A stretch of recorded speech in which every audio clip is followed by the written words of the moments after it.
Sunday fun day in full effect, and this time I can hear the audio. Oh yeah, you know it, Comatron. It's gonna be a banger today, folks. We got Hoffman back with us. It's a release party of Metal Gear. We got RGB LEDs to sync with the Hoffman music, courtesy of Rob Cranley. We got the Solus board working. It's gonna be freaking awesome. And we got transcoding. Amiga Cami coming from the future with the transcoding. Brother Bill, my man, Jaw Wolf, TCH73, DJ Hoffman in the chat, in the stream, Alanson09 in the Chinchillas, Milo loves chocolate, got you some beer, my man, Michael Jensen is ready, Rom, thank you so much for the resub, you're amazing, Nekopedia, Askai, how's it going, DMackey828, thank you so much for the resub, DMackey, you're amazing, Rom, you rock, Stuart Johnson 610, my man, Locust, happy Sunday fun day, Albie Shore checking in from VIP room as well, great to see you, Albie, what's up, Steps? Hazemaker64, thank you so much for the resub. Purple Haze, you rock here on Twitch, my man. Texas Foosballer. Coffee Cup Arcade, what is up, Coffee Cup Arcade? Naggram, streaming here on Twitch as well. Great job, Nag Steps.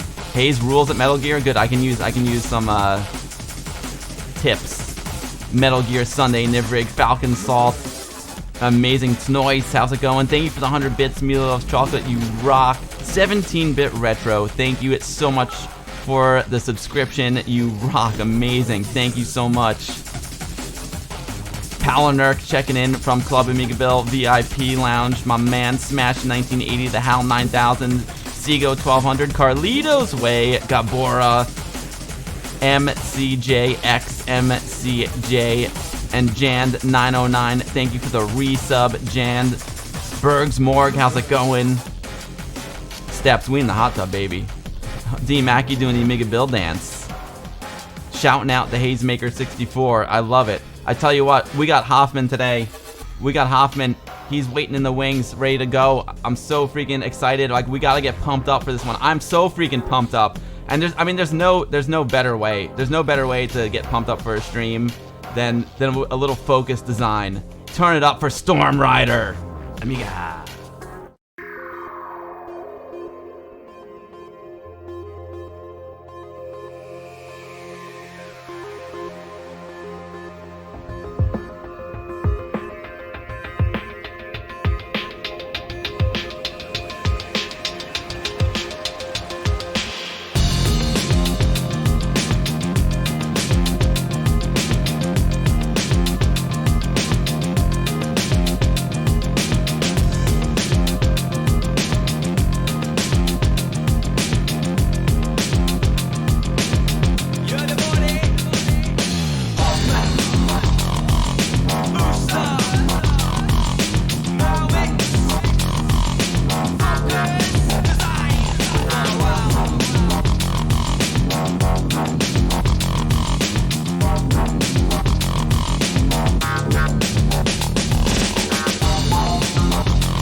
Hoffman bringing the beat, kicking the feet, surfing on the waves of a demo scene. Booster, he knows the code, bat you into bits, into ones and all. You got Mal mix with the mouse clicks, fixing up the graphics on which the sound sits. Focus at the start and end of this design, a vote for us as the last 3 times.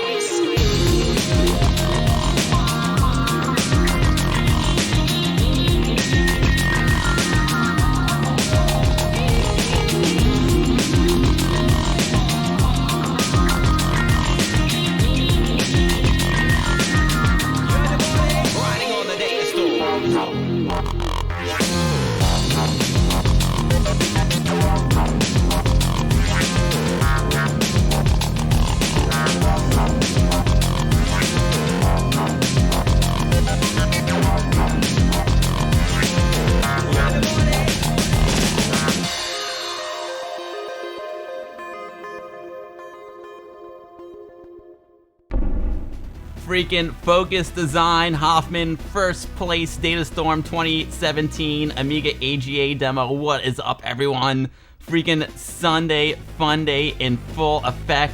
Metal Gear release weekend. It's freaking on. I got to check out the Solus board in the sync with the Metal Gear soundtrack, the OST and mods. This is freaking amazing. You can see him there. You can see him there. What happens if I go to overhead cam? Oh yeah. You can see that Solus board reading the Hoffman mods in full effect. Oh yeah. What's up, everyone? Thank you so much for joining today. Happy Sunday fun day. Let me catch up a little bit on the chat here. And I got a few pieces of like Amiga Bill news to share with you all. It's more like Twitch news. And then we'll get into it. We're gonna have Hoffman on today. I think he's the first guest to come on 3 times, which is amazing. He came on first. We did a whole Hoffman retrospective about his music, about his work in the demo scene. And then we had him on not too long ago when he was developing Metal Gear. It's the Amiga port of Metal Gear, and this weekend on Friday, he launched it on Friday, and today he's going to join us to talk to us about it a little bit more. But let me just, dude, it is going bananas over there.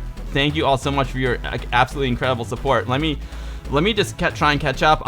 Yo, 17-bit retro, thank you so much for the subscription. Really appreciate it. Let me see if I miss anything. If anyone like gave me anything, like please yell at me if I miss you. Jand909, thank you so much for the subscription. You're absolutely amazing. D Mackey doing the Amiga Bill dance. Scottish Serenity, what is up? Yo, Palinurk, thank you so much for gifting those subs. You're amazing. You're amazing, dude. Thank you for being an Amiga Bill VIP as well. Falcon Salt, thank you so much for the sub. Oh, thanks to Palinurk. Awesome, dude. C64 Television checking in from Club Amiga Bill VIP Lounge. Retro Passion UK, we're going to get to you in a second. Retro Passion at UK checking in from the Club Amiga Bill VIP Lounge, the newest VIP. retropassion.co.uk, the amazing computer store. We're gonna get to you all in a second. Thank you so much for your support. Let's see. Milo's chocolate. Milo, nice dude, awesome. Yo, Retro32 UK, you're looking forward to an epic stream, awesome. Yo, Ralph124C41, thank you so much for the resub. I appreciate that so much. I'll be sure, thank you for gifting a sub to DJ Hoffman. That is amazing. I'll be sure, you're so generous. Insane, Albie. Thank you so much, dude. I really, really appreciate it. Palinurk with 100 bits. Steps with 100 bits. Microman with 100 bits. Thank you so much. Tech Girl checking in. Tech Girl, long time no see. Great to see you. Texas Foosballer with 100 bits. Appreciate it. Oh man, I'm trying to yeah, so that was Storm Riders by Focus Design, Smash 1980. I'll throw it in. Greetings to New Bedford, Massachusetts. Awesome. Let's see, what did I miss here, folks? If I missed stuff, I'm gonna be really, really sad. Brother Bill, thank you for dropping the link in the chat. Thank you so much. I'm just trying to catch up on everything. Yo, Hitch on Twitch, long time no see, buddy. How's it going? NE7, how's it going? Amiga Nick. Oh man, I don't have a CD32 joypad, but I would love to have one. Let's see, Mila. Oh yeah, my 1200 is so ready to party today. It's topless. It's crazy, Milo. You know it. I'm just trying to get. Yo, what's up, Little Horn? Great to see you, Hitch, my man. Sepp Lemon Amiga, dude, that's crazy. Thank you so much for that. Sepp, holy crap, Sepp. You are, Sepp, I can't. Sepp, seriously, dude, that is incredibly, incredibly generous of you, Sepp. Thank you so very much, Sepp. Sepp Lemon Amiga, your support is stunning. I'm speechless. I don't know what to say other than like thank you, and I appreciate it more than anything. It means the world to me, Sepp. Thank you so much.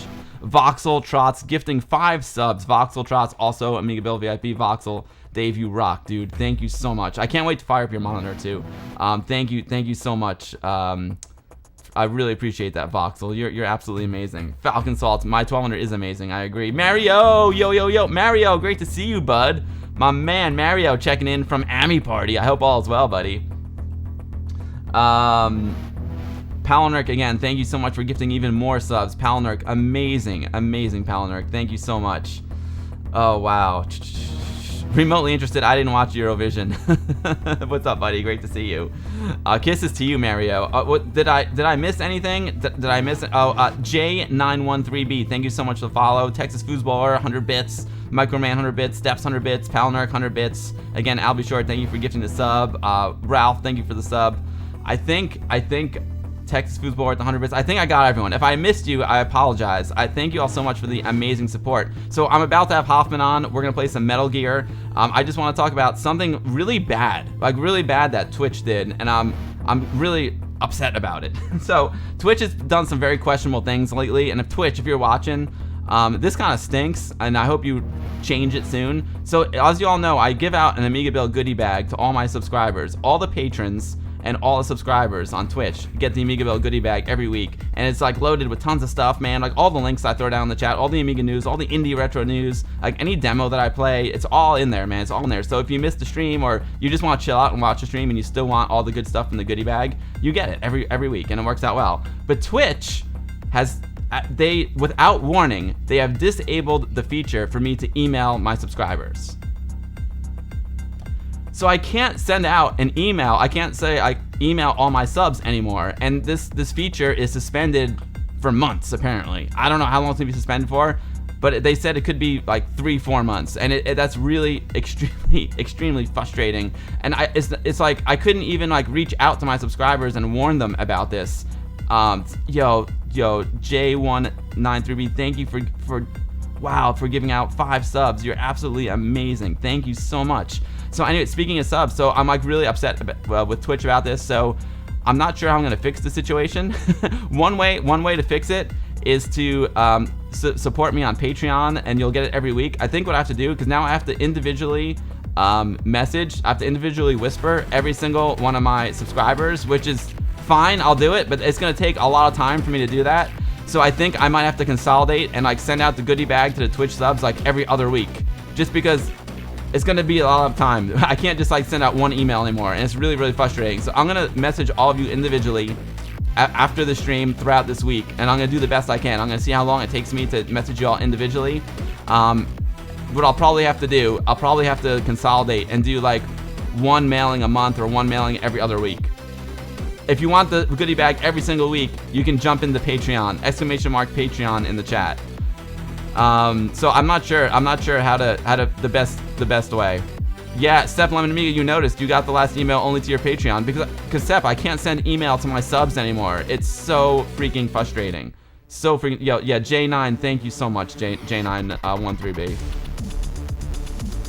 Jost80, I'll look into that for sure. I don't know if I can, because not all my subs are on Discord, you know. See, Nivrig, the only thing is I don't know, when people subscribe to me on Twitch, I don't get their email address. I only have their username. And when I do email all my subs, I say email all my subs, but I never see their email address. That's the hard part. Amiga Live, I need to send, so the only way I can reach my subs right now is by talking to you all like I'm doing right now, or by sending you a whisper on Twitch. That's the only way I can get in touch with my subs. And it's really frustrating, and I don't know the best way to handle the situation. So if you're a subscriber here on Twitch and you didn't get the goodie bag, like, I apologize. There's nothing I can do right now. You're gonna get the goodie bag. You're gonna get them all, I promise. I just don't know. I don't know how to handle the situation the best. But if you want to make sure you get the goodie bag, !Patreon in the chat, and you can support me there. Again, the best thing you can do is give me your time, and I appreciate everyone that's here with giving me your time and coming to watch every Sunday. I appreciate you all so much. And I'm gonna figure out this Twitch situation. It's really frustrating. Distribute the goodie bags from your BBS. That's awesome, Tech Girl. Amiga Live, the problem is I don't know my subs' emails. I don't know the email addresses of my subs, because the feature on Twitch says you can email all your subs, but I never see the email addresses, so I don't know what they are. Oh, MoBeast, that would be amazing, MoBeast. I can download a list of my subs, but all I get is their screen names. I get their Twitch names. That's all I get. So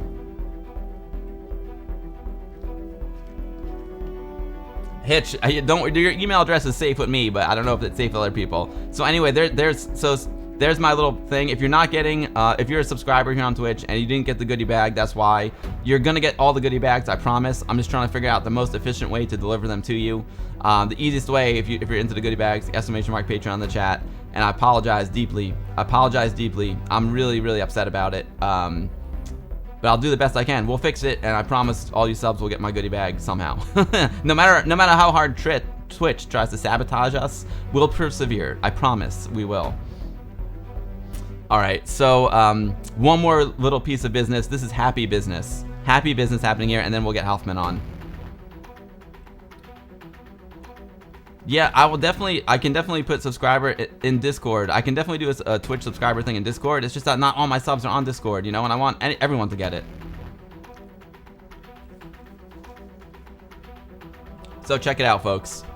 I need to pull this up really quick. I need to go here. I need to go into here. I need to go to here. I just want to give, speaking of support. Wait, go back. Let me 1 second here. Let me go to, where are we here? Where are we? Retro Passion. Boom. And we're gonna. I just want to give desktop full screen. I want to give like a huge shout out to Retro Passion, who has joined Club Amiga Bill VIP Lounge. Retro Passion has supported me massively on Patreon, and I just want to say thank you so much to Retro Passion. They're an amazing website, an amazing Amiga store. They've been doing Amiga recaps. They're selling Amiga OS 3.2. You want to get in on your 3.2? Head to retropassion.co.uk. I'm blocking the URL there. Hold on. I'm blocking the URL there. Dude, Steve, thank you so much for your support. I appreciate it so very much. You know, like so many people come to me and they praise your store. They say, you know, I got my machine recapped from Retro Passion and it did an amazing job. I bought this or that from Retro Passion. It was an amazing experience. And they've been telling me that since I remember when you started, and you know, your support's amazing, dude. Thank you so very much, man. It means the world to me, seriously. And keep up the great work with your store. And you know, thank you for your amazing contributions to the Amiga community. Everyone who's dealt with you has had nothing but praise, including myself. And I appreciate you so much. Do we have the monitor here? So yeah, so sweet. So check it out. Here's the VIPs. We got Maya82, Snow Dog, Milo Loves Chocolate, I'll be sure. Sorry, Step Lemon Amiga. I'll be sure, O-ROM, Swiss, Amiga Swiss, Retro Passion, SR Baker, Sanzian01 from the Pixel Gaiden podcast, AmigaLive.com, Tech Girl, C64 TV, Palace V, Lemon Amiga, Retro Bench. Retro Bench still staying on the monitor, even though they're a little bit on pause, but Retro Bench is a lifetime VIP. Chris from the Dark Horse Observatory, Voxel Trots, and of course,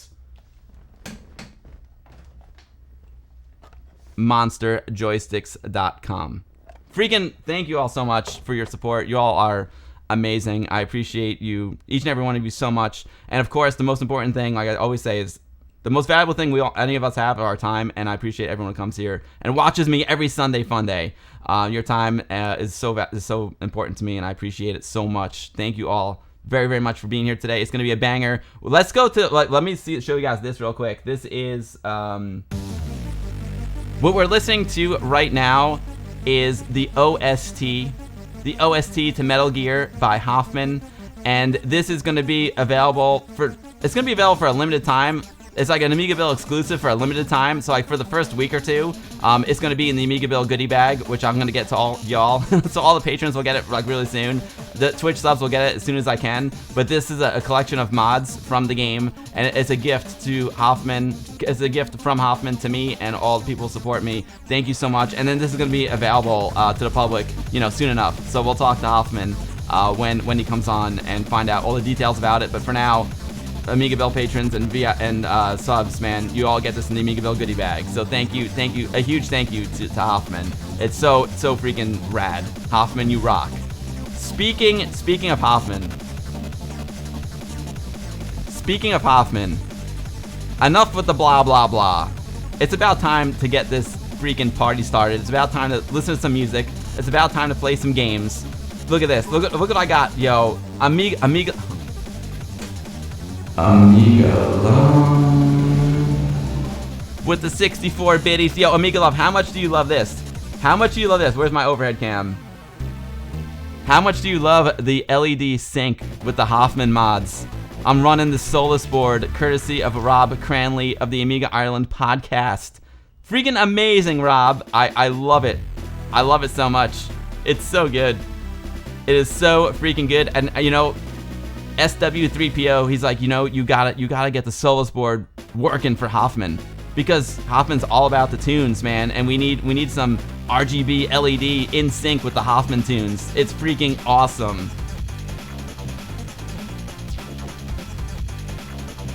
Oh, Mario wants me to say Amiga Passion in my Amiga Love voice. Yo, Walker GR, how's it going? Mario, all right, I'll try it. Amiga Passion.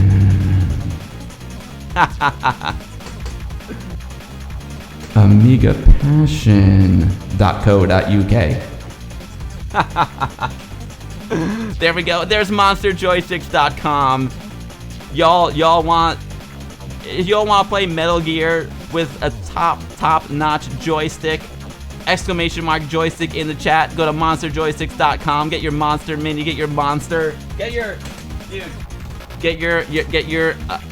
9-pin Amiga to USB. Play with your Mister. Play with your Pi. Play with your Win UAE. Freaking Monster Joysticks got you covered, baby.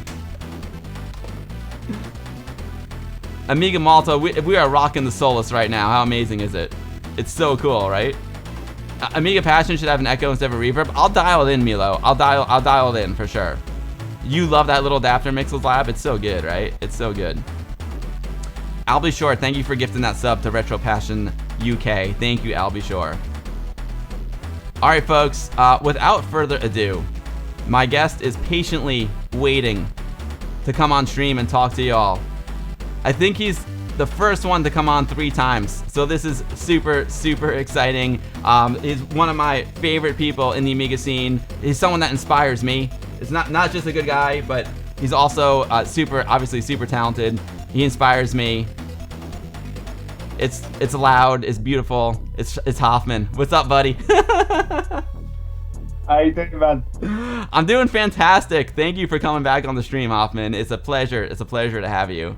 Pleasure's all mine, man. Pleasure's all mine. Oh man, well first of all, like huge congrats on the release of Metal Gear. The game is freaking amazing.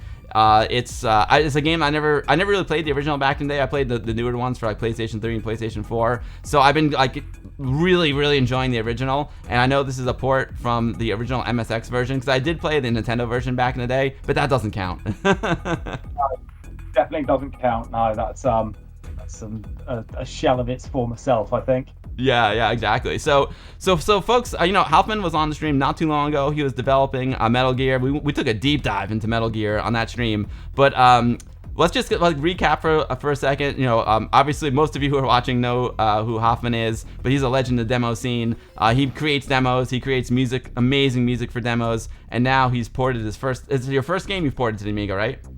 It's the first game I've ever done. First game he's ever done. Amazing. So he's ported the Kojima classic, the original Metal Gear, from the MSX to the Amiga, and take us back to November 2020. Pandemic is in full effect. You're locked down and locked up, and you're just hanging out, browsing the internet. And what happened? So it started out as I don't know. It's something I've always wanted to do is make games, or at least understand how they work, because it's something I've never done. I don't know the principles or anything about it. So I was just kind of looking online, and I found this full disassembly of the MSX cartridge done by Manuel Pezos, and I just started looking at the code, which is all in Z80, and then started looking at the data, so just like bits of the graphics. And I found the tweet that I did back in November, where I found the tile map for the radio, and just wrote some code to kind of decode it. Just like a little bit of a dive in, see how things work, have a look at just a bit curious, just have a quick look. And then within a couple of days I'd converted most of the graphics in the game. And then I looked at the map data and went, oh, well, I can draw all the rooms now. Okay, so now I'm drawing all the rooms. Let's get some sprites in. Okay, I've got some sprites. Let's make them move. Okay. And then it just kind of just steamrolled after that. I couldn't stop. I was completely and utterly obsessed with it. That's amazing. Now, was this something like, did you get obsessed with it because it was just like one thing led to another, or were you like a diehard Metal Gear fan from back in the day? I wouldn't call myself a diehard Metal Gear fan. A friend of mine, Ian Jolly, back in the late '80s, he had an MSX2, and had a lot of the Konami games on cartridge for it. And I really love those games. Like the kind of gameplay aspect of them is really high quality. I mean, the MSX isn't known for its scrolling. That's for sure, because it couldn't do that. Yeah, but like with like jerky scrolling and or even no scrolling at all, the games just had a depth to them that you just wouldn't get in like the kind of Western games. So yeah, that's where kind of I come from. So in terms of playing those games, that's So I mean, to be fair, it is the only Metal Gear game that I have actually played. I haven't played any of the others. So Well, the thing that's really cool about it is, it's a lot different than the types of games I grew up playing. Most of the games I grew up playing were shoot 'em ups, shoot 'em or side-scrolling platformers. But this game is stealth, man. It's all about like you can get a little aggressive in it, but it's really a stealth game. Yeah. So it's as I've seen from obviously a lot of the streamers, I'd like to thank obviously for playing it this weekend. It's been really interesting to see kind of how they've played it, and kind of obviously when you're kind of doing this work on it for so long, like you've become so accustomed to where absolutely everything is in the game, so you can kind of I'm able to breeze through it in about an hour, 2 hours tops.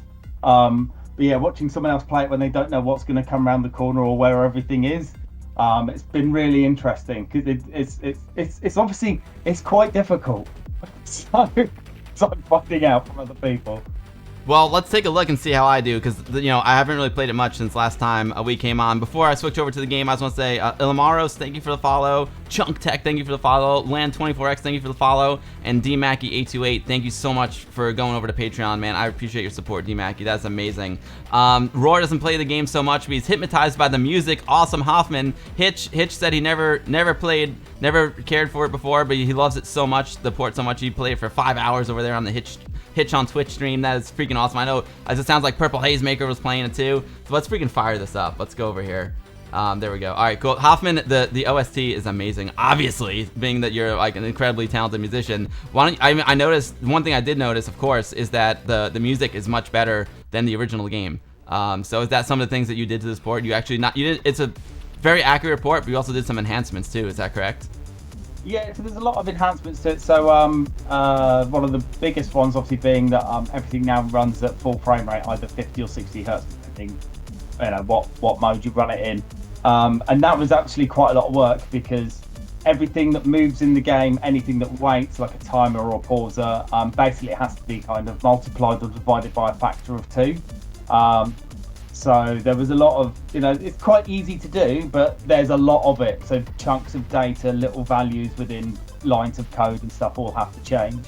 But yeah, so that was one of the ones that I really wanted to get right, because the original game does suffer from some pretty bad slowdown. So I just wanted it to be I don't think I would have got away with running it at 25 hertz on an Amiga, because people would go, well, surely it can do better than that, So I think since we last played it as well on your stream, we've now got the 4 game modes. So we've got the English remix, which is it's a fan translation of the Japanese version of the game, and the Japanese version has a complete full set of dialogue, where the original European release has I don't know, but I think about something like 30% of it taken out. Oh wow.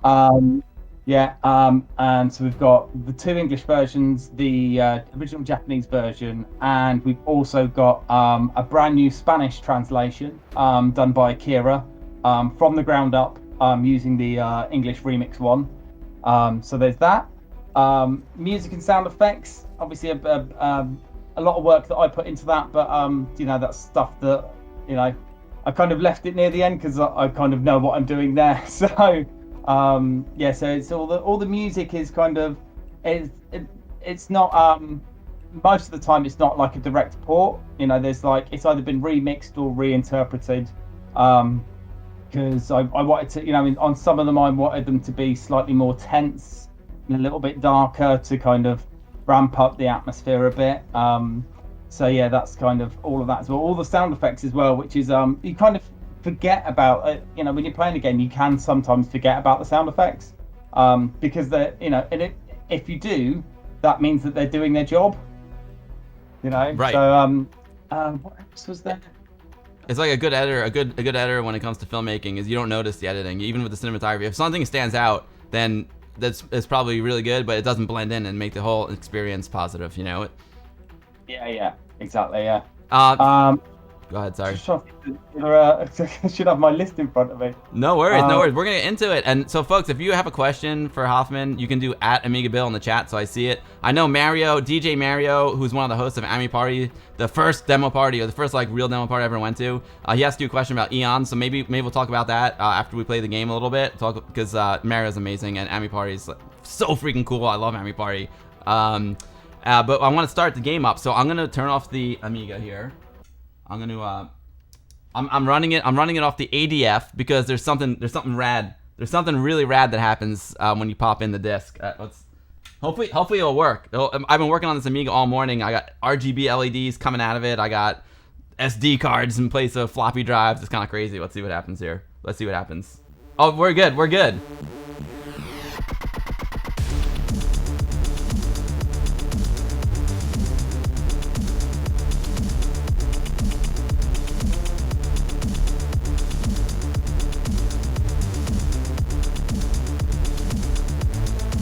This crack show is off the chain.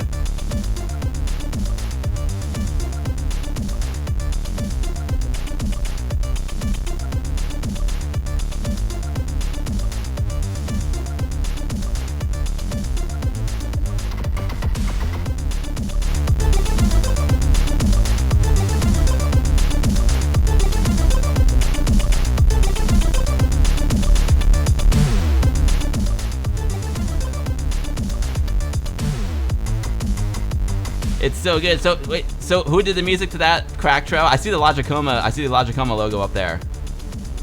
So that's Highlight and Dreamfish. I don't know who they are. I think they injected that crack trail onto the disc before release. Nice. The honest truth is Highlight and Dreamfish are two of my old Amiga handles or nicks, my earlier Amiga demo scene days. So sometimes I just like to roll them out.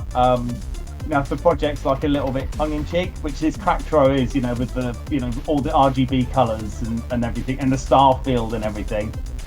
So if it's getting that retro demo scene feel, then they're usually probably behind it.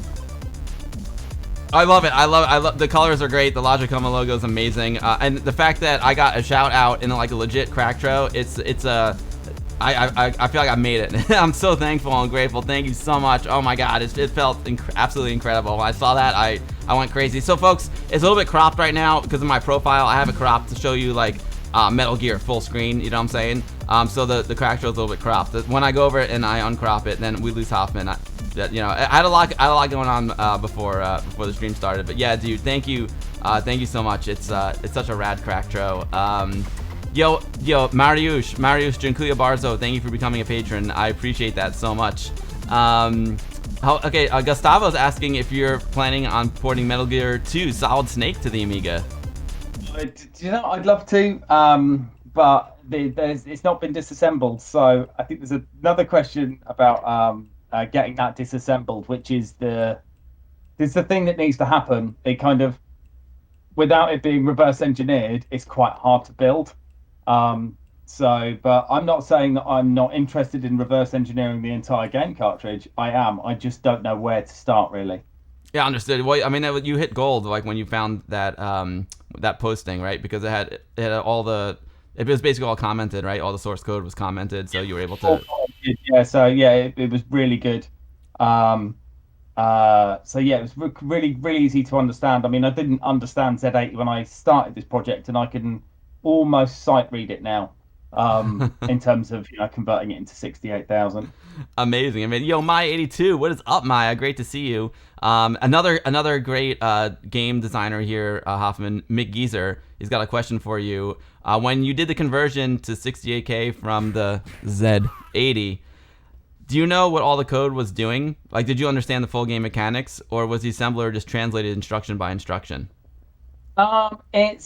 It's a bit of both. So in some cases, well, let's take the sound driver for the emulated MSX sound.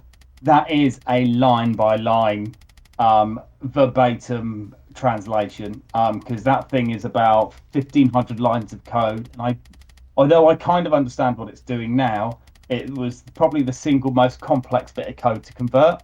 Um, the rest of it is all fairly understandable in terms of when you're reading it, like things like detecting hitboxes and stuff. It's kind of stuff I've not done before. But once you've read it in one language, translated it into another, you kind of understand it, and then you see it, kind of dotted around in other places. So it makes it quite, a bit not so much easier to translate, but just a bit more confident to do it. So yes, it is a bit of a mix. Also, shout outs to Geezer and Ivrig over at the Amiga Game Dev Discord. I ended up over there, I think probably about a month or so ago now, and they're a really great bunch over there, really helpful. Oh yeah, they're amazing guys. They've both been on my stream. Actually, I'm not sure if Nivrig's been. I think he's been in the chat, but I played his games on the stream plenty of times. They're amazing. They're both great guys, and freaking, I can't wait. I can't wait to get my box edition of McGeezer's new game. I can't wait. It looks so good. They're great. It's amazing how the Amiga community is so helpful, and everyone helps each other out just to make better stuff for the Amiga. It's so cool. Yeah. Yo, Sir Garbage Truck, what's up, buddy? Great to see you. Right on, area. I'll be careful. Yo, Brother Bill, thank you for gifting out that sub to Epic. Really appreciate it. What's up, Epic? Danielle, what's going on? Danielle Spinotti, great to see you. Texas Foosballer's got a good question for you, Hoffman. Did the AI get adjusted at all? No. Adjusted the AIs. I mean, I wouldn't really call it AI as such. There's it's just a little bit of RNG and detecting which direction to go based on the distance to the player. So there's not really that much. So yeah, I mean, there's no adjustment to it, and it was fairly easy to understand. Right on. If anyone wants to follow Hoffman, I mean, of course you do. You want to follow Hoffman. It's !Hoffman in the chat. You can use a 0 or an O, and I'll post links to all of his social media where you can keep up with him. Let's get into this game. So let's see. So we have new game, load game. Then the game mode, we have English remix. So that's talking about the text. Is that correct? Yeah, so that's basically the dialogue of the game. So yeah, there's just actually when we go back to the radio, you notice that on this version now we've got an extra box to the left-hand side. So that's not actually in the original game. So in the original game, you don't get to see who you're talking to. So just kind of we had some RAM left. And I was talking to Tony Galvez. He's a pretty prominent graphic artist in the MSX scene. We got chatting, and he kind of offered to do some graphics, maybe some improvements here and there. But I wanted to kind of keep the game as kind of core as possible. But this was just like one nice addition. So in the original Japanese manual, there's 8 of the characters that are in the game that have actually got their pictures and like a small bio about them. So Tony did a great job of basically pixeling every single character in the game. And now when you speak to people on the radio, you can see who they are rather than it just being text. That's amazing. And also, when you meet them in the game as well, like in certain characters you'll meet, their face will also appear on the screen as well. So it's just like one of those things that like it wasn't. I mean, it's quite obviously graphics work's quite hard work to do, quite time consuming. But for my side of it, it was fairly simple. It was just a few bits of code, and some sprites. But when we put it in, it made the delivery of the dialogue so much better. It was amazing. Oh yeah, it's so cool to have a visual to go along with the character. That's amazing. So you got those images from the original manual and added them. I didn't know that. That's a huge addition. That really connects you to the character so much more. And when you can literally like put a face to the name, that's freaking amazing. Yeah. Craig McLeod, thank you so much for the follow. Appreciate that very, very much. If I missed anything, I'm sorry. Yo, Truck, definitely, that sounds amazing, Sir Garbage Truck. I'll definitely be in touch about that. All right, so let's get into it. So that's on the screen right now, right? Ali Visa, thank you for the follow. There it is. So the person on the left, right? That's freaking cool. So English remix will have the new text. Video default 50 hertz. Oh, uh-oh. Maybe I shouldn't have done that. I switched it to something. You switched it to 60 hertz. Oh yeah, I'm on a PAL machine. I'm gonna do a little reboot. I think if you just hit the button again, it would have switched back to 50. Oh, okay. All right, good to know. Ah, you know what? I get to hear the crack drum music again. It's all good. It's amazing. Here we go.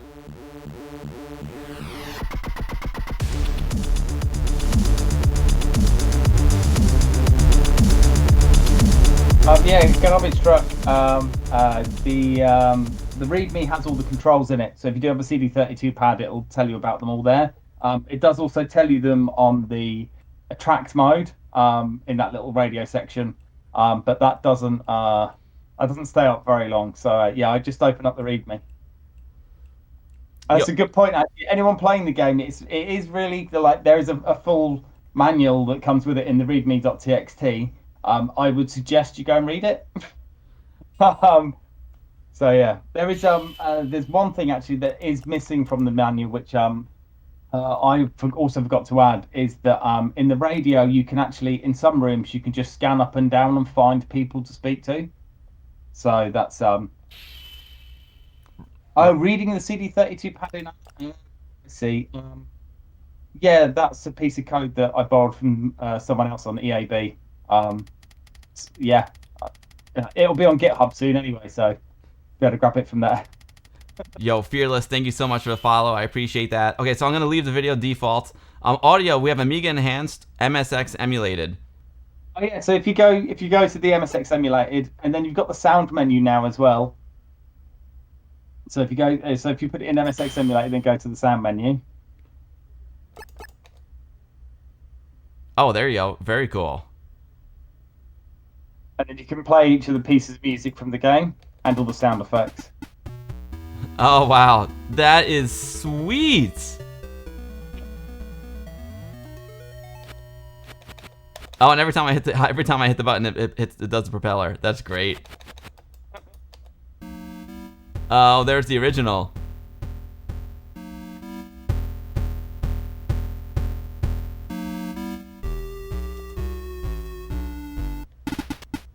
That is so cool. This is a quality release right here, Hoffman. I mean, of course it is, but this is such a nice touch. Some of these touches, like just being able to play the original music and the characters, that's freaking awesome.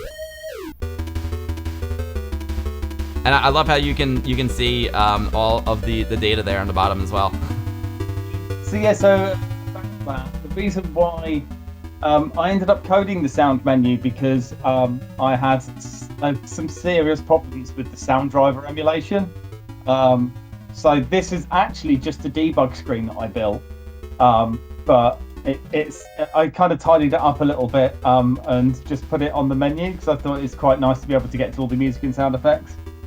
So if you switch back into Amiga mode, then obviously all the music and sound effects that you play in there are from the enhanced version. How do I get back? Do I hit escape? Yeah. Perfect. Oh, cool. So if I go back to Audio Amiga Enhanced, then I go to Sound menu. Oh, wow.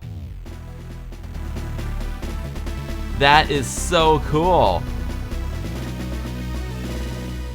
Yeah, I always remember having these the MSX games actually. They sometimes used to hide them like the sound menus as Easter eggs.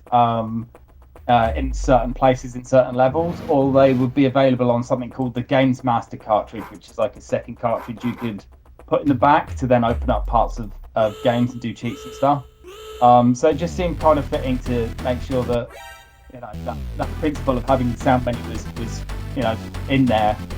Also, there's one tune on the MSX side of it that which I didn't convert because it's for the ending, and I just wrote something new for that. So it was nice to be able to still get people to be able to listen to that one tune, without obviously having some other way of doing it. So that makes sense. Staying true to the original. I like it. This is amazing. The enhanced music is so good. And I can't believe you fit all this on one floppy. It's incredible.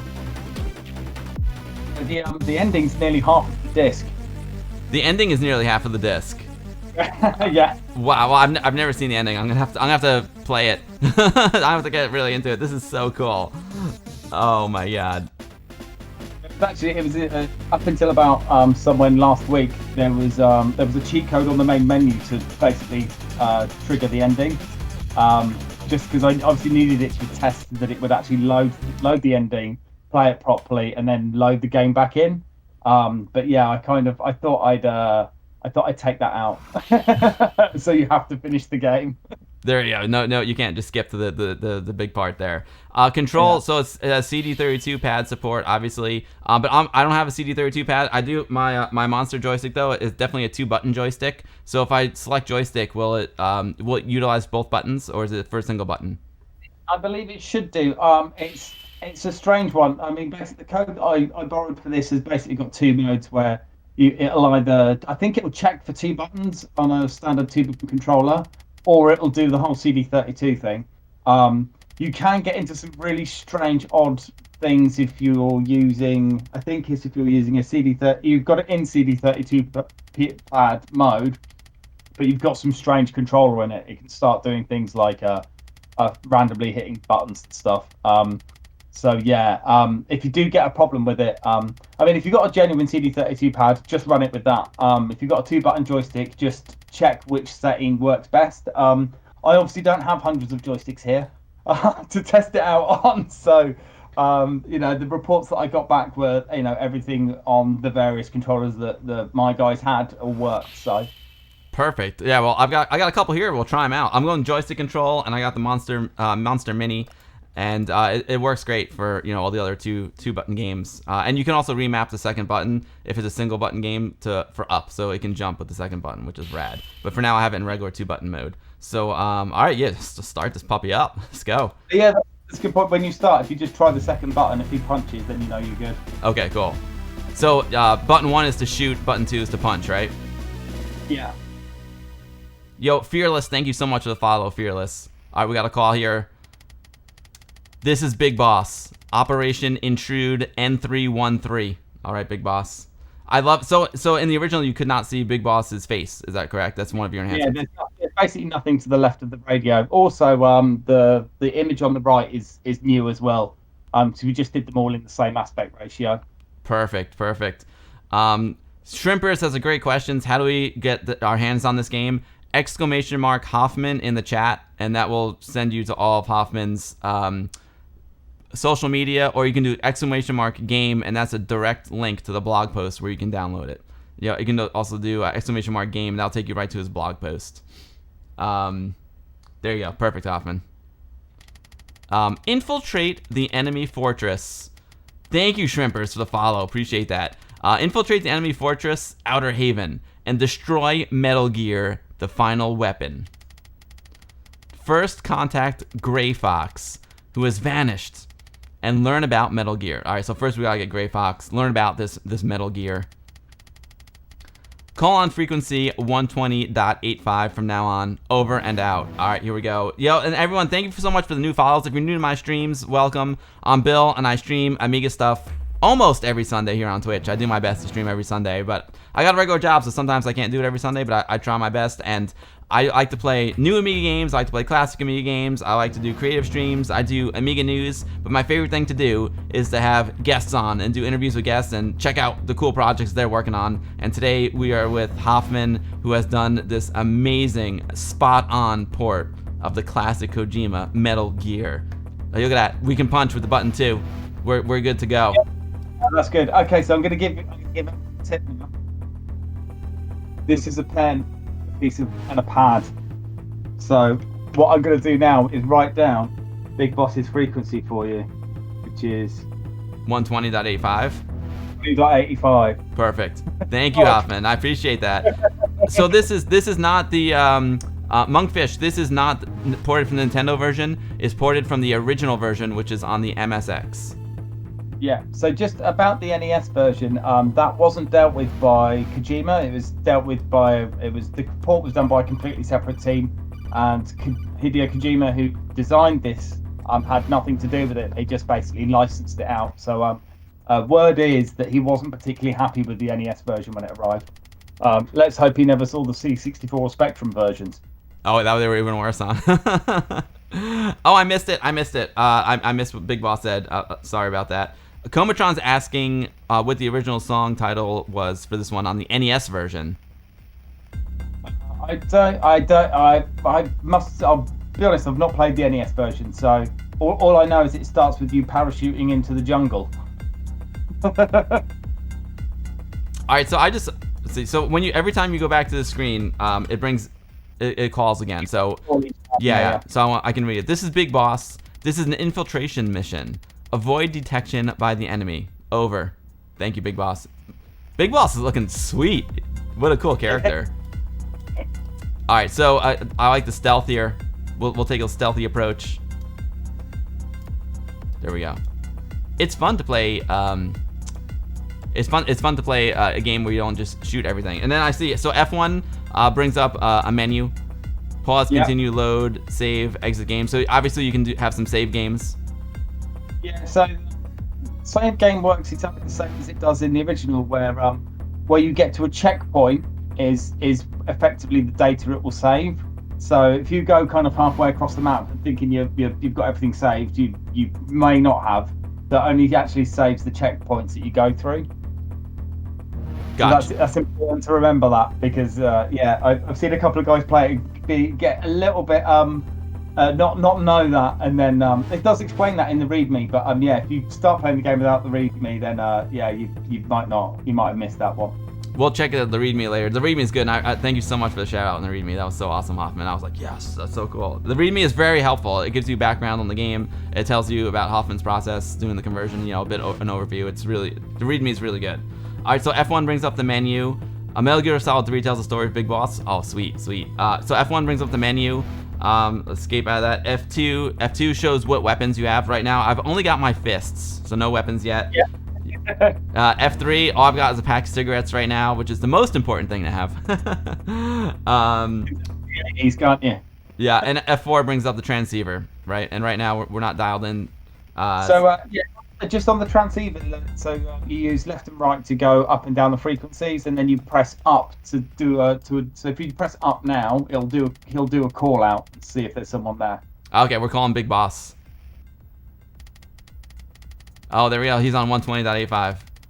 This is Big Boss. Take weapons and equipment from enemy trucks and caches. Take ammo from guards. So I think we might have to get a little physical with those guards. Take their ammo. Sounds good. Thank you for the tip. Big Boss. Oh, use cards to open doors. Got it. Find them all. Over. Okay, cool. So obviously I can go over here. Can't open this door. We're going to need the red key card. So we're going to have to go find that. Yeah. All right, let's see. Oh, I got noticed already. All right, I'm safe. So now but that's an interesting mechanic right there. I got noticed, and I sounded the alarm, but I was able to escape into the next screen. So does that reset the alarm? It depends on what type of alarm it is.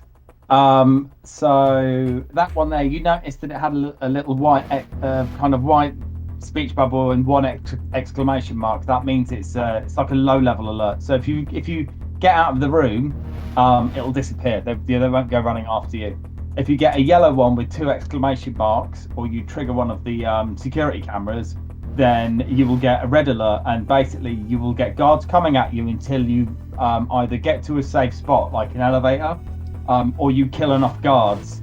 Oh wow. But then also you've got other things like if you fire your gun without a silencer, you will also trigger the alarm and get guards all over you. So oh, okay. So there's two degrees of alerts basically, and so it sounds like you don't just need to get the gun, you need to get a silencer for it. It's a bit more useful when it does have a silencer. Yeah. Yo, Tony Atkins, what's up, dude? Great to see you. Metal Gear rocks, he says. And Truck is asking you a question. How flexible is the code base for, say, maybe another game if you were to do another game in this style?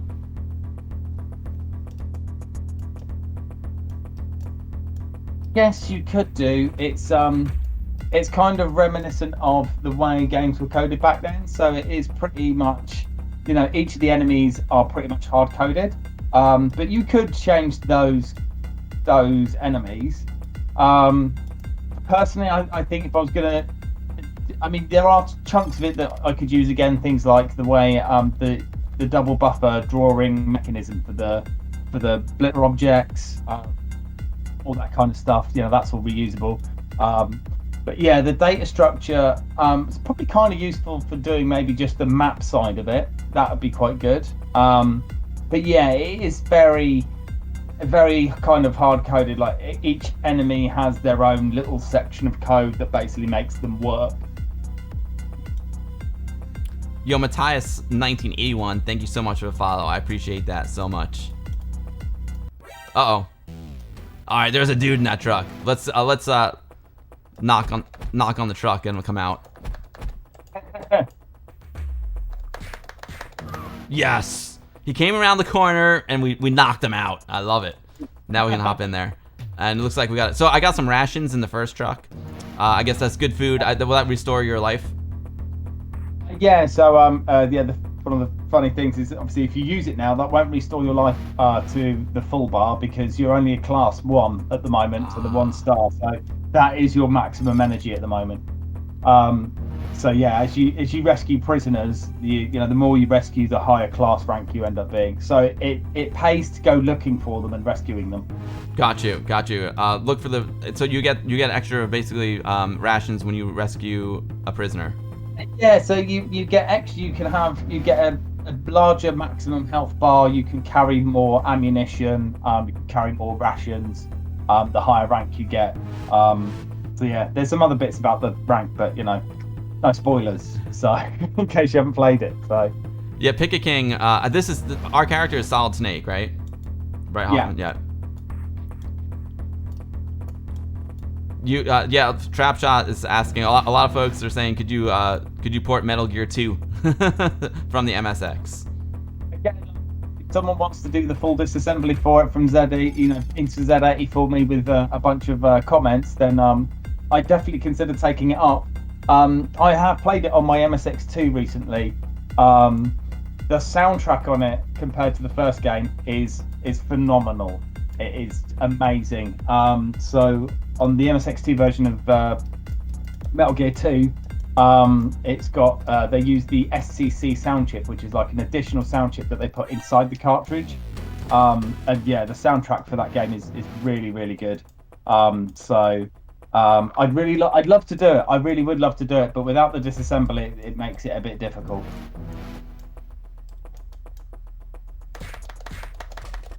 Yeah. So, Nice. You drop some rations. I like how it definitely gives you an incentive to beat on the enemies, you know, when they drop stuff. Yeah, it's only certain enemies that will do that. So yeah, it's kind of you do have to be careful and kind of weigh it up sometimes. I like you know, hiding behind stuff, and then when they come around the corner, you just whack them. Yeah.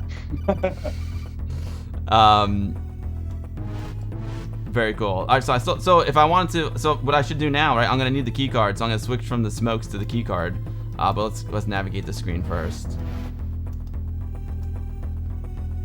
Now I'm looking at the enemies like AI and how they see you. Do they need to be facing you to see you? So it looks like I was able to sneak up from behind them and they wouldn't see me.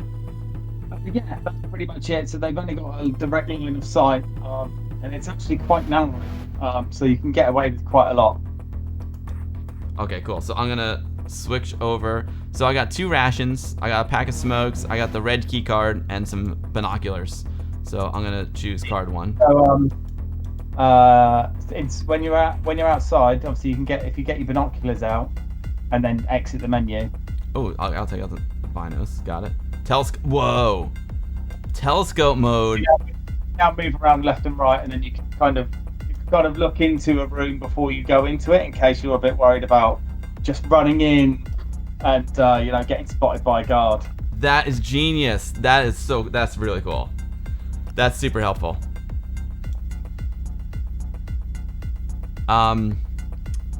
Yeah, Pick a King. I think Metal Gear Solid is one of the sequels to Metal Gear. Is that right, Hoffman? It's called Metal Gear Solid Snake, I think. Yeah, the second one for the MSX. Right. Yeah, it's definitely called Solid Snake. Sleepy. All right, this guard's going to sleep, so you know I'm gonna just run up behind him and smack him. get in. Okay, good night. What do we got here? Gas mask, perfect. I guess we're gonna go into some toxic areas, but we're safe now. 3D Code Warrior, how's it going, my man? Metal Gear Solid is a sequel, exactly, Tony.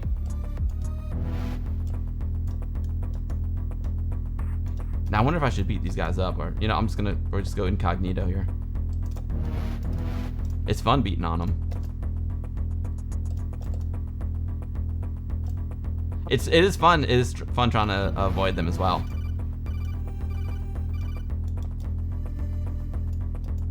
Okay, here we are. Oh, I was just going to say, actually, when you get into this next room, just pull up the radio a second. I'll give you another little tip. Oh, when I'm in the radio room here? Yeah, get the radio up, and then just above. Say again? Just go up into the next screen. Oh, okay. I think. Yeah. Because this is actually like the thing that kind of I missed about the game a little bit was all the additional dialogue which is in the radio. And I missed it because I missed a lot of it because I was developing the game and knew exactly where to go. So if you just scan around the radio, go up or down, whichever way. Just kind of scan all the numbers. You can just press and hold left or right. Oops, I accidentally pressed up, and I just called Big Boss. Okay, so we read this right. It's an infiltration mission, avoid detection by the enemy. Okay, cool. So now if I go left, right, is there a frequency I should go to? Just try, I don't know, maybe move downwards, I don't know. 84. 84 is a good year. Amiga Guru wants to know what frequency you're on. I had considered maybe putting some hidden messages in, some extra bonus Easter eggs in there, but it got to the point where I was like, actually, I don't want anything to break now. I just want to release that. So when you can actually scan, if you just scan up and down, just hold the button. If it finds someone, it'll automatically lock on. Oh, okay. So I hold down the button and press left. Just hold down left or right. Oh, very cool. This is Resistance Leader Schneider. I'll guide you through the fortress. Please call on frequency 120.79. Over. Oh, that is cool. You know, where's my... I'm going to put one Write those numbers down. Yep. I've got them for you. Oh, you got me right on, Hoffman. Awesome. All right, got that. Boom. Perfect. Mr. Lokins, yeah, Hoffman is, the way he was able to make this one is, because someone had commented on the original source code, the person who wrote it, and it made it a lot easier for him. So I don't think he's gonna do it unless you find something like that. Is that right, Hoffman? Yeah, pretty much. If someone does it, I'd also kind of just out to anyone in the community as well. If you know someone that's good at doing MSX disassembly, I'd more than happily join up, help out disassembling so we get a full disassembly of Metal Gear 2. Because yeah, but after playing I'm playing it on the MSX, it's quite sluggish. So and quite chunky in its movement. So I'd really like to. I'd love to get hold of it and give it a bit of Amiga love. I love it. Harley Wergen's asking if you're the same Hoffman who makes the music that the RMC Retro Neil uses. I think he uses some of mine sometimes. Yeah. We did release a record with him last year now, wasn't it? Was it a whole year? Yeah, I think it was about a year ago now. Yeah, there's only one Hoffman, Harley Wergen. If RMC Retro is playing some Hoffman, it's this man right below me right here. There's only one Hoffman. So Jiro's got a good question. I read there's a Spanish translation. Any chance to have in the future an Italian translation too? Maybe with a future update, because there's a big Amiga community in Italy as well. Yeah, potentially. So we kind of ran out of RAM and disk space a bit, if I'm honest. So the enhanced soundtrack, sound effects take up a lot of RAM. So there is probably a bit more that we could squeeze in. There is some, maybe a bit of leeway to compress or uncompress some stuff. Or actually, we could probably just stick them on the disc. It does mean we'd lose the crack intro though. So, but I think for the crack intro for the first release, that'd be fine. The thing is about that is that to do the Spanish one, we have all the text, and then once we have the text, then we can convert that or get that translated. So that's what Akira did with the Spanish one. Just translated it all, and then we can pack that up. So it will need someone to actually do the physical translation of the text first, and then once that's done, we then need to verify in game to make sure that everything actually fits in the text boxes. So it's not like a case of just slam some text in, it'll be fine. You have to make sure everything looks correct as well. Toby, is the Konami code working? It's not. Don't use it because it will crash the game. So, as I found out today. So there is a cheat menu. There is a set of cheats with the original game, which I put into a menu, I'd forgotten to test that before we shipped it. If you do activate the cheat menu, I think one of the cheats actually crashes the game. So don't cheat, folks. Uh-oh. That truck, I don't like that truck. All right, let's go back and straight. There's a dude in there. All right. I wonder. It looked like he had a bomb in there, right? Yeah, I think it's a landmine in there.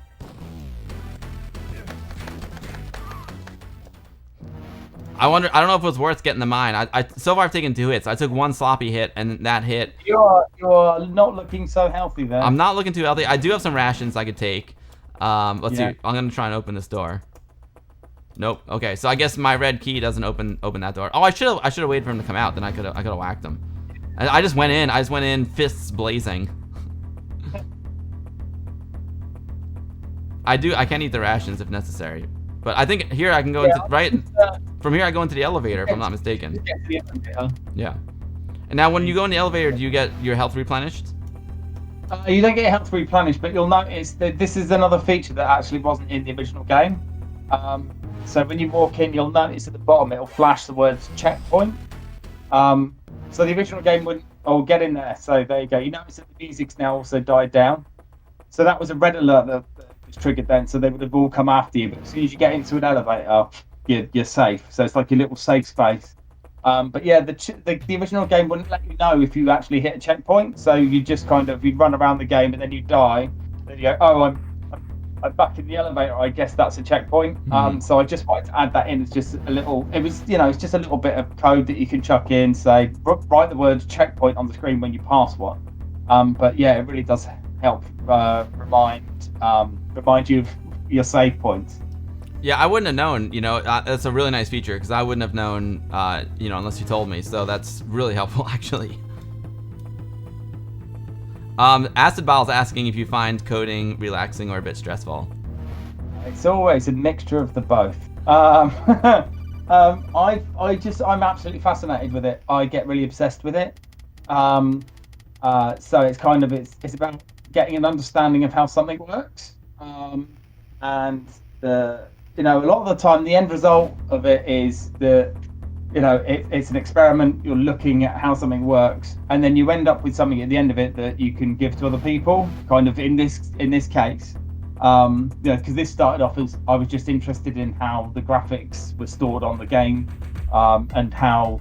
And once I found that out, I thought, this graphics kind of matches the same way the Amiga works. So let's see if we can get it drawing on the Amiga. Oh, that's drawing on the Amiga. So it's kind of. I find it really interesting. It can get stressful when you've got bugs that you can't find, but I've been coding for quite a while, doing support for quite a while, so I've got a pretty good level of fault finding. Just kind of quite methodical in my approach. So I don't often get stuck, but when I do, it can be quite bad sometimes. I'm sure it would be more stressful, right, if you had a time deadline, but being you were just kind of doing this for fun on your own, you had time to work through the problems, and then you had an amazing support community as well, so it wasn't like you had like a a gun to your head, like old Solid Snake here. Super Tech Boy's got a great question. I saw Tony answer it in the chat, but he's asking what the requirements are for this game. Yeah, it's just any Amiga with 512K of chip RAM and 512K of any other RAM. So if you're running on a really low spec machine with just 1 meg, then your best bet is to run the ADF, the disk version, because it uses not every last byte of that RAM, but nearly every last byte of that RAM. So the versions for the 500, 600, for example, will basically kill off the system, and they're all track loaded off of disk. So that's. Oh, should have taken your. I should have taken my health. Yeah, So yeah. if I want to continue, I hit the button. Fire will do, or one of the controls, one of the directions. Yeah.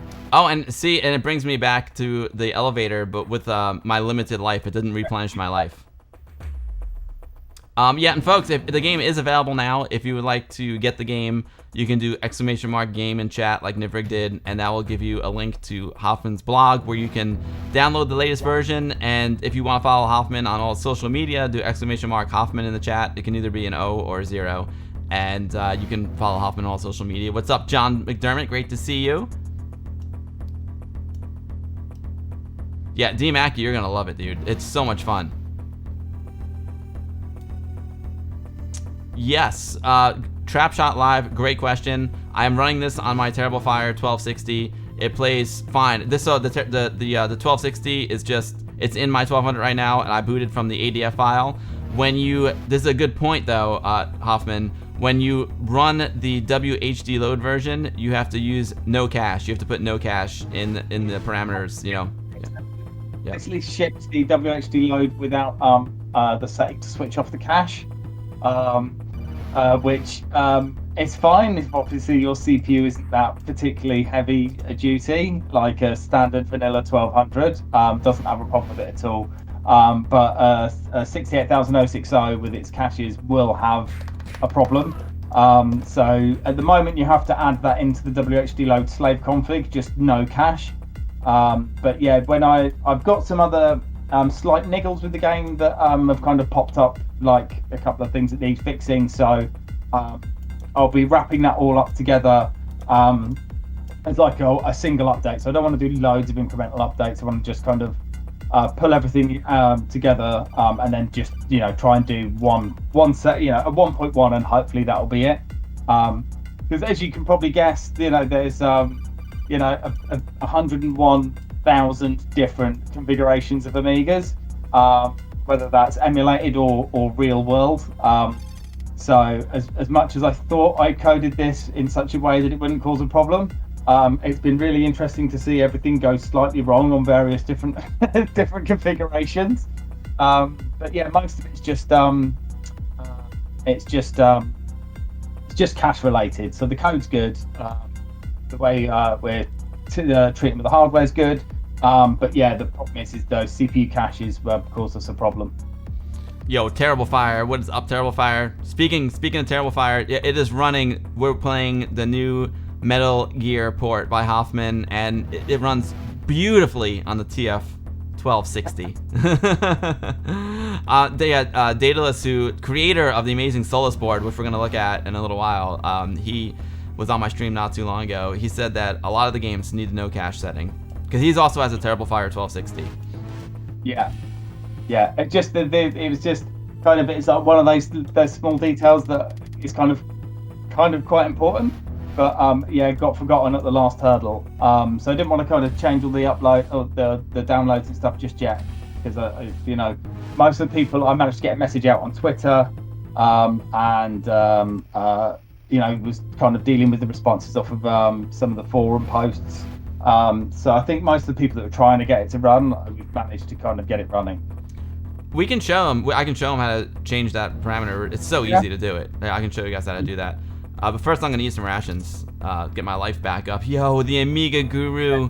Thank you so much for the resub, Tony Atkins. Tony, legend with Amiga games. The Amiga Guru blog, and amazing, super good guy. Helps so many indie game developers on the Amiga. Drop your link there, buddy. Tony, he helped. He's super helped us out a bit on Metal Gear as well. So he got us in touch with Cygor, who did the WHD load slave for this. So we did quite an interesting one with this. So obviously I used to do a bit of cracking back in the day and a bit of patching, AGA fixing and stuff. So I wanted the WHD load set up to be able to work so that if you had it installed, you could just swap out the disk image with a newer copy of the disk.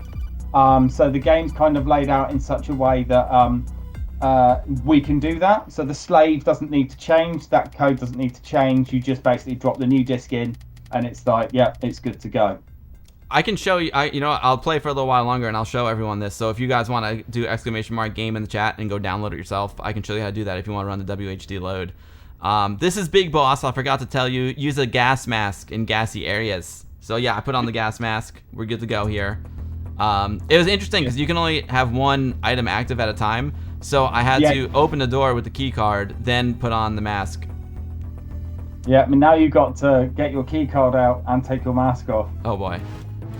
Chest Charne, Yakshamash. Oh, so I need the key to open that. Alright, so I'm gonna have to do this fast.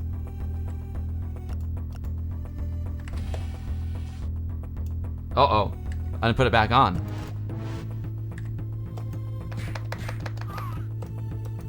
I think you're out of the room now anyway. Yeah, well, no, but as soon as I went into this room, it looked like I need the gas mask again.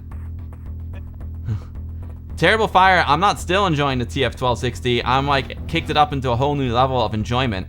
I've been, overclocking it to 62 megahertz, freaking, the Focus design demos work so good with it. Those are just really well coded demos. They just run like butter on the TF1260. They're amazing.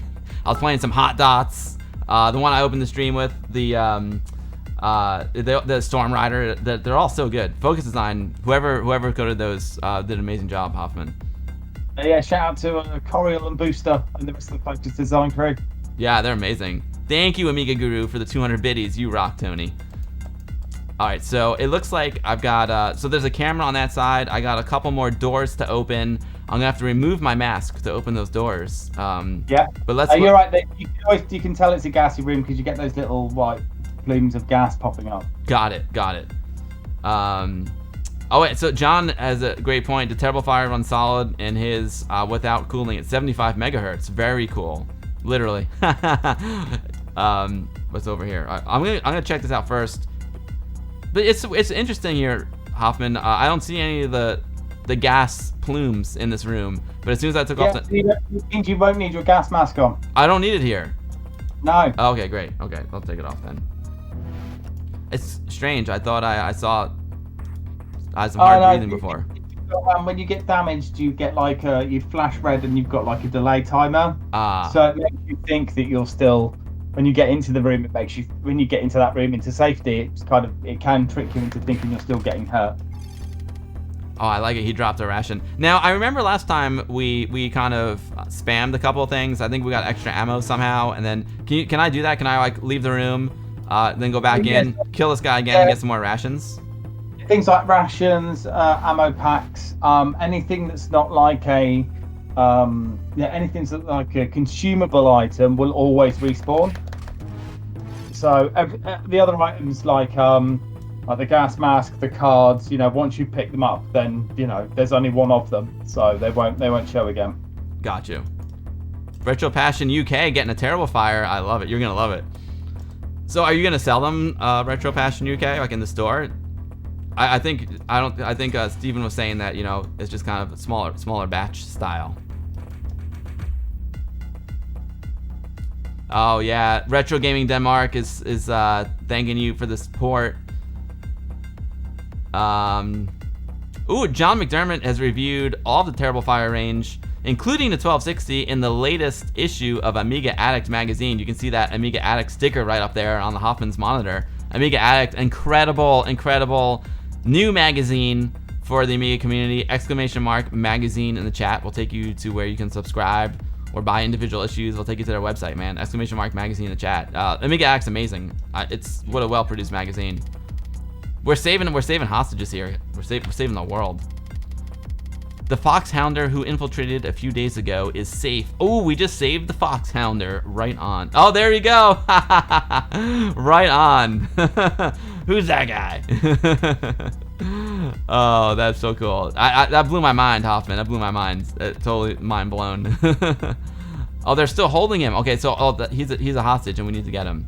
Acebal says the latest Amiga Addict is awesome. I love the Hoffman interview too. Acebal, I haven't read the latest one yet because I'm waiting to get the physical copy. I like to read. I love having the PDF as kind of like a backup. I like the initial read to be on the physical copy. Now, can I go into this one over here? Oh, he's coming back down, huh? You know, I'm gonna go chill out over here.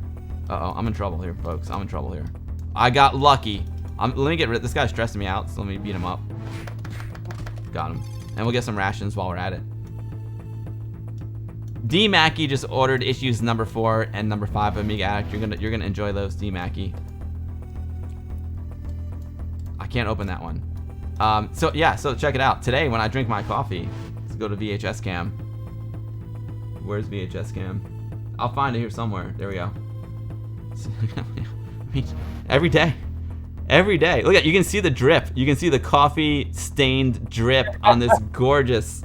I use it every day. I'd rather be using my Amiga. You know what? I am using my Amiga right now. We're all using the Amigas right now. Yo, Lady Isla Roos, thank you so much for the raid. Welcome to the stream, Lady A and Lady A viewers. You are super lucky because today we are playing the port, the Amiga port of Metal Gear, with the man himself who did the port, Hoffman, legend in the Amiga demo scene community, and now legend in the Amiga gaming community. Thank you so much, Lady A, for the raid. I appreciate you so much. I thought that camera got higher than that. Yeah, Actually, I'm safe there. I'm safe there. All right, so I guess I gotta wait. I forgot what was over here. Let me go back over here. You ordered the mug too. Nice, D Mackey. You know, next on my list, I need to order the folder. I don't think Ag3N. I don't think Hoffman's afraid of Konami, but are you afraid of Konami? I'm not charging for this, obviously. You know, it does seem a bit strange, doesn't it, to spend like 7 months of your life making something and then just give it away for free. But you know, just you know, it's such a legal grey area. You know, when it's such a direct port, you know, I wouldn't want to charge people for it. I wouldn't probably really want to charge people for it anyway. But you know, I'm guessing that the worst thing that could happen is that they'll tell me to take it down off of my site. I'm kind of not that bothered. I'm not that worried because I think Konami are a little bit more worried about. Oh, you know what? The cable came out. The cable came loose, and I couldn't go left. Yeah, I was getting too excited, and when I lifted up the coffee mug before, I realized I bumped the cable, and it wouldn't go left. No. It wasn't all the way in. It's all good, man. I get to keep playing. Calextras Cafe, you rated all on your own. That's cool. Well, thank you. I appreciate it anyway. Yeah, Lady A, you rock, Lady A. Thank you so much for the raid. Oh, this is NE7. So anyone, if you have a question for Hoffman, if you can do at Amiga Bill, it'll help me see the questions a little bit better. I might miss them if you don't do it, but it's all good. If you forget, I'll try and catch them. NE7 is saying, has a good question. Did you come across any unused stuff or hidden messages in the code when you were going through it? No. I mean, there's some lines of code that don't do anything, or don't get executed. I don't think there was any unused graphics in it. I mean, I should know. I did port all of the graphics, so I don't remember seeing anything there. But you know, there might have been, I guess, but nothing of any substance. I don't think. I think the most I saw was just, you know, a few lines of code that didn't get executed. So, I mean, to be fair, the cartridge is very full. So I can imagine they had quite a time trying to get this to fit in the 128K that it sits in. I'm just gonna ask you that. How big is an MSX cartridge compared to an 880K Amiga floppy disk? So that you just answered my question. It's 100 and how many K? Yeah. They vary. It depends on how big they make them. But they start off at like 32K and they go. Metal Gear is quite a big one. It's 128K. Metal Gear 2 is 512K. But they obviously use compression within that. So things like the graphics and the maps and stuff, they use different techniques to make that data smaller. But obviously without, it's not like a JPEG where you lose quality. It's just, it's just a way of arranging the data so it's smaller. Right on. So I guess being that it was only 128K, that's what allowed you to add all the enhancements and the enhanced sound and all that stuff and still fit it on one floppy. Yeah. So the base game itself, if you take out the enhanced soundtrack and sound effects, I think it would fit in 512K quite comfortably. The graphics have some of the graphics have take up more RAM because I had to convert, even though like say the sprites are only using 3 colors, they're still 16 color graphics in my end because that's the easiest way to be able to get them to draw. That's obviously the case with those. So they take up more space. And obviously I uncompressed all the graphics and just kind of left a lot of it uncompressed. Actually, no, that's tell a lie. I recompressed it in the end. Right on. Because I was running out of space with my sound effects. Hoff, I just have to run out really quick. I'll be back in like 2 seconds. If anyone has any questions for Hoffman, you can ask away. I'll be right back. I'll be back in 2 shakes of a lamb's tail. The stream master's gone.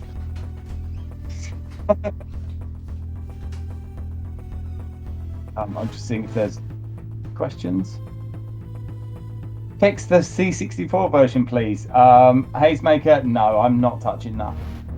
I'm sorry. I might do you a SID of one of the tunes, but that's about as far as I'm going into the C64 at the moment. Can you do a backflip? No, I can't do a backflip.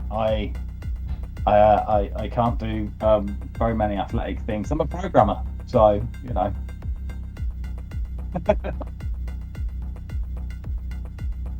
any plans to collaborate with Citrix more? We should do. We have a lot of fun when we work together on that tune. I did speak to him not so long ago because I got a load of tunes off him for the Amiga DJ set I did not so long ago for the PT1210 Weekender, which is a perfect opportunity to tell everyone that I'm doing my radio show on Monday. This Monday, 7 p.m. to 9 p.m. The BST, is it that we're in? I don't know. And it's going to be another Amiga special. So we're going to we'll be breaking out the A600s for tomorrow night's show.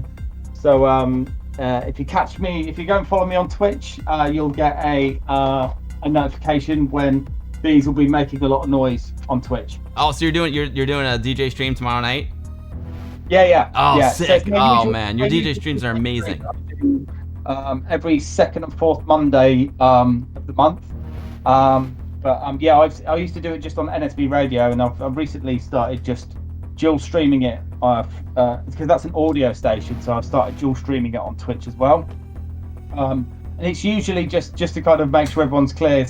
It's usually just it's a DJ show, so it's usually just tracks that I'm into, stuff that I like. But yeah, every now and then I'll bust out the Amigas and do a PT1210 set. And it seemed quite pertinent to kind of do that this Monday. What with it being quite a big Amiga weekend this weekend. Very cool. That's awesome, Hop. And yet, so Ash said hi. What is up, Ash? Great to see you. If you're just joining the stream, like Ash said hi, or you just followed, like Quant Quest, welcome. I'm Bill, and I stream Amiga stuff here almost every Sunday on Twitch. And I like to stream new games, old games, classic games, creative streams, Amiga news, freaking indie retro news. But today we are joined by Hoffman. He just did an amazing port of the original Metal Gear, and we're playing the game. It's a port to the Amiga. It runs on any Amiga with 512 chip, 512 of any other type of RAM, and it's freaking incredible. And we are so lucky to have this port. And if you have any questions for Hoffman, do at Amiga Bill in the chat, and I'll see it and I'll ask him. Or you can do it at DJ Hoffman. It's great to see you, Ash. Super Tech Boy. Oh, yeah, Super Tech Boy asked if there were any Easter eggs in the original code. I think you answered that one. You said you just found some stuff that wasn't used. Okay, there we go. Jawolf's got a good point. Maybe anyone grabbing the game, because the game is free, !game in the chat, could pay Hoffman back by buying some music from him. Is your music for sale, Hoffman? Yeah, my Bandcamp. I don't know a link to that. Um, Your Bandcamp is, you can get supported on Bandcamp. My album's up there. My first album, called Serenity. That's, I can't remember how old that is now. It's quite a few years old. So yeah, what I should do is probably put some more music up there. I'd like to put up there as, like, you know, you pay what you want, but you don't have to pay anything. So yeah, if you want to support me, just go and buy my album. Perfect. I'm pretty sure, I think if you do !Hoffman in the chat, that Bandcamp is listed there. But if not, go for it and drop the link in the chat for sure. Fiasco is saying, any other MSX games that you're planning on porting? I'm not planning on porting any MSX games at the moment. I have been speaking to Tony Galvez, because he's working with a team that have reverse engineered Maze of Gallius, which is Nightmare 2, which is it's kind of a platform adventure game, kind of like Zelda. So it's originally an MSX1 game. What they're doing is they're upgrading it for the MSX2, so they're giving the graphics an overhaul, the music an overhaul. They're doing that first, and then once they finish the project, they've obviously said that I'm welcome to the source code if I wanted to have a look at it. So we'll have to see. I mean, this project obviously took about 7 months to get together. I'd imagine if I did it again, it would be a bit quicker, because I've got a better understanding of Z80, and a lot of the kind of graphics code on the Amiga side would translate to another port quite easily. But yeah, it is a big undertaking. So that's a possibility. We'll have to see how that goes. I am looking at something else which is remaining completely and utterly top secret. So I won't say anything about it. And there's obvious reasons for that. Well, that's cool. We have something to look forward to, which is awesome. Yo, Monster Joysticks, no worries. Thank you for hanging out as always. Thank you for your incredible support, Monster Joysticks. I appreciate you so much. He says, gotta run, but the conversion looks awesome, and I'll be giving it a go this week with his Monster Joystick. It is awesome, Monster Joysticks. It's so good. Let me just catch up on the chat here. Play some tunes. Bitstorm. Oh yeah, we'll play some tunes in a minute. The game is awesome, Ash. It's really, really good. Whitey Snakey's got a question for you. Have you considered an AGA version with slightly enhanced graphics? To be honest, to kind of be super clear, is I'm not a graphic artist. So although I could get someone else in to do the graphics, it's a really big undertaking. So the thing that a lot of people kind of if you're not making games, or you haven't done graphic work before, graphics work is really, really labor intensive. Music, you can sometimes, if you hit a good creative streak, you can get a tune done in a night or two. But like doing graphic assets is, particularly like retro pixel stuff, it's very time consuming. So being able to, because I don't do that, so it's not something that I can do. So I'd have to ask someone else to do that.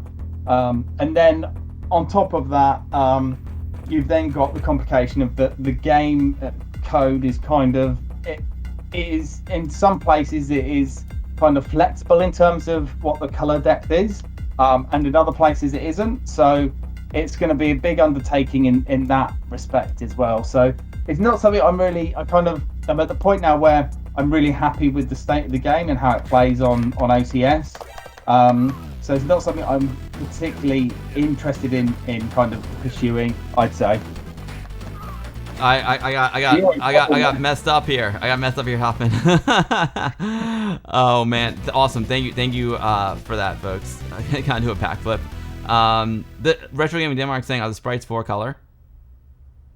Yeah, so they're not actually sprites. So, interestingly enough, the sprite hardware on the Amiga and the MSX are actually quite well matched. And I spent a good 2 to 3 weeks writing an entire sprite multiplexer for the Amiga, so that you could put any number of sprites on the screen wherever you wanted, because there's only 8 sprites that you can have. At 4 colors, well, 3 colors because they've got a transparency as well. So I did all of this work to do sprites and multiplexing and the rest of it, and even to the fabulous code that it was. As soon as I'd end up with like 5 or 6 guys on the same line, then you'd start getting one drop out here and there, and I just thought, no, this is no good. Like, you can't have characters, like particularly enemies or bullets, suddenly disappearing from the screen. No.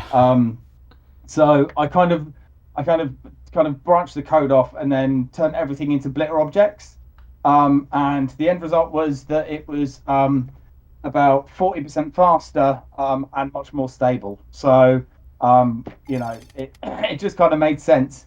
So the thing about sprites on the Amiga is they are really useful in very specific circumstances. Otherwise, most of it's blitter stuff. Got you. So they're using blitter objects instead of sprites. It's just a lot more powerful. Yeah. I mean, you might as well use the custom chips. Exactly. Yeah.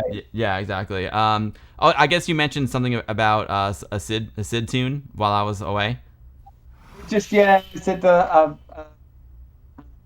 his name Hazemaker 64. Yeah, he's a 64. I mean, he does Amiga stuff too.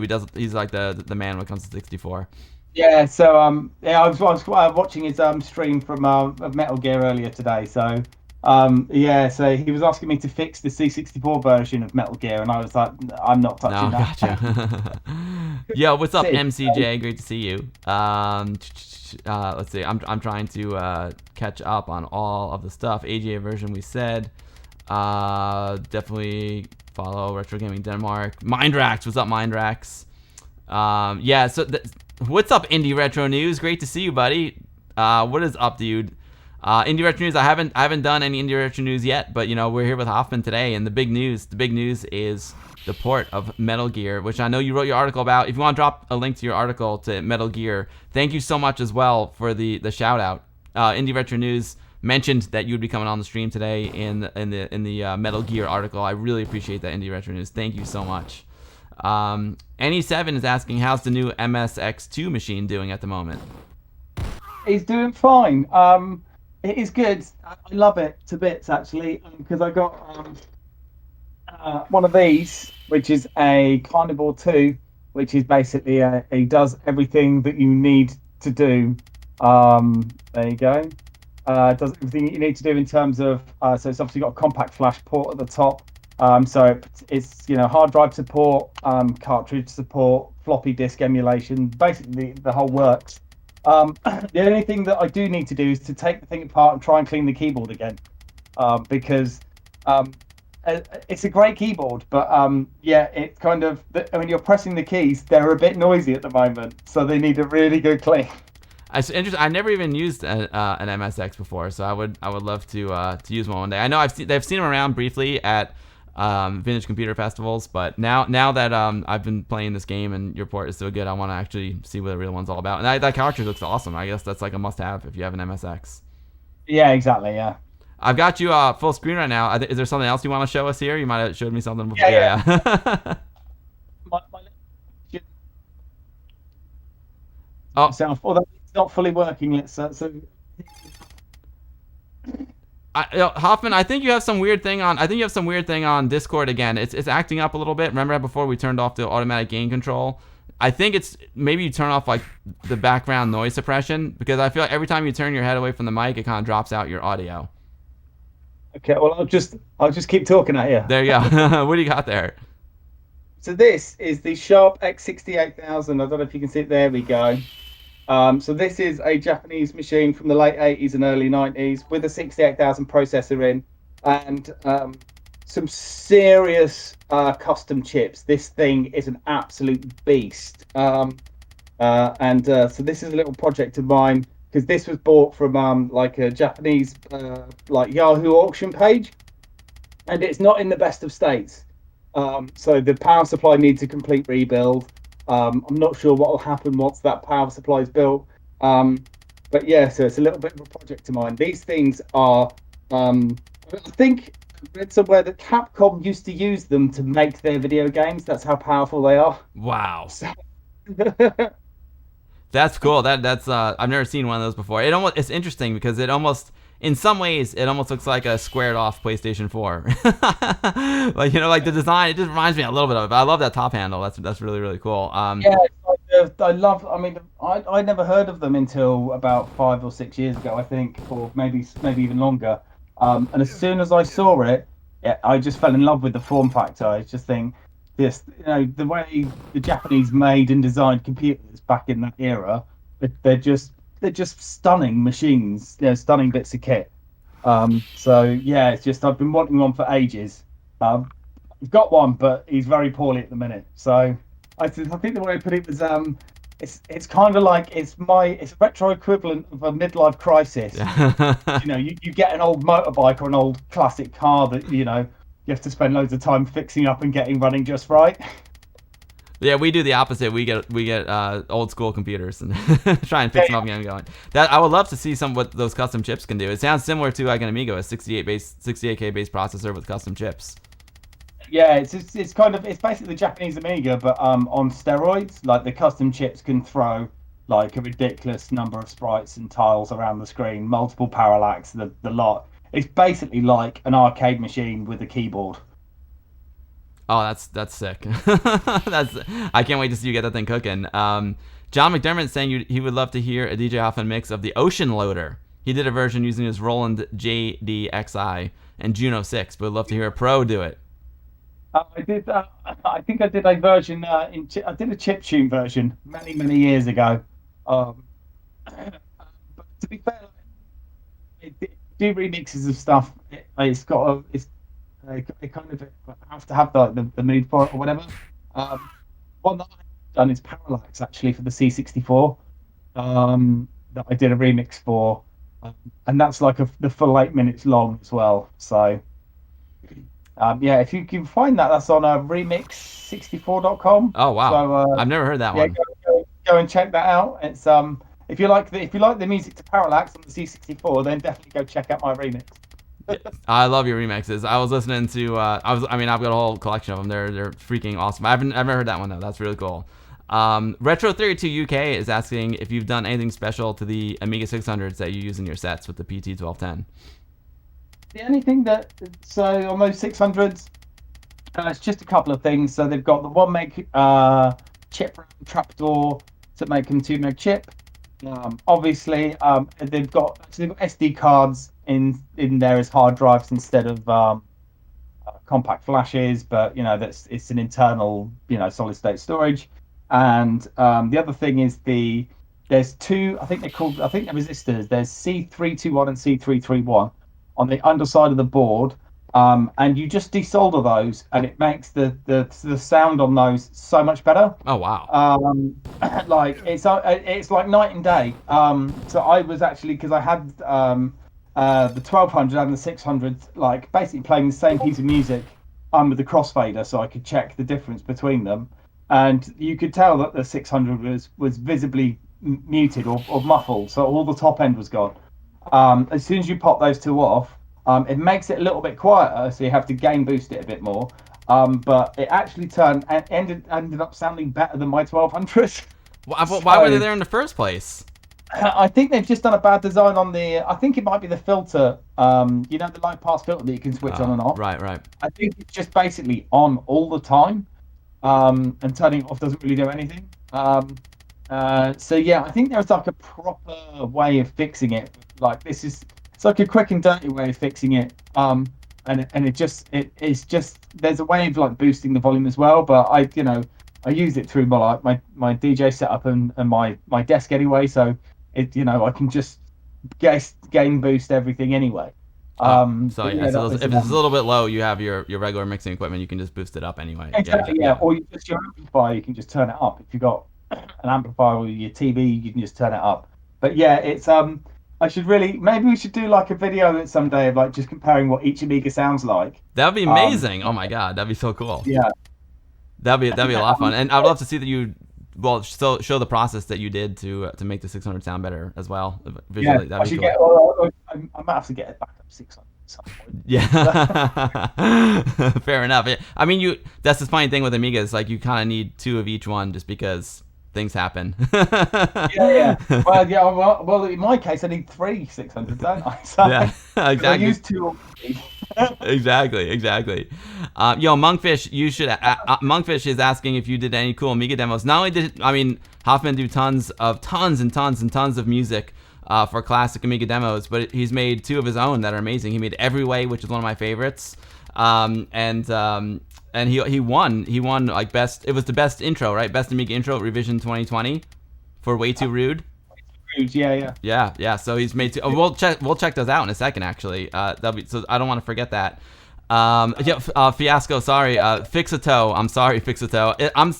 There's a silly Billy emote just for that reason because I mispronounce everything. Fix a toe. There you go. Give a shout out to Retro Passion UK who actually supplied me with the second Amiga that I've got, and I was talking to him about the audio fix. And it's now known as the Hoffman audio fix when people request A600s from him. The Hoffman fix. I dig it. Yeah. I actually had someone, I can't remember who it was, actually messaged me afterwards saying, I got that fix on my 600 and it sounds really great. That's awesome. Retro Passion UK just crushing it today. Newest Amiga Bill VIP. That's really, really cool. Yeah, dude. Roy, that boy, Metal Gear on the Amiga. This witchcraft is done by the man on the screen right now, Hoffman. It is a port. It's a port of the original one, the original MSX, and it's freaking amazing. It has enhanced sound. It's got enhanced features like on the screen right now. You can see the character that you're talking to. So it's a very true port, but he also added some really neat little features as well that make a big difference. Amiga Nick said you did great with the game, Hoffman. Wizard New Jersey and Sky Zoo, thank you so much for the subs. I appreciate that so much. Yeah, Steps, we asked him the question about Konami before, and so far everything's been cool. Yeah, I think like they're more interested in their pachinko machines at the moment. As you can see what they're doing with the Metal Gear franchise, which is basically burying it with Metal Gear Survive and ignoring all of their great IP altogether and doing betting machines. I'm not really that bothered. I'm not worried. They're obviously not doing video games at the moment. Are you Hindi Retro News is messing with you? Are you tempted to do Vampire Killer, aka Castlevania from the MSX? I'm tempted to do any of the Konami games, if I'm honest. I think they're all fantastic. They're all really great. Particularly that era. Vampire Killer, Penguin Adventure is another good one. Treasures of Usis is a really good one as well. That's like a little platformer. That was really good. One that I really, really, really wanted to do was Nemesis 2, or Gradius 2, which is they did 4 versions of Gradius or Nemesis. Actually, no, 5 if you include Parodius as well. So they did Gradius 2, or Nemesis 2, Nemesis 3, and Salamander. And the thing about the MSX versions is they had a lot more kind of story elements to them. Like you'd have little kind of cut scenes when you'd like go to different levels and stuff, and they'd have all these storylines, and you'd have like a bad ending and a good ending depending on how you did the levels and stuff. So they were like probably some of my favorite shoot 'em ups. They were brilliant. The scrolling on them is terrible. They're like 8 pixel chunks at a time, so like it doesn't scroll well. So I'd love to have a go at that, but again, the problem is having to reverse engineer everything. Where I lucked out with this because it was already there. Yeah, it made it so much easier for you. I love Gradius. Gradius and Gradius 2. I love side-scrolling shooters. That would be amazing, but I understand. Fixato. The reason is asking about why did you redo the character portraits, but the truth is you didn't really redo those character portraits. They weren't in the original game, right? Yeah, so they were in the original Japanese manual, and I'd worked out that we could add them in. So Tony drew them for us. So they're all brand new pixel graphics, but just based on what was in the Japanese manual. That's brilliant. I think they add so much to the game. Indie Retro News, thanks for dropping the link to your amazing article, indieretronews.com. Supplies everyone with incredible news in the retro community, not just Amiga. I know Purple Haze writes for them too. And Amiga Love says the MSX2 was such a kick-ass looking machine. I'm all about the look, as we'll see in a little while. I'll play some Hoffman demos for you, and we'll check out the Solus board. Rob Cranley was a guest on my stream about a month ago, and I was lucky enough to get a Solus board from him, which lets you control RGB LED lights. I'm a lighting guy, so it's like the coolest upgrade. That and the Terrifier are amazing. You got your Terrifier 1260. You also want to know how hot or how cold it's running. The Solus board will allow you to attach temperature sensors to it as well, and you can also control fans. It's amazing. I don't have it fully installed yet. I got it just working for the stream, but it's really cool. Let's see. Steps is asking if you prefer CRTs to the modern screens, and do you how many CRTs do you have? I've only got the one. I've got my Sony here. I don't know if you can see that. I see it. Yep. Which I picked up. It's only got composite input, which is slightly annoying. So I've read that there is a mod you can do, but I'm just not that great at electronics. So I'm also incredibly petrified of opening up a CRT. So actually, if there's anyone in the south of England that could read the service manual for this and populate the board with all of the additional components, I'd be very interested in coming around to visit you with my monitor. That's those Sony PVMs and BVMs are the best. They're the best CRTs. I mean, I like my Commodore ones just because of the nostalgia factor. But the best quality image I've ever seen from with a retro computer on a CRT has been on the Sony BVMs and PVMs. They're amazing. It is the Holy Grail. Totally. I'm just gonna try and catch up. See if anyone has any more questions for you. Cliphead, that's hilarious. Captain John Archer, thank you so much for the resub, Captain John. Roy, this is it's actual porn right here. It is retro game porn for sure. It is beautiful. I think I'm so far behind on the chat. He might have been talking about the computer. Captain John, thank you so much for the support, and hello to Amiga Sons. It's a pleasure to have you here. Hoffman's new port is amazing. It's absolutely amazing. Sorry if I miss anything here in the chat, folks. I'm trying to catch up. I'm a little bit behind. But thank you so much, Captain. I appreciate it. Just one quick reminder. Unfortunately, Twitch has disabled the feature of emailing subscribers. So I used to be able to just like send the goodie bag and say send to all my subscribers. I can't do that anymore because I guess Twitch is trying to make it as hard as possible for me to communicate with people who really want to support me. Thank you, Twitch. Anyway, so I'm going to try and figure out how to get the goodie bag to the Twitch subscribers. It's probably going to be like an every other week kind of thing. I'm going to have to whisper you. So in the meantime, if you want to try the Patreon, that works great. And that will come out every week, but I'll do my best. Everyone who subscribes to me is still going to get the goodie bag, don't worry, but I'm not going to be able to do it every single week until Twitch brings the feature back, if they bring it back. Dictator, thank you for the 100 bits. I appreciate that so much. I'll tell you what. Hoffman, maybe now's a good time to show some folks some of your demos, and I can show them the Solus board too. I think it'll be pretty rad. I'm super psyched about it. I've been working like crazy. I've been doing 3 different TV shows, which is awesome. I got 2 of them coming out in the fall. So since I got the board, I haven't had time to play with it, but I was like, SW3PO was in my Discord channel. I was like, he's like, you got the Solus board. You got Hoffman coming on. You got to get the Solus board working. I'm like, yeah, I do. It is mandatory. I do have to. Mr. Lokins, I want to figure out how to do that in Discord. The problem is, like, not all my subscribers have Discord. So it would be a really good way to do it is to send it out on Discord. It's just that, what if one of my Twitch subscribers doesn't have Discord? I think a lot of them don't, All right, let's put this down. I need to do one thing here, folks. I'm gonna go to the overhead cam. But can I do this? Let's see. You know what I'm gonna do? I'm gonna keep Hoffman on the screen. I'm gonna make a duplicate here. I'm gonna duplicate this, and I'm gonna hide. I'm gonna do a little on the fly editing here. I'm gonna turn that off. I'm gonna add my overhead cam, video capture device, and we're gonna add the overhead cam. Why isn't it there? Weird. Where's overhead cam full screen? Don't tell me overhead cam died on me. Let's see. Overhead cam, where are you? It's there. I don't know why I couldn't add it. Try this one more time here, Hoffman. Let's go here. Boom. Get rid of that. Yeah, I want to remove that. Add video capture device. Add existing. I'm gonna add overhead cam and make it visible. So weird, dude. I don't get it. All right, let's go to. I'm gonna try one thing here. Overhead cam settings. Oh, so weird.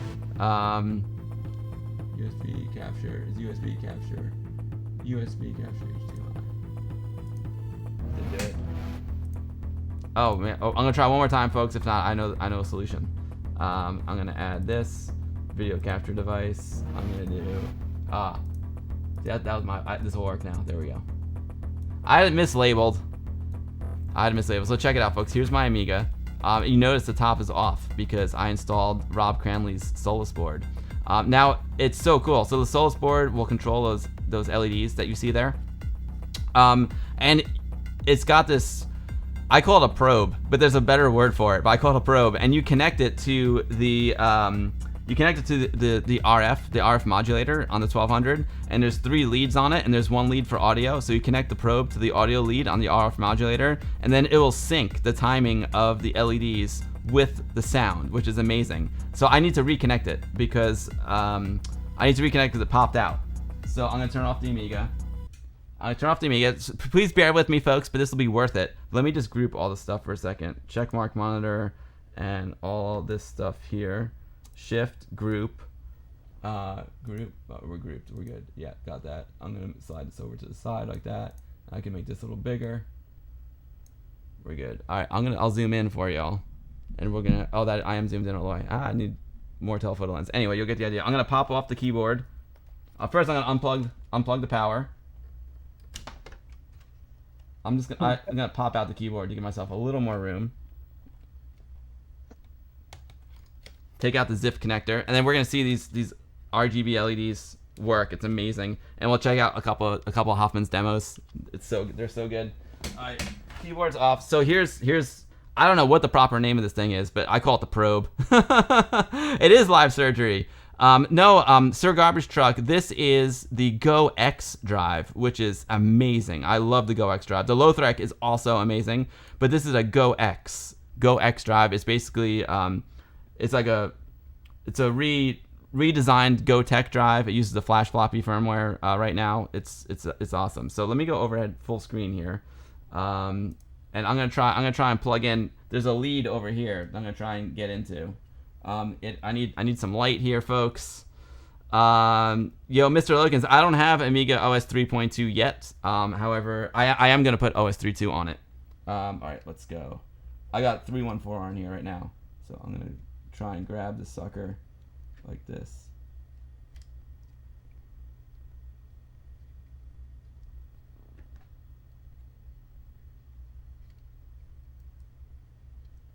Good thing I'm not a real surgeon. Alright, trying to get it here. Alright. Like a game of Operation. I got it. It is like a game of Operation.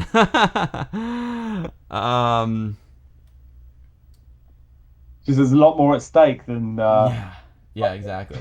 I am going to put the power back. No, I'm gonna put the keyboard back on. You know, to be honest, I see Acid Bottle. I don't know which Rev 060 I have right now. I mean, Terrible Fire will tell you. Terrible Fire's in the chat. He'll tell you which one I have. It's I don't think it's a Rev 6 if I'm not mistaken, but I'm not sure. Maybe it is. I love that keyboard. It's so nice. Alan, yeah, Alan put it in. Yeah, this keyboard is I mean, this is an original Amiga keyboard, but I put the new keycaps on it from H0ffman.net. All right. Keyboard's back in. Plug the power in. All right. And now let's fire this baby up. Let's see. Yeah, we got some lights. Nice. All right, we're booting up here. We're good to go. Hey, what's up, Chucky Gang? How's it going? Yeah, I don't think it's... You might be right. It might not be a 6. I can't remember which one he did. It definitely has the FPU, though. Yeah, Seago, I agree. Amigas are the sexiest computer ever built. All right, let's get these lights good. Looking good.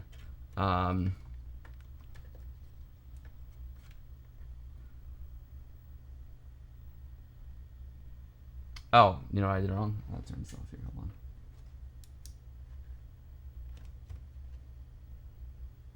on. Okay. I think we're all good here.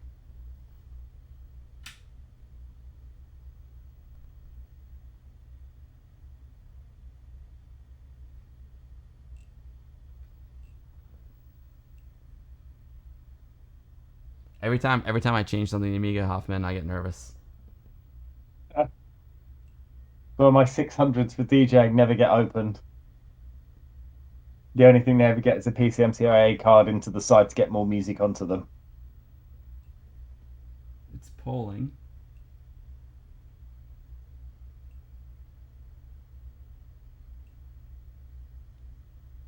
Ah, okay, good. We're up. Okay, cool. You know what it is that with the Solus board, I know Rob mentioned the Solus board does something on the boot, so it takes a little bit longer to boot up. Let me see. Yeah, it was worth it though, right?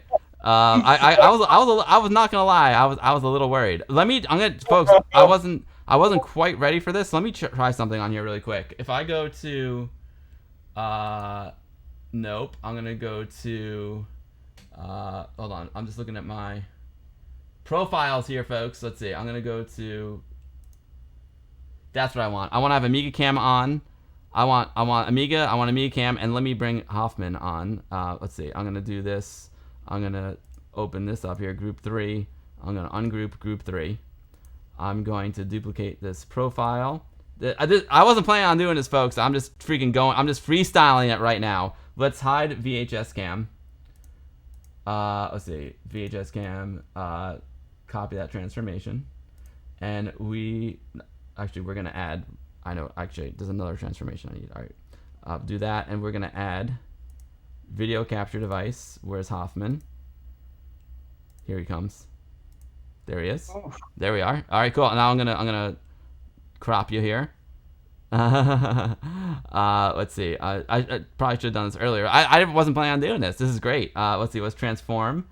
Let's see. Transform. Edit. Transform. I'm gonna crop the right. This is probably a big one. This is probably like a 600 or probably something like that. And the left will probably be like a 200. And then top is probably gonna be like a 50. There we go. Bottom's gonna be another 50. Let's see. That's pretty close. That is pretty close. Let me make sure I lock my background though. Okay, we're locked. Okay, cool. I'm gonna lock the VHS cam. Lock those suckers. Here we go.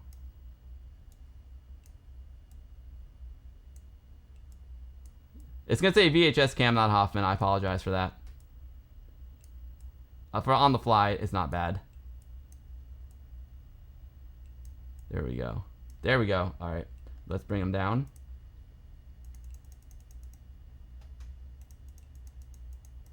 Perfect. There we go. All right. Hoffman's in the VHS cam now. We're rocking and rolling. All right. So you can see the Amiga cam up there, and we're gonna play some Hoffman demos and watch these suckers dance to the music, baby. I'm sorry if I missed anything in the chat. If I missed anything, do add Amiga Bill. Yeah, Daedalus said Rob was nervous about it wasn't gonna come up either, but we're good. We're good. We're rocking and rolling. So let's. I think the probe is attached properly. Let's check it out. Let's go to the demo scene. And we were talking about, some folks were asking if Hoffman made demos. And, I first knew about him for making the music to demos. But he has made his own demos as well. So let's start with Every Way. Hoffman, do you want to say anything about Every Way before I play it? Yeah, so Every Way is a 64 kilobyte demo, which means that every everything, the music, the graphics, the code, everything all fits into one file that's 64 kilobytes. It's for the Amiga OCS, and it uses the Rose engine for its graphics. And it needs 512K of chip RAM, 512K of other RAM as a base, just standard Amiga configuration. So And it was released Sundown, or was it called Sundown then? It may have been. Might have been the last Sundown. I can't remember. Might have been Nova. But UK demo party. Brilliant. So this is, even though I'm using a 1200 here, it's gonna be, it runs on a 500, which is amazing. And the fact that it's such a small file is stunning. But you're gonna see the lights dance along with it, which is freaking amazing. Let's freaking do this every way.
It's one of my all-time favorite demos. It's simple and awesome. The music is actually, it's not that simple, but the music is phenomenal. The sync is just out of control, and it's so funny because the Solus board actually did pretty well with the sync. The sync is like key to that demo, but it didn't do a bad job coming off the RF port. That was freaking rad.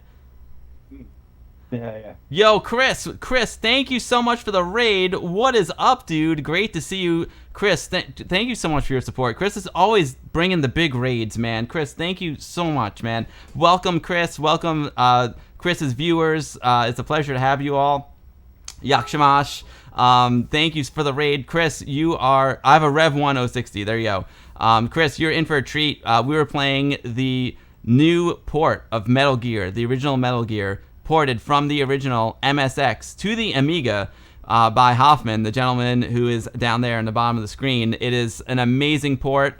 He's got like the original soundtrack. He made the new soundtrack because Hoffman is a professional musician. He's incredible.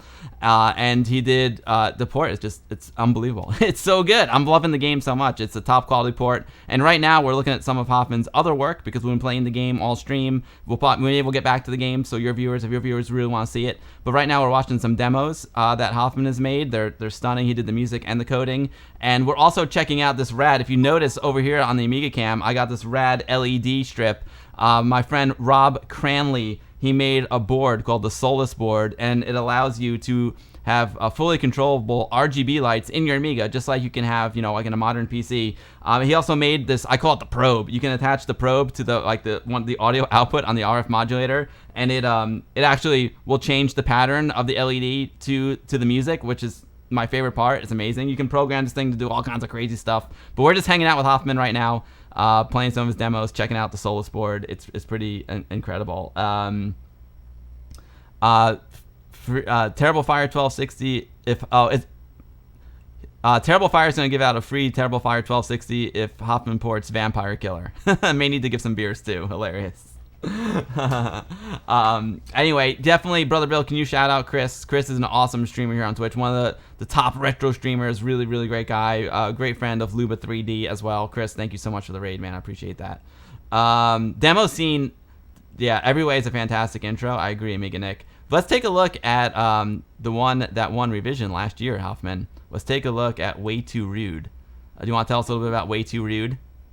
So yeah, Way Too Rude is, again, it's using the same visual engine called Rose. So the visual engine is coded by Blueberry. We do a lot of work with Blueberry. But this is one where I decided to write a massively improved version of the synth engine. So there's a synthesizer engine that kind of generates the samples so that we don't have to actually have the samples in the intro. So like that was kind of the big thing for this one, was to get some more tools in the belt in terms of the music to try and to just keep pushing that as far as it could. And then visually, this is a version of Rose where we could have like basically two planes, so it runs in dual playfield, which kind of gave us a bunch of extra stuff that we could do visually as well. And the guys from Loonies, Blueberry and Farfar, they also worked. So this one's a much more collaborative one. So those guys came in, they sorted out the color palette, additional effects and stuff, and then I stitched sections of it together at the end. But yes, a lot of it's kind of, a collaborative effort on the visuals on this one. That's why it's a Logicoma and Loonies production. Yeah. Brilliant. Yo, Ian Ruford, thank you for the follow. And Aphelion Freeze, thank you for the follow. If you're just joining me from Chris's stream or just joining me from another stream, welcome. It's a pleasure to have you. I'm Bill. I stream Amiga stuff almost every Sunday here on Twitch, 2 p.m. Eastern. That's in the evening if you're in Europe, in the morning if you're on the West Coast. And I like to play classic games, new Amiga games. But my favorite thing to do is to have people in the Amiga community on and interview them and talk to them and have them hang out. And that's what we're doing today. We're joined by Hoffman, who did the port of Metal Gear. The original Metal Gear is awesome. And now we're going to check out one of his demos that won Revision 2020. It's called Way Too Rude. And you'll see the sync, man. You'll see these LEDs sync, because another incredible member of the Amiga community, Rob Cranley, made this device called a Solus board that lets you pimp out your Amiga with some LEDs. It's too cool. Too cool. Way too cool.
Freaking amazing.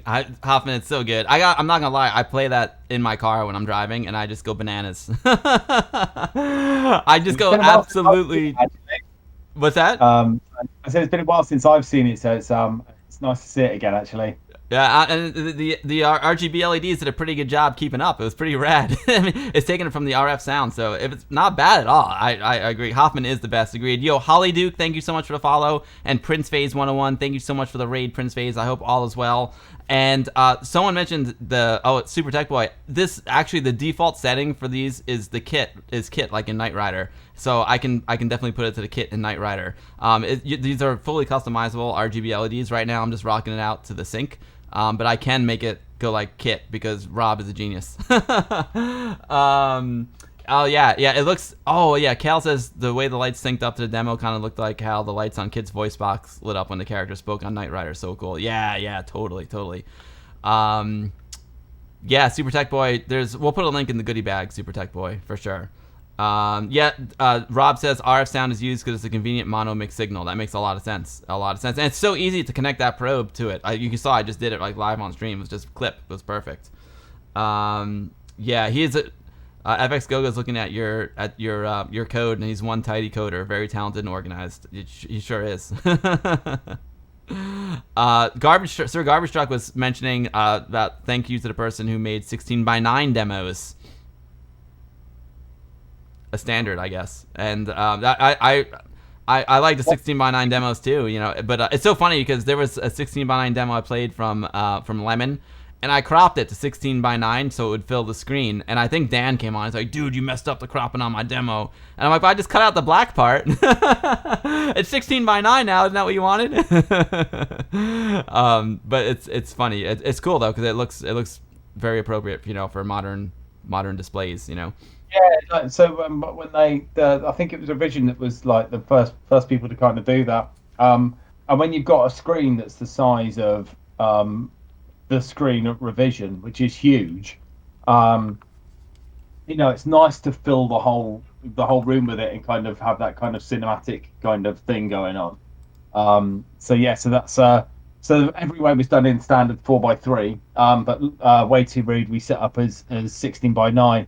Admittedly, because obviously when we started making it, we were aiming to go to Revision, but that was obviously when the old pandemic kind of kicked in, and then I think because we obviously when you go there and you take a demo to a demo party, you get to see it on the big screen in front of everyone, and it's kind of it's an experience. It's kind of one of the reasons why I keep going back to it, because it's like when you're there in front of a crowd of people, however big or small it is, it's still like your heart ends up being like in your throat whilst your entry's on, and it's so exciting.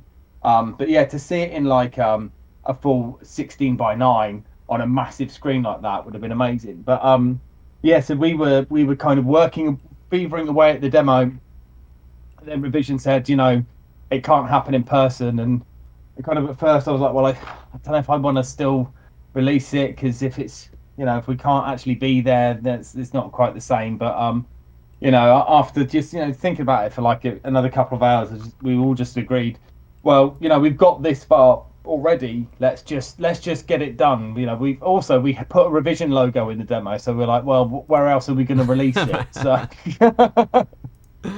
yeah, I mean, they did an amazing job. The Revision streams are top quality. But there's nothing like being there in person, seeing it on the big screen with an audience. I know, because as a filmmaker, there's nothing better than seeing your work up on the screen in a theater with an audience. That's why we make this stuff, So I imagine it's very similar to Revision. It's cool to have stuff on Netflix and whatnot. It's amazing. Like, I'm so thankful to have stuff on those streaming services, but it's not the same as seeing it on a screen in a film festival or in a theater with a live audience. You feel the energy in the room. Like, you can get the real time reactions. It's just so much better. Yeah. Let's see. I can get this going here. Hold on here. I'm gonna fix this. It's bothering me that says VHS cam. There we go. Better. Fixed. I see you got Cammy on the cam. Yeah, I got Cammy on the cam. Yeah, dude, she's amazing. She gets up on Monday morning at like 5 a.m. to watch my streams. It's incredible.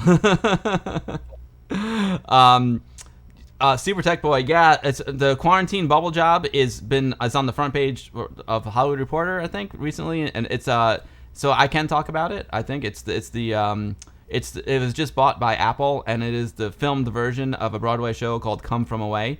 And it was just bought by Apple. It's on. You can check it. There's an article about it in Variety, and an article about it in Hollywood Reporter. And they talk about the strict COVID protocols that we took to keep everyone safe, and it worked out really well. Yeah, I'll definitely put some. There'll be plenty of Hoffman in the goodie bag. Don't worry, folks. And if you're just tuning in as well, Twitch did something really silly, really unfortunate. Recently, they did it this week. They disabled the ability for me to email all of my subscribers. So the only way for me to communicate with my subscribers right now is to privately message each and every one of you with a whisper. And that's going to be really hard for me to do, but I'm still going to do it because I want to make sure you all get the goodie bag.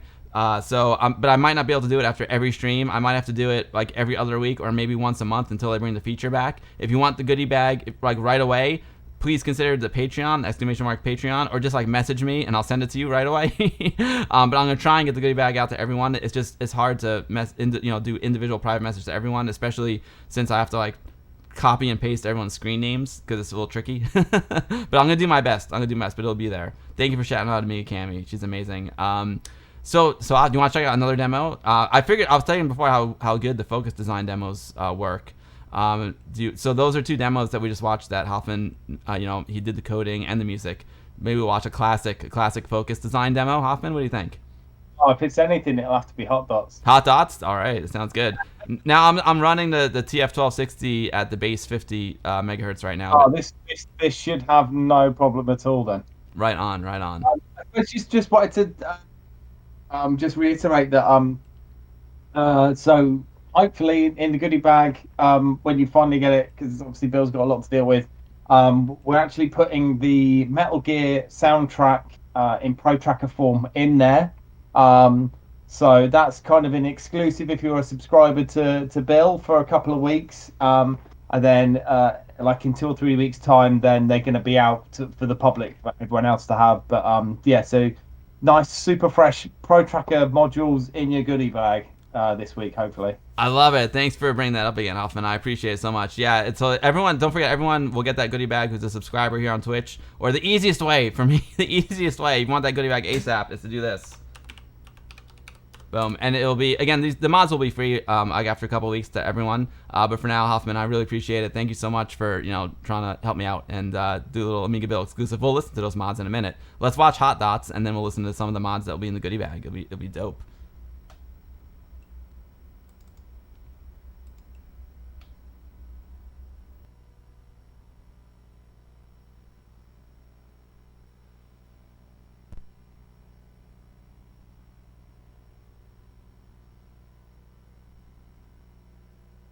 Maybe it didn't.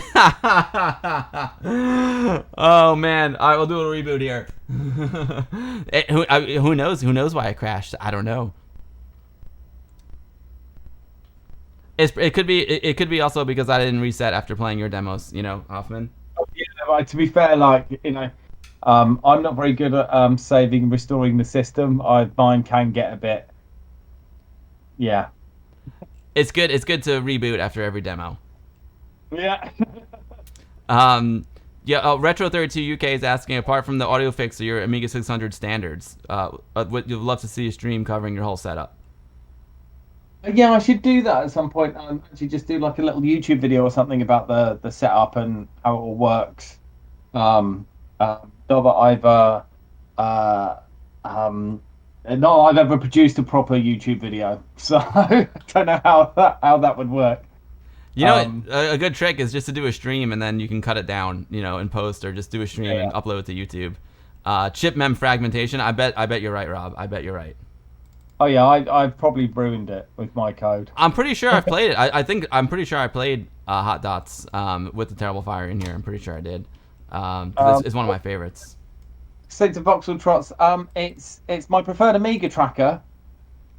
I don't really write in any other trackers because I have done some other stuff. If you look up Reclamation, is something that we did in a tracker that called Fast Tracker 2. That the tune is like 18 tracks wide, which is it was a lot of work and far too many channels for me to deal with. But then we actually basically snuck a demo into the pattern data, so that's worth checking out. But yeah, it's Pro Tracker is the only one I really use because that's the one that you've got the support for in terms of code and what have you within the Amiga. So it's also the one that I know like the back of my hand, so I can rip apart the file format. I know all of the bugs and how to exploit them. So that's why I use Pro Tracker quite a lot. It's like second nature to you. It's like part of your brain. Yeah. Brilliant. Let's see if Hot Dots works this time. Pixels at Dawn Gaming. What's up, buddy? Pixels at Dawn. I mean, you know how I roll. Pixels at Dawn. Pixels at Dawn Gaming, one of the main editors at Amiga Addict magazine. You rock, Pixels. Thank you. Appreciate you so much. Amiga Guru, rock on. Let's see if we can do it. Let's see if we can do it, Tony. Let's see.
It's so good. It's such a classic, Hoffman. It's so good, man. I love it. It's so good.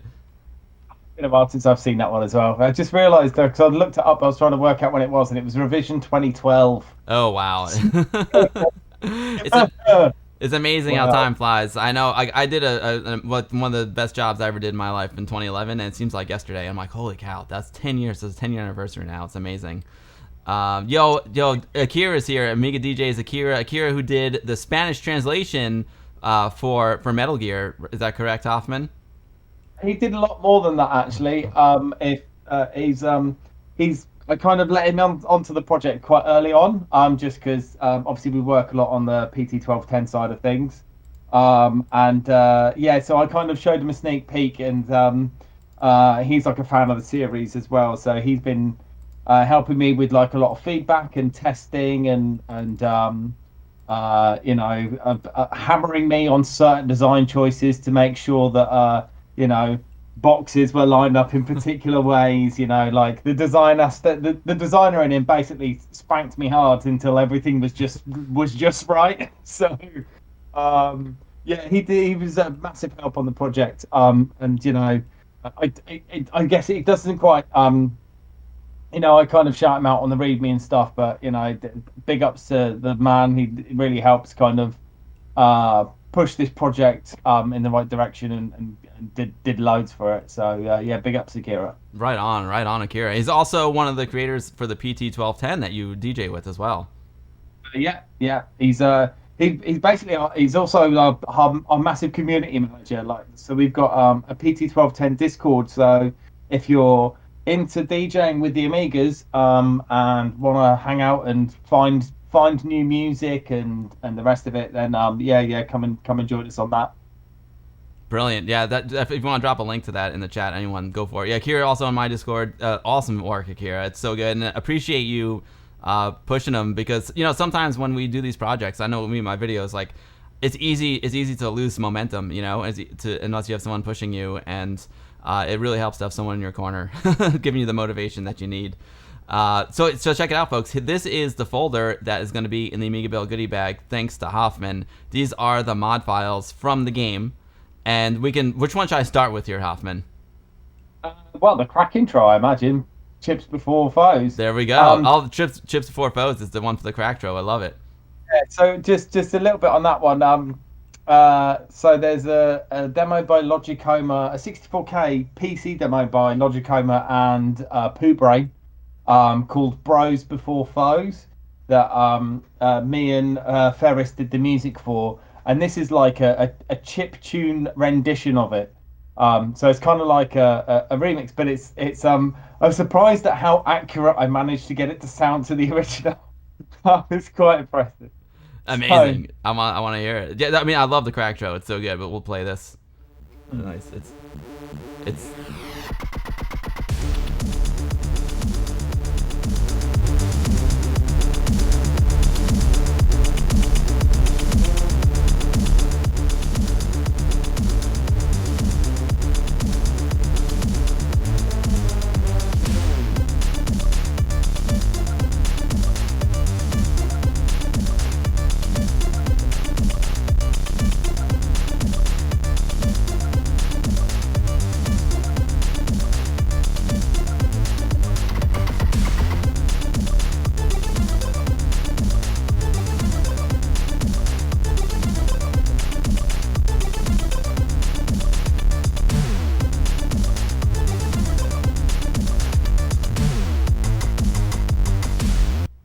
oh, it's so good.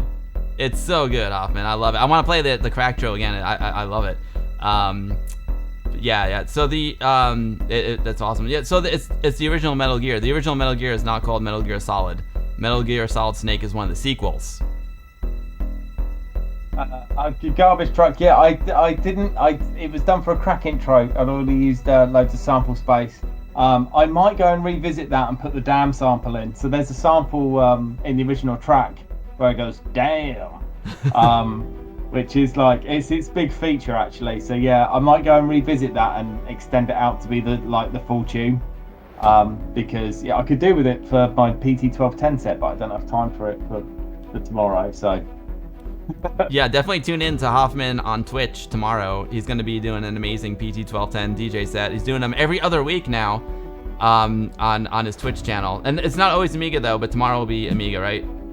Yeah. So usually it's a kind of standard DJ set with music that I like house, garage, breakbeat, sometimes a bit of drum and bass, basically anything that kind of takes my fancy, the stuff that I like. But yeah, also every now and then I'll collect a bunch of modules together and just smash out a little Amiga DJ set with the PT1210. It just seemed like a good week. I've been meaning to do another one because I've been getting quite a few requests for one on when I do my normal show on Twitch.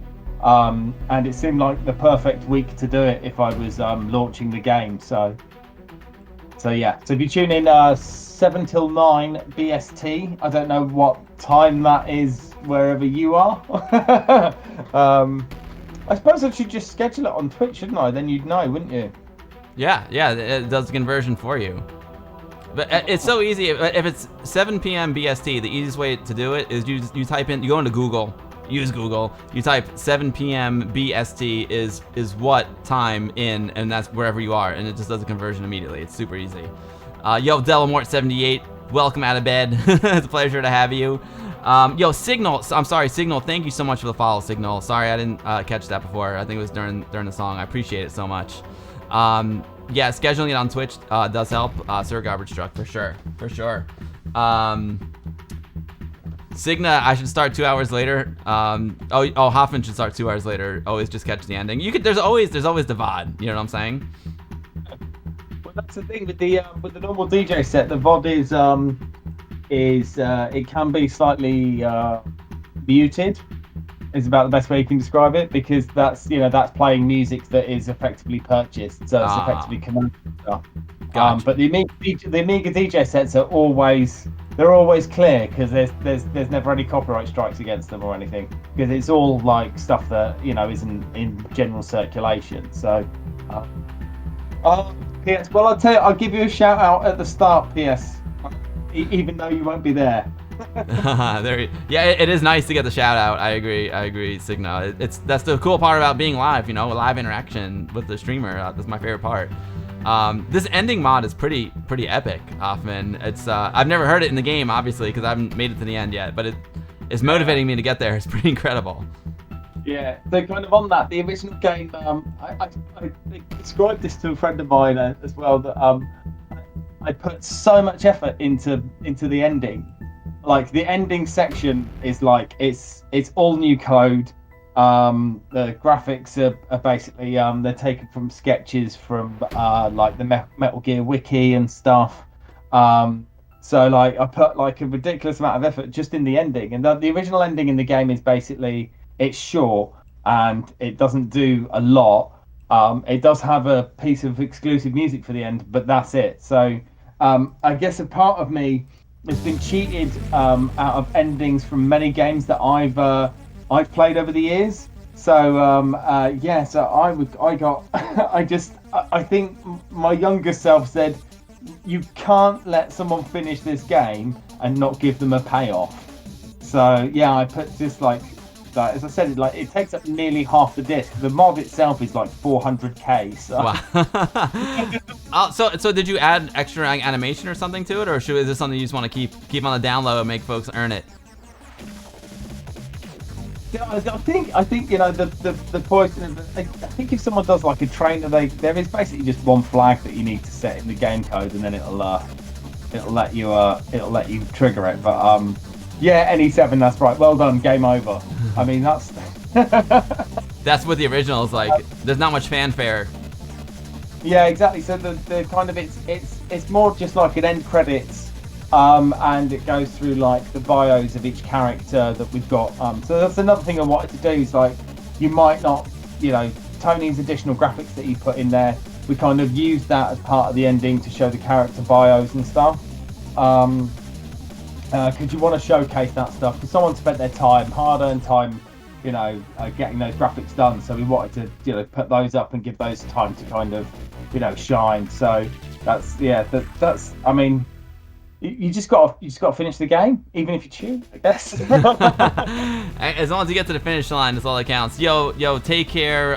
Terrible Fire, thank you so much for hanging out, man. I'm loving the TF1260. It's incredible. And thank you again so much for coming on the stream last week. Everyone had such a great time. Really, really appreciate it. Yo, Dan Wood, what's up, Dan Wood? Great to see you. Another great DJ. Dan Wood's not just an amazing retro YouTuber, but his DJ streams are awesome too. And Dan, tomorrow Hoffman is going to be doing a DJ stream on Twitch. He's going to be using the PT1210 software, two Amiga 600s together. It's so good. Retro Gaming Denmark is asking you, Hoffman, about the MSX SCC Konami sound cartridge. So yeah, the SCC is it's a chip that they put inside a lot of the MSX game cartridges that Konami released. So the sound chip on the MSX is pretty weak. It's got 3 channels and a noise channel, and they're just square waves. So it's there's an envelope as well, but it's pretty basic. So Konami built another 5-channel chip to go inside the cartridge, which then doubles up against the sound chip that exists. The SCC's a brilliant bit of kit actually, and like the music that they did with that SCC chip for a lot of the Konami games is really good. As I mentioned earlier, the soundtrack to Metal Gear 2 Solid Snake is fantastic. It's actually something that I like listen to whilst I'm working every now and then because it is that good.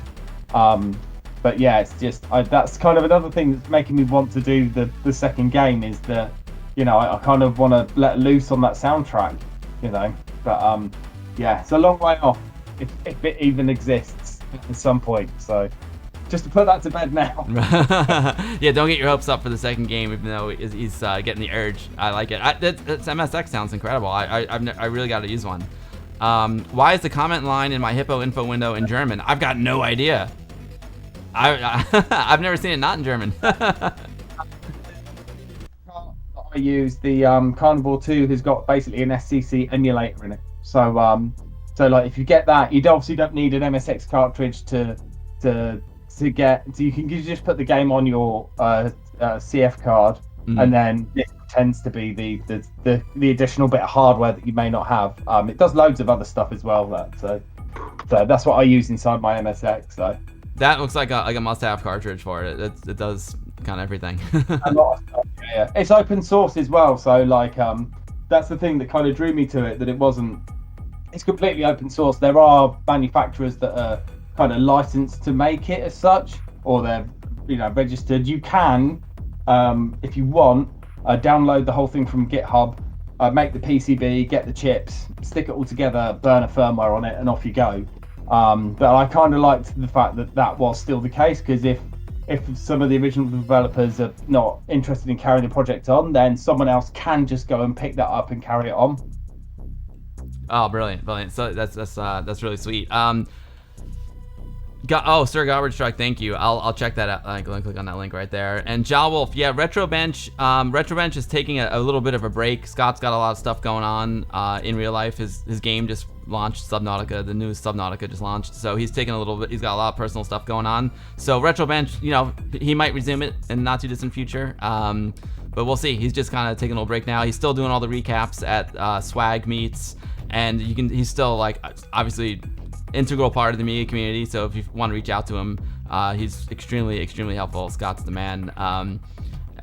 So that's what's going on with Retrobench. But I know I don't know, does Retro Passion, do you sell the recap kits as well? Retro Passion? Yeah, Dan, your channel rocks. Of course, Retro Hour rules. Felice Maggie, am I planning to visit some demo parties myself once travel gets fully going again? It'd be cool to see you at Revision in person. I mean 100%. I've been to a couple, you know, I've been to a couple of fun ones. I've been to Ami Party, which is kind of like a vintage computer festival / demo party in Poland, and it's so much fun. I met so many great friends at Ami Party. I've been there a couple times now because my wife, the city where she grew up in is only an hour from where Ami Party is, so that makes it nice and easy to visit the family and then go to Ami Party. I've been to the demo party that Inverse Phase does here in America. Well, he's one of the folks that does it. at MagFest, the Music and Games Festival. Of course, I mean it's an awesome demo party, but you know, revision is revision, and the European demo parties are where it's at. You know, so I do need to get to a proper European demo party, and I got my sights on revision for sure. There's so many good ones that I can't wait. I need to get over to Europe again so badly. I was planning on going to either both or either or of the Amiga 34. No, I missed Amiga 34, but I was gonna go to the one in the Netherlands or the one in the UK. I really want to do it. I'm so sad I missed Amiga 34 because that was kind of like the last one before a pandemic, you know.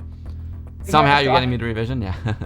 I must admit, I managed to get to one of those. I need to get to one. I actually had a message from the guy that organises one of the ones in the UK, saying asking if I could come and do some DJing now. I was like, yeah, I'm totally up for that. And then obviously pandemic ensued, and I got another message saying, yeah, we're probably not going to do anything for a little while.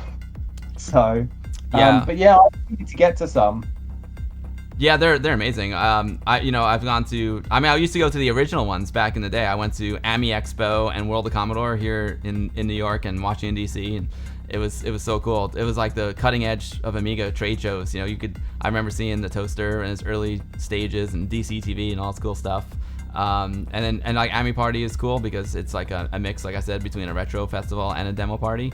And everyone who goes there is super cool, hanging out. So, but I need to get to like a proper, like full-on demo party. I can't wait. If you end up at revision, mate, I'll be there. I mean, it's basically I believe I'm contractually obliged to go there now by default. So. I hope it'd be so cool. I mean, if they play some of the demos on the big screen or all the demos that they couldn't play, you know, in 2020 and 2021. It'd be neat if they have a whole block of just like demos that they couldn't play on in person, because like we were saying before, there's nothing like seeing a demo on the big screen with an audience, you know. Yeah. And I definitely like to watch a couple. Yeah, for sure. So folks, right now we're listening to the mod collection from Metal Gear by H0ffman. It's going to be in the Amiga Build goodie bag. If you want that goodie bag, ! Patreon in the chat. Or you can also, if you subscribe here on Twitch, you'll get it too. It's just that Twitch is making it really hard for me to give out the goodie bags for the next couple months because they took away the ability to email your subscribers, which is really frustrating. They said they want to upgrade the feature to keep everyone safe. But I'm like, all right, while you're upgrading it, can you just like let us still use the old feature? Because I want to email my people.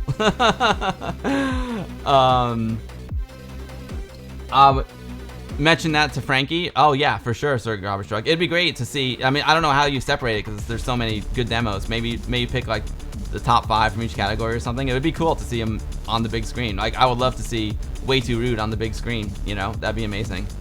I think people might even go more nuts for it now because they know what to expect and they know it didn't get to play on the big screen. You know, so as soon as it fires up, I think people will just go bananas. You know, I mean, I would. Chips and bricks, measure the chips and bricks right on the garbage truck. That'd be cool. Show them all. Yeah, exactly. I agree. You should show them all. Don't leave anyone out.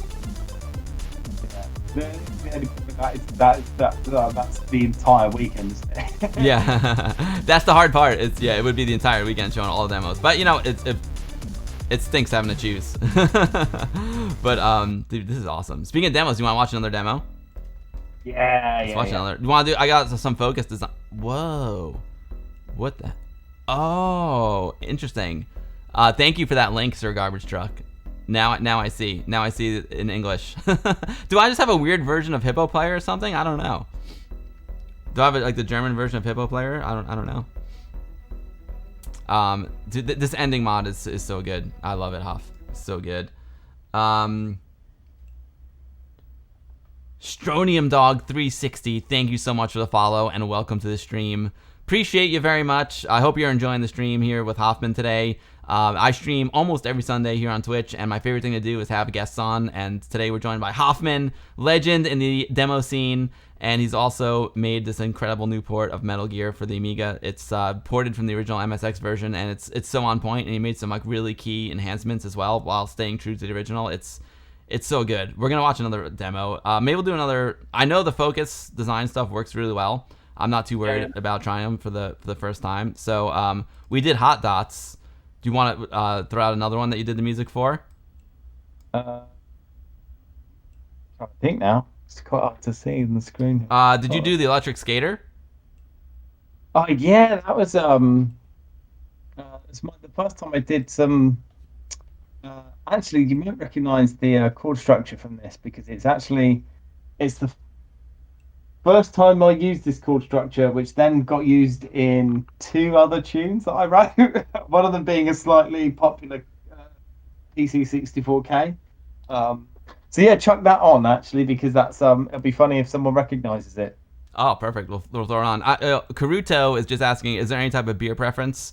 I like them all. I guess I tried the local brew. You know, I always like to experience new beers. I'm not a beer snob. I like everything from like super craft IPAs to more mainstream stuff. I'm not a beer snob, so I guess I'll try the local stuff. I like to get stuff that I can't get here in New York, so it's fun to try new things.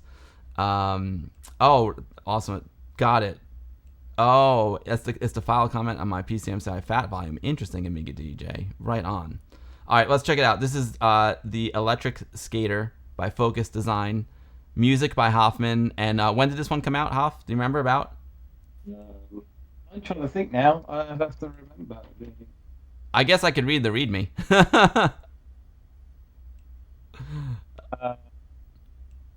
Well, I'm Brother Bill. Brother Bill will throw it into the chat, I'm sure. Felice, I'm just checking. 2013. 2013. So, yeah. Perfect. Old, so, yeah.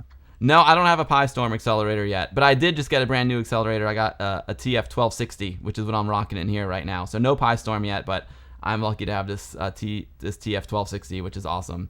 I will get a PyStorm somewhere down the road for sure, though. All right, I'll let the Electric Skater Focus Design. It's awesome. Let's freaking go. Lights by Rob Cranley.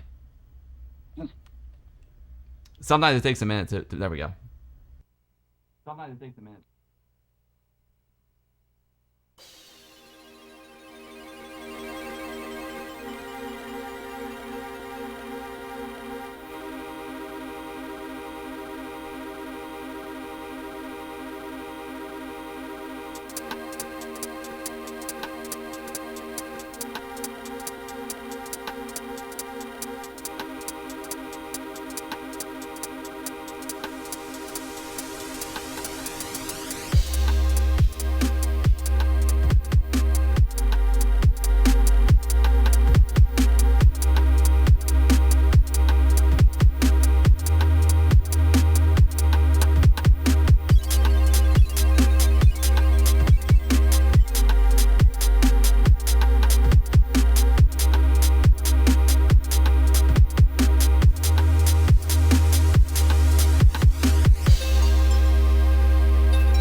It's such a good one. I love it. And Sir Goverstruck hilarious. He's saying that there's a lot of space between the dots on the big screen.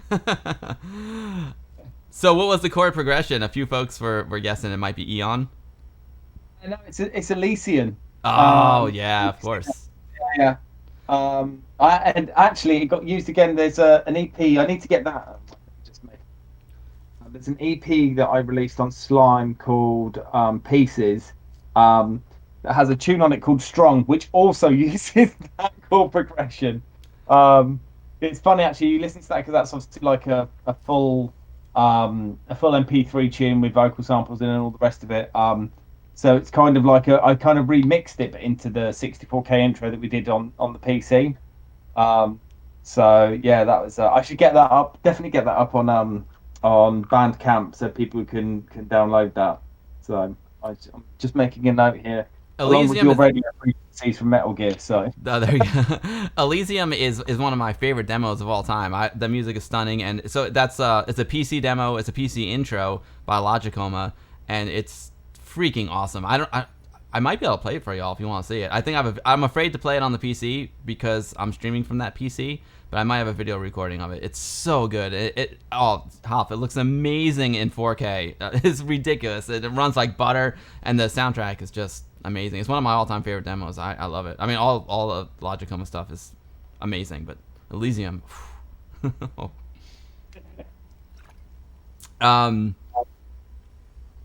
Yeah, sweet. Oh, Elysian, there you go. Yeah, there you go. Perfect. I gotta reboot here. I love how it keeps the kaleidoscope though. Yeah, now it's interesting. Sir Garbage Truck, have you guys been running off of real hardware for the streams as well?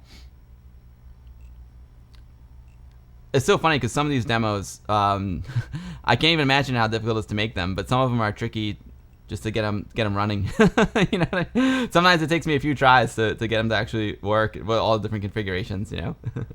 I think I know Revision. Oh, we do as well, actually, when we do our demo party in the UK called Nova.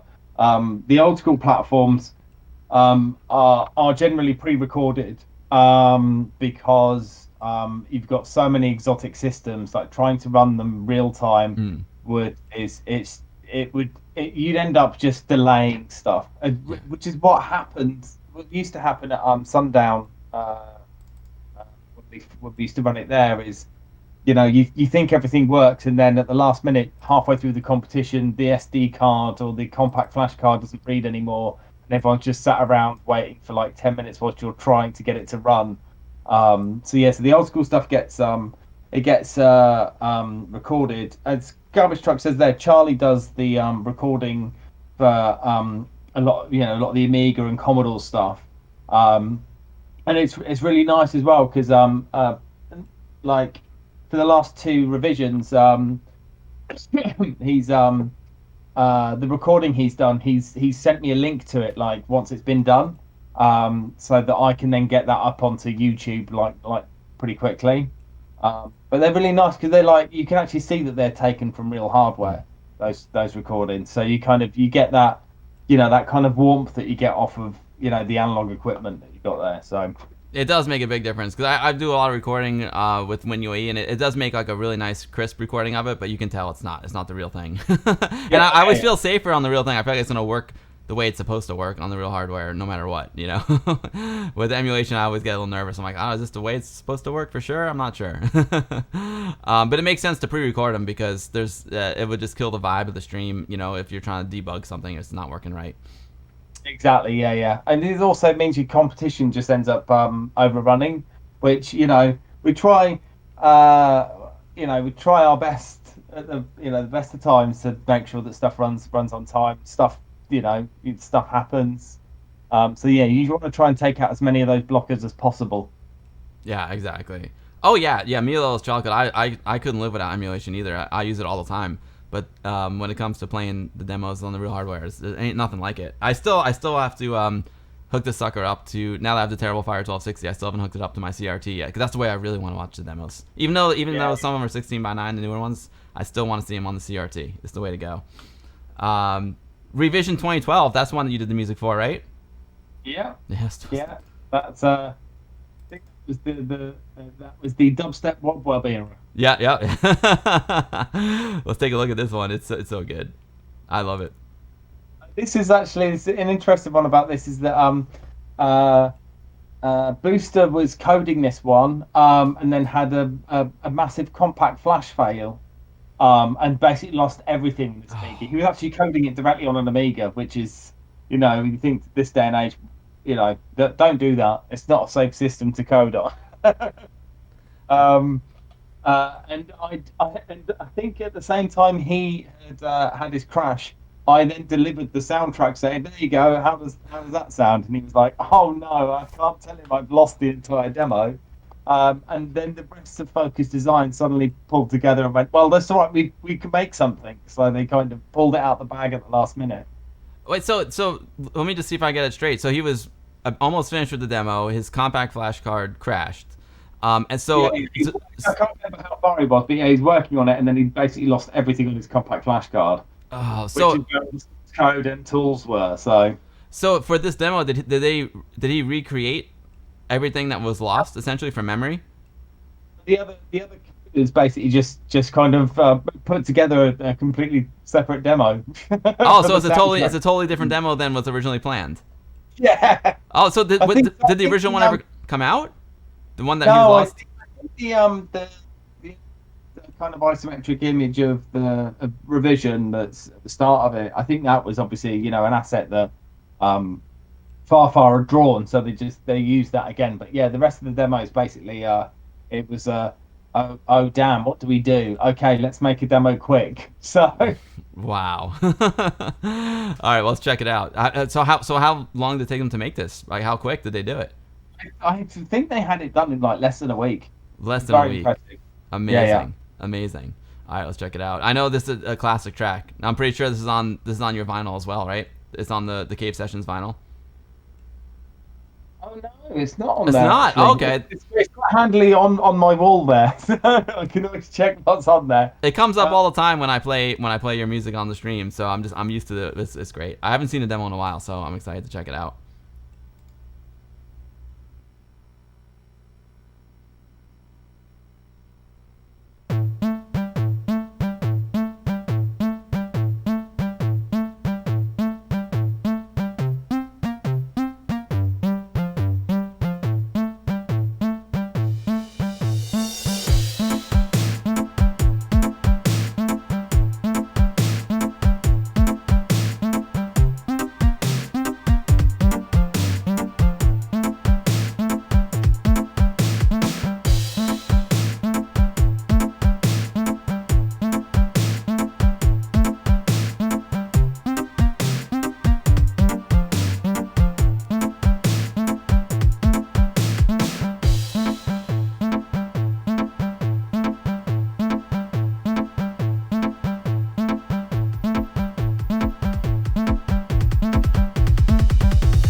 It's so good. It's amazing how fast you put it together. I agree. The isometric art was awesome, and the tune is just banging. I agree. We need a Hoffman clone. I agree. Yo, Turbo Esprit, thank you so much for the follow. Really, really appreciate it. We are joined today by DJ Hoffman. We are checking out the port that he did, the Amiga port of the original Metal Gear, and we were playing that for a long while, and now we're just rocking out to some of his demos, man. Some of the demos he contributed music to, some of his own demos. It's awesome. Of course, we got the Solus board in sync with the demos. It's pretty amazing. Did Super Tech Boy, did he just hear Hoffman Vinyl Volume 2? I didn't hear that. I think we're all wishing for one. Yeah, and Coffee Cup Arcade made a great point. Hoffman's got style, true to form style. Keep doing what you're doing. World needs you more than ever. That's a great comment, Coffee Cup Arcade. Agreed. Yeah, Hoffman, I was saying, like, I think there's something is truly great when it just stands on its own as something great, and not just because it's old or just because it can work on an Amiga. Like before, my wife walked into the room and I had Way Too Rude up on the screen, and I had the Souls board rocking out, and she was like, "That's freaking awesome." She's like, she's an amazing artist herself, and she's just like, "That's so cool." I'm like, I know the fact that it's happening on a computer from the 90s is amazing, but but on its own, it's just cool, and that's when you reach. I think that's when you like reach like the pinnacle of artistic achievement, when it's just something that's great no matter what the platform is. Yeah, that's kind of like that's what I always kind of strive to. It's like I do love some of the tropiness of the demo scene, and like that classic era and stuff, but when it's stuff that personally I'm trying to make, I like to try and kind of be a bit more kind of forward. I don't know how you describe it, but yeah, I try and like I want it to have like a kind of appeal where, if you watch it and you don't know anything about the demo scene, you can still enjoy it. Exactly. And it's interesting because, we had demos here in the States growing up, but it wasn't like nothing like in Europe. Like the crack shows were cool, but the demo scene here was nothing like it was in Europe. So I never like really was into it at the proper time, like back in the late 80s and early 90s. I'd get some of them, but it wasn't like being in Europe. But now, I mean, the demo scene is maybe my favorite part of the Amiga scene, because I love art. I became an artist myself, and they're basically music videos, right? It's like incredible technology, incredible coding, plus incredible music. It's sight and sound put together into one incredible piece of artwork, and it's so inspiring to me. I love the demos. The direction side of it, and the kind of it's the thing I love about them is when they're good and I like them, like they make me feel good. It's like it's like that level of enjoyment. Like you watch a good demo, it's like, I really enjoyed that. I know. That's kind of, exactly. Yeah. And some of the music in them was so good. I have like a demo CD, or a demo. Now I have it on a SD card. I play in my car, just rocking out to some classic demo tunes. But when you see them with the visuals, it's the ultimate. Thank you, NE7, for sending that link. I'm definitely gonna check it out. Fluffy Paws DK, thank you for the host. Appreciate that, Fluffy Paws. Right on, Coffee Cup Arcade. That would be amazing. Do you want maybe I can show Elysium, the demo we were talking about before. Let me see. I'm just gonna look on my PC really quick and see. I'm pretty sure I've got a video recording of it I can show. I'm afraid to run it because I don't know what it will do to the stream. If I go to demo scene, let's see, do I have it here? I know I have it somewhere. Because let's see, Logicoma. Yo, Monocule, thank you so much for the follow. I really, really appreciate it. Thank you for the follow. It's been a pleasure having Hoffman on today and hanging out, and thank you all for your attention. Interesting. Sanity has got a demo called Elysium. yeah. Oh yeah, I got it. Woo! I got it here. Let me. That's kind of something that we always try and do, particularly like Logico Ram Loonies, when we're like working on stuff either separately or together, is when we're coming up for a name for something, the first thing we do is we put it into Poe to check to see if anyone's used the name before. How do you pronounce it? Poe? How do you pronounce the website? Poe? Poet. I Okay, don't cool. know. Yeah, I call it Poet, but I'm probably pronouncing it wrong because I pronounce everything wrong. I think to be fair, it's one of those words that's designed to be pronounced wrong. Oh, fair enough. Okay, good, good. Then I'm in the clear because I pronounced everything wrong. Let's see. Can I put Hoffman on the screen here? Come on. Yeah. Oh, I still have Steven. You're not Steven. You're not Steven. That's cool. I'll just turn off the JVC, boom, so it's not confusing. So this is. Let me make sure. Do I have the desktop audio on? So do you want to? This is Elysium, Hoffman. Do you want to give this a little intro?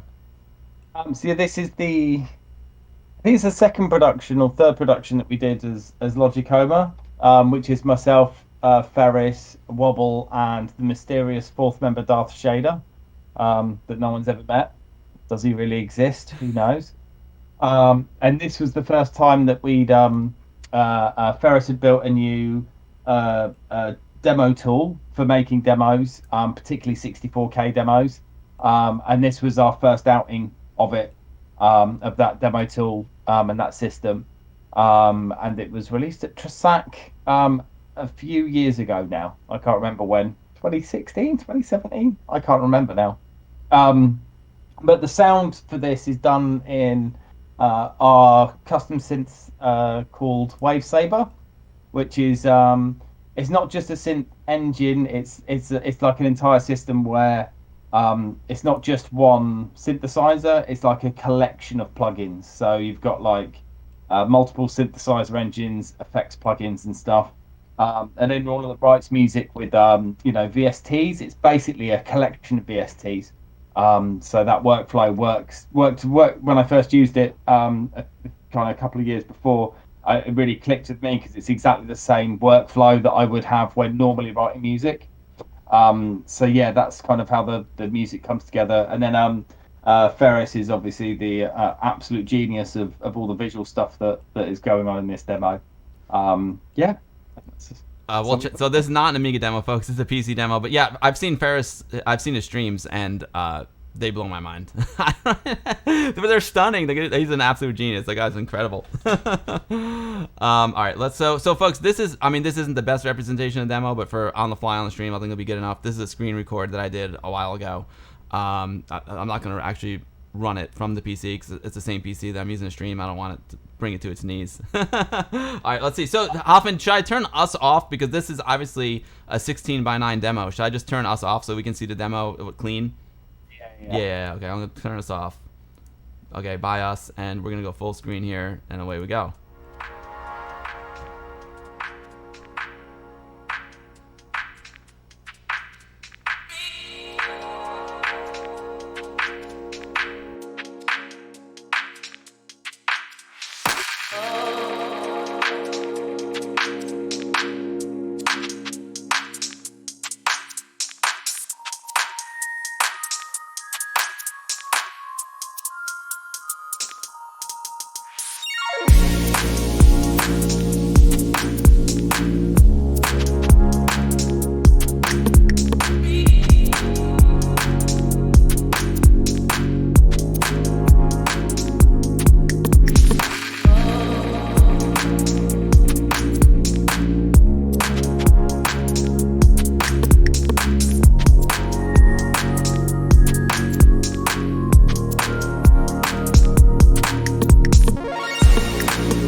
It's amazing. There, you got the Logicoma hat on. There you go.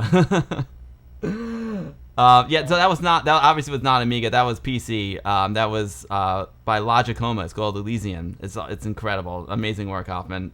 Logicoma is one of the groups that got me into PC demos, and I guess one of the things that's cool about PC demos, right? You got, because one of the amazing things about doing stuff on Amiga and all the old school stuff is working with the limitations.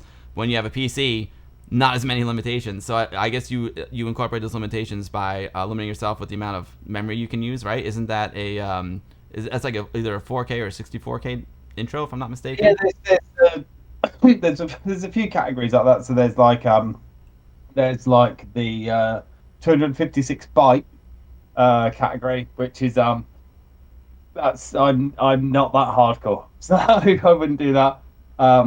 4K I've done some stuff for before, music wise. Actually, we've done some stuff on the Amiga as well, actually, that's 4K. I wonder if you've got that, actually, Painter's Euphoria.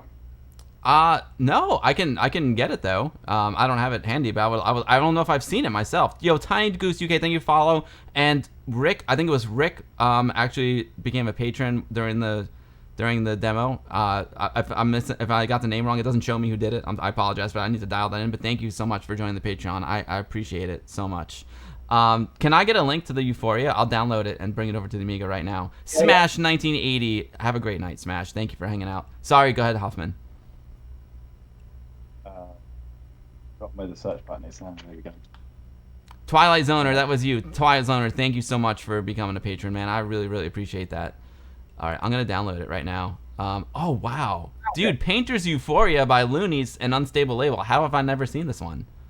Revision 2015. I must have seen it. I was watching it. I don't know. It's weird. Blueberry did the code. DJ Hoffman did the music. Let's download this sucker. Oh, baby. I'm so excited right now. Let's download this. All right, I'm going to put it in my Hoffman folder here. Painter's Euphoria. Save it. This is a 4 kilobyte intro for the Amiga, so really small.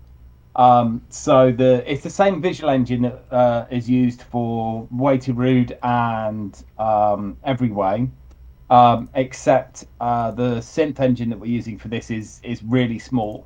I think Blueberry did a byte count on it, and the music was 1,000 bytes in total, like all in. Amazing, amazing. Oh, this won the Meteorix Award. Oh, right on. Oh, did it?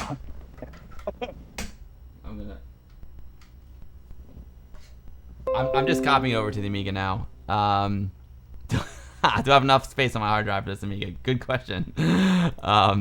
Copy. Let's go over here to the compact flash device, wherever you are. And now that I'm seeing it, I have seen the demo, but I haven't seen it. I don't think I've seen it since that revision. So this is super exciting.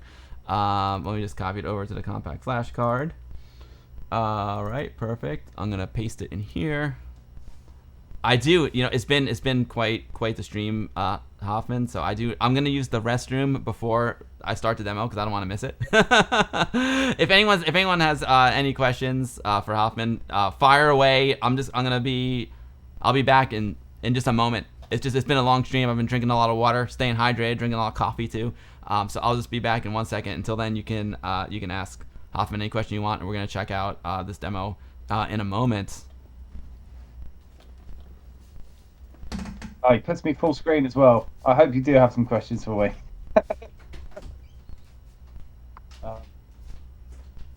Yes, Jeffers50. I do have a Twitch channel. I shall be on that Twitch channel tomorrow night from 7 p.m. to 9 p.m. BST, doing an Amiga DJ set. It's usually my normal DJ set. Oh my goodness, they're all coming through now. It is, yep, there we go. Jeffers has got it. That's the right one. Yeah, give me a follow. Actually, that's just just all the links. Yes, you can catch me there. I'm breaking out these tomorrow night and doing a DJ set with them. If you've not seen a PT1210 DJ set before, nip across to my YouTube. There should be a link to that And there's the question. Fave demo tune pre 95 is easily Total Triple Trouble by Static of Rebels. If you've not heard that, then uh, it's great. It's a absolute classic. I love that tune. So catch us on. If you've not seen it, if you want to watch one a bit later, just grab my YouTube, which should be there somewhere. It's probably not there actually. Oh no, there it is. There's a couple. I think there's a couple of PT1210 sets on there. Go and check those out. But yeah, I'll be doing one tomorrow night. Oh, while I'm booting up the Amiga, I can show you.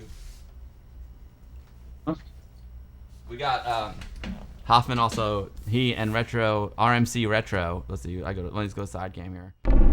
They made this, incredible vinyl, which I play. I got a vinyl cam that I play on stream frequently. This is the Cave Sessions. Let's go overhead cam here. Do I have Hoffman in overhead cam? Let's see. Let's go overhead cam. It's freaking gorgeous. I mean, RMC Retro did like an amazing job on this release. It's a double vinyl set. This is the actual mix that Hoffman did on RMC Retro's YouTube channel. I mean, look at this. Look at the red vinyl. I mean, come on. How gorgeous is that? It is amazing. It's amazing. Now, Hoffman, are these still available? Yeah, I think Neil's got some. There should be a batch arriving to me at some point. We're just kind of waiting for. I think he's got a new shop actually. If you want to go and order it from there. I will be getting some copies that I will probably be throwing up onto Bandcamp at some point. As you can imagine, we're a post-Brexit Britain, so getting anything out of this country is a bit difficult at the moment until that's worked out. But we are doing our best. So. Oh, I know. It's been. I feel bad for the Amiga Addict folks too. It's been so hard for them with the postal service being all messed up and But it's hopefully things will get back to normal soon. Let me switch over here. Where was I? I think it was down here. Yeah, there we go. Perfect. Someone asked a question. Sorry, I missed it. Jowolf. Jowolf has seen a few of the 4K demos on PC. It's incredible what can be done. I love seeing the challenge of fitting everything into such a small space, whether Amiga or PC. Yeah, agreed. If you guys want to follow, thank you, Retro Passion UK. Thank you for the kind words, Retro Passion UK, and thank you for dropping the link to the Cave Sessions double vinyl record right there. And if you want to follow Hoffman on all his social media, you can do !Hoffman in the chat, either with a 0 or an O. You can also do !Game, and that's where you can download Metal Gear as well. So both of those right there. !Game, !Hoffman. You'll be in good shape. Let's see what we got cooking here. So this is let's see, let me go over to my compact flash card. I remember seeing this 4K intro. I remember it now. But it's been so long since I saw it, so I'm so excited to see it. It's called Painter's Euphoria. Very, very nice. All right, here we go. I just downloaded it on the fly. Thank you. I think Signa posted the link. I appreciate that very, very much. D Mackey says Metal Gear is playing perfect on his Amiga 500. Nice, D Mackey. Are you running NTSC or PAL? I'm wondering. That's a good. Actually, I'm curious about that. Will it run on NTSC? I remember. Oh, that's right, because you had the switch for NTSC and PAL, right? Yeah, the game will work on both. I obviously don't have any NTSC hardware, but I've switched my Amigas into 60 Hz using the soft switch that you can do, and the game runs fine. It's designed so that all the music will run at the correct speed, even if you're running at NTSC. The game just fills up slightly more the screen because it's originally an NTSC game, really. So yeah, you can play it in whatever you feel comfortable, really. I mean, the diehards will tell you to play it at 60 Hz, but play it how you want. Right, because 60 Hz in Japan as well. Yeah. So D Mackey is right here in New York with me, is running great on his NTSC 500. It's nice. Oh yeah, I did play Amiga DJ. I'll tell you what, we'll play this one more demo, and then we'll play one more quick round of Metal Gear since you weren't here at the beginning. So we'll definitely check out Metal Gear one more time, and we'll close out the stream with that. Let's see what. Someone else mentioned something. I can't remember. Boom. Okay. Yeah, D Mackey in New York runs good on the NTSC. Oh, Texas Foosballer. Right. Texas Foosballer checking in from Texas. Also rocking it in NTSC. All right, here we go. Painters Euphoria. Do you want to give this one a little intro, Hoffman, before we play it? So this is Painted Euphoria, a 4K by Blueberry and myself. This is again a Pro Tracker tune, but the size of the entire intro is 4 patterns in Pro Tracker, without any samples. Obviously, there's a lot of compression going on, and yeah, this is a fun one to work on. Brilliant. Let's check it out.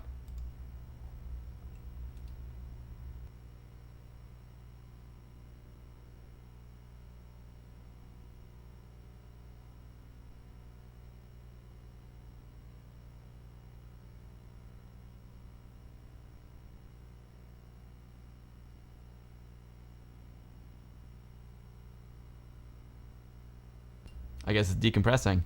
Maybe? Maybe?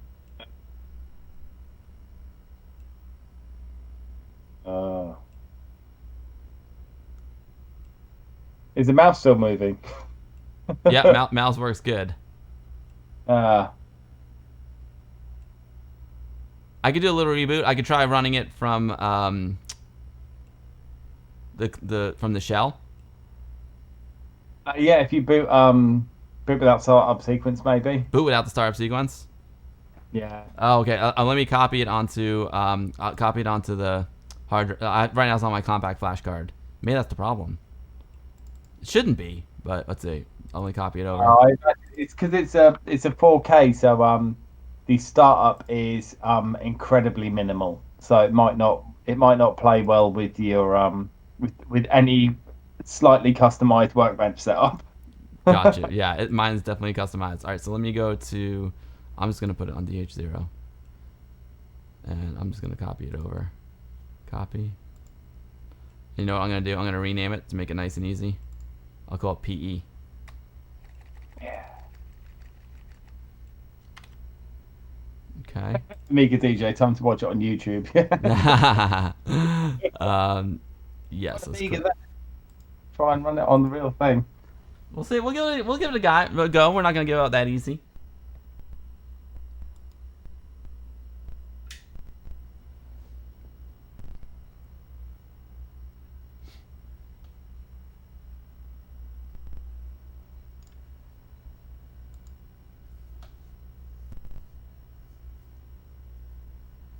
Because without the startup sequence, I can't access my compact flash card. That's why I copied it over. Ah, right. No. And there could be a lot of things, you know. This is my first time. I mean, the Souls board's been working great, but it's my first time with it. My first time running the demo with the TF1260. All right, so.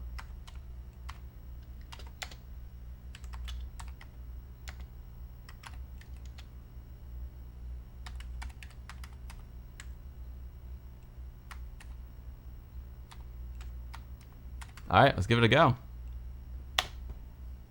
Fingers crossed. Oh.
sick. That was amazing, Hoffman. I'm so glad it worked. Boot and no startup sequence is the key. I've done that many times to get to working. Yeah, so no 68 library was, no workbench was loaded. I just booted without startup sequence. Yeah, so that's when it's a 4K, we we kind of target it to boot off of a floppy disk, on like a 500 effectively. So you put the disk in and then it will boot it and run it from that really minimal environment. And when you have like workbench with all of its add-ons and colors and everything else, that's when those minimal startups have a bit of a problem.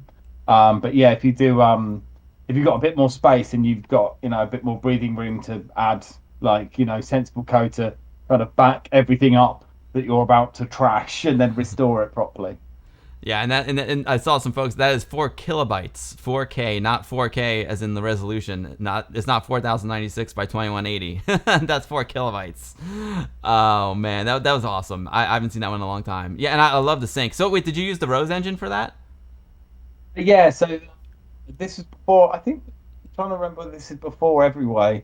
So I'd not really used the Rose engine, but I had used the synth called Cinta, which is it's a whole system that so it is the Rose engine that Blueberry wrote, but the synth engine is something called Cinta, which is it's a combination of an FM synthesizer. I think it's an FM synthesizer. And a protracker like data format system as well. So you design your instruments and then you load them as samples in protracker, and then you pass the instrument names are basically all the parameter settings for that instrument. So when you load your samples, they're just there. You write your tune and then you take the protracker module, which could be like anything from like 50 to 200k. And then the parser then basically removes all the sample data and then gets all of the parameters from those sample names and then just makes it really, really tiny. So it's just like a few parameters, some notes, and then the code just basically turns that back into a module in memory and then plays that. It's amazing all those tricks that you guys use to get everything down to such small memory requirements is stunning. I would love to like get more into that with you one day and like really see the process. Talking about it is amazing, but I would love to like see it on the screen kind of happening. Yeah. I could put like a visual to kind of help a little bit understand what's going on. That's amazing. Alu Dog, thank you so much for the follow. Appreciate that very, very much. If you're just following, we are joined with Hoffman today. We're gonna play Metal Gear again. We'll play Metal Gear again. We were just watching some demos. I know some people were saying like, what do these demos have to do with Metal Gear? But the reason we're watching demos is because the man who did the Metal Gear port, Hoffman, is the same man behind the music and the coding in some of those demos. So we're checking out some of his other work besides the game. The beat block is a disk masher. I saw it's a 1 kilobyte disk masher. I'd have to convert it to an ADF. Which is possible. I have to convert it to an ADF to play it on my real Amiga, or I could play it. I could use the emulator. We can check that out. But let's fire up the game really quick, and I can work on. You know what I could do? Well, let's just take a quick. Let's do this really quick. We'll cheat really quick. Let's go to desktop. I'll go to YouTube, and this is what. Sorry, it says Steven. Yeah. Let me let me just change this really quick. Let's add. Image, add existing. Okay, and then we're gonna go to. Oh, there is an easier way to do that. Interesting. All right, I just learned something. Streaming stuff. Let's. I'm just gonna play it on my computer. I'm cheating.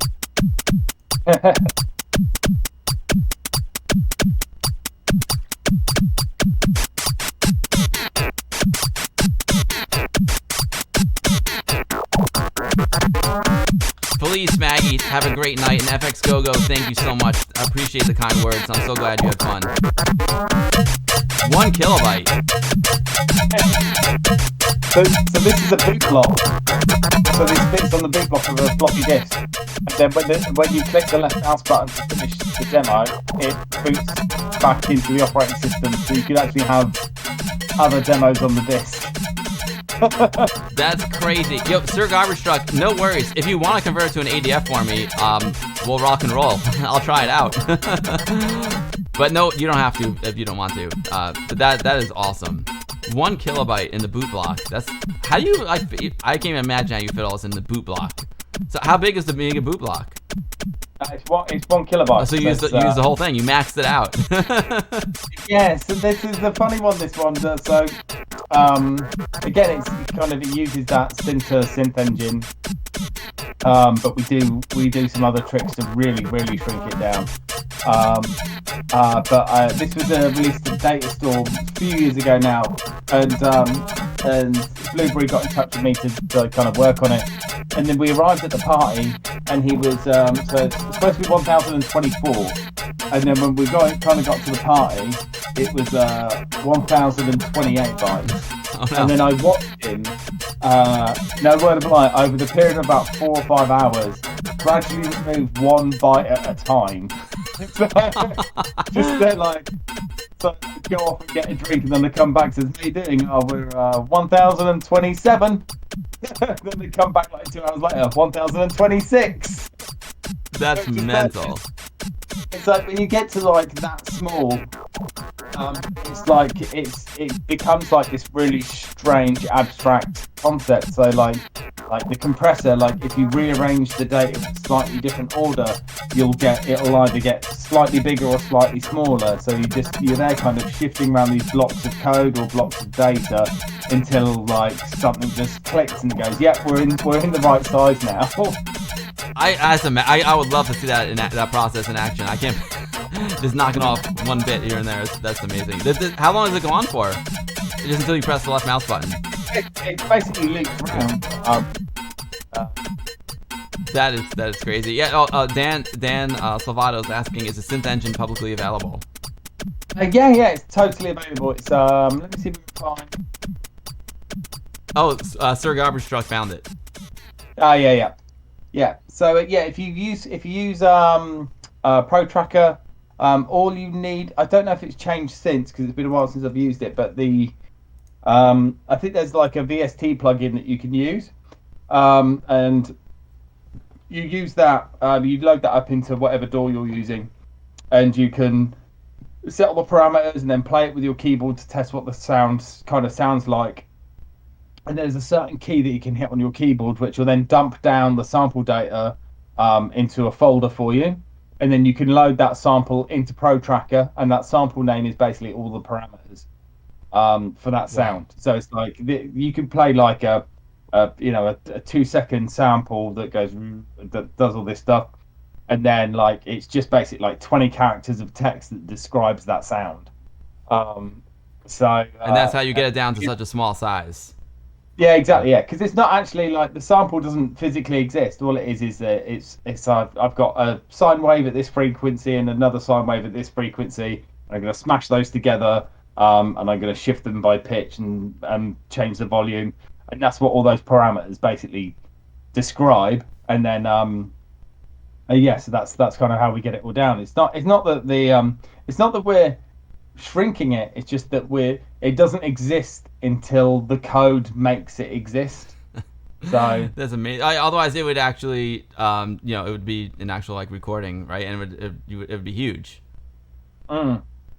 Exactly. Yeah.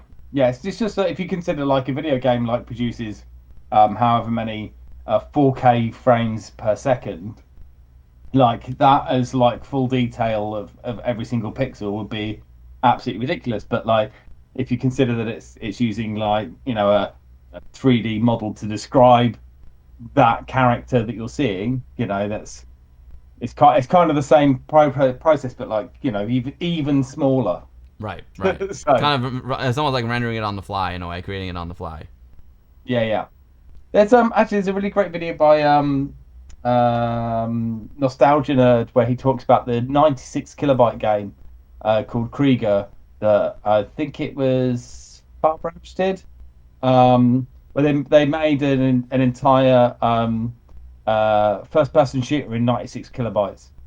But yeah, he does a really good deep dive on it, and it's well worth a watch because he kind of explains how it works. It does a really good job of it. So yeah, if you're kind of interested in how that whole compression kind of or rendering stuff that doesn't exist works, like that's a really good example of it. Oh, I'll have to check that out. So that's a Nostalgia Nerd YouTube video. Yeah, yeah. Oh, I'll check it out. Yeah, for sure. That's awesome. I would love to learn more about it and see that video. That would be cool. Let's check out the game again. I would love to. I got some ideas. I got some ideas for future projects when we can travel again. But yeah, Cool. I would love to see that video. That's cool. All right, let's go to Metal Gear. Fire sucker up.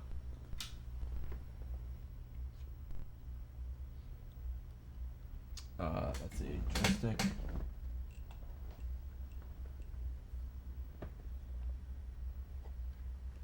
All right, so this is interesting, Hoffman. It's not.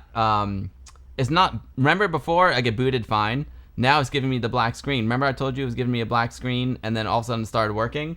So I think maybe it was trying to save something to the disk and it got corrupted or something. I'm not sure. Like obviously this is the same exact ADF file I was using before. It's the only ADF file on this compact flash card, and it's just it's weird. That's really odd. I feel like it maybe when it writes to the ADF it gets corrupt. It could be something with the GoX drive. I'm not sure. Oh, Amiga Nick said the same thing happened to him.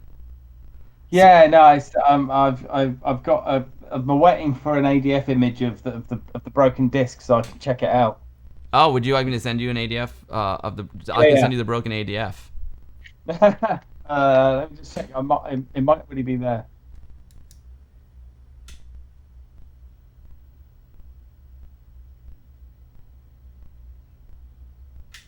I'll use the WHD load version, but I bet you that ADF got corrupted. That's what happened somehow. Yeah, it's obviously something to do with that, isn't it? Yeah.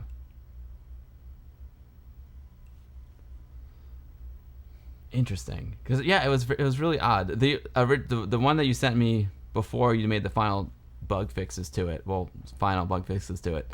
That was working good, and then I put the new one on. It wasn't working right, but I think it's because it got corrupt or something. It was strange, very strange. Ah. Okay, here we go. So we could just go. Actually, whilst we're here, we can just show that. So a virus. Give over. There ain't enough room in the boot block. um. Oh yeah, once we're so- here, we can show the parameters in the WHD load, right? Yeah. So just for those. It's is it doing MFM? No, it's using the Rob Northern loader. So it should be solid because that was used in basically every single game during the 90s. So I kind of forgot to do one particular thing with the WHD load slave, which was turn off caches. So now, if you're a WHD load professional, you will understand this and know why. Have you not got an info file for it? I do. I usually use the words, but once we got the icon, might as well use it.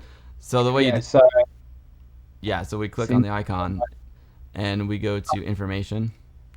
Yes, you go to information. So I'd forgotten to add no cache to the settings of the default install.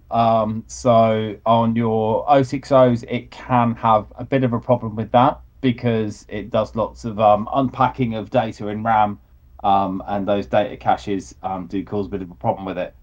So yeah, if you just open up once it's installed, just click on the icon, go to information, just click in there, add no cache, and then the game should work absolutely fine. Yep, just like this. Put it in the tool types at the end, no cache, and you're good to go. Save.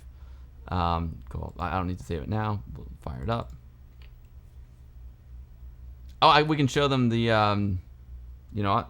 We can show them the disk.1 if you want as well. At least it quits. Yeah, it quit. Well, it quit well. I'm gonna show as a view by name.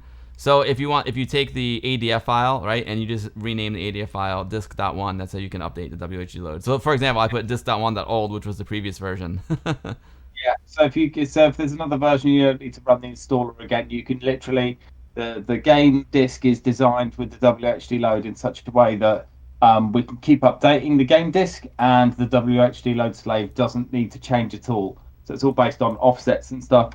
So if there's a new version of the game, just get the ADF, drop it in the folder, rename it to disk.1, and your game will start working as normal. Yeah, it's amazing. It's brilliant. Just drop it in. Boom.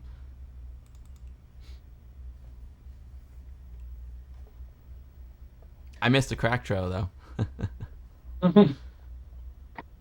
And that's kind of part of the point. Is like when you get games on ADF, they have crack intros, but when you install them via WHD load, they don't. Exactly. And that's why I love the crack shows, man. It's like half the fun. All right, so here we go. So we can start a new game, load a save game. The save game, there's certain checkpoints, and the save game will take you from wherever the last checkpoint is that you were at. Do you want to talk about the game modes again, real quick, Hoffman, for the folks who weren't here before? So the game modes we've got here is English Remix, which is the fan translation, which includes all of the dialogue that they didn't bother translating for the original European release. We've also got the original European release with its big chunky font, the Japanese version, and the Spanish version is a brand new Spanish translation made by Akira. It's completely new. So yeah, we added that in. There's a big Spanish MSX / Amiga community, so Akira knows the language like the back of his hand, so we thought, we'll get that one in. So yeah, other options is you've got Amiga audio, which is enhanced, and MSX emulated, which is basically a complete port of the original sound driver code. That's Bill's now demonstrating to you now. You can see there, that's all the PSG registers. This is actually a debug screen, which then ended up being an actual option in the game, because why not, so that's a full sound menu. So that works for both Amiga enhanced and MSX. You just you switch modes, and then you can go back in here and you can listen to the music in the game or all the sound effects.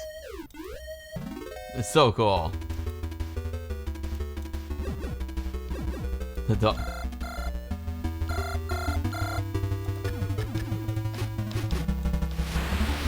Nice. What a nice feature. So if we go back to the Amiga enhanced, go back to the sound menu.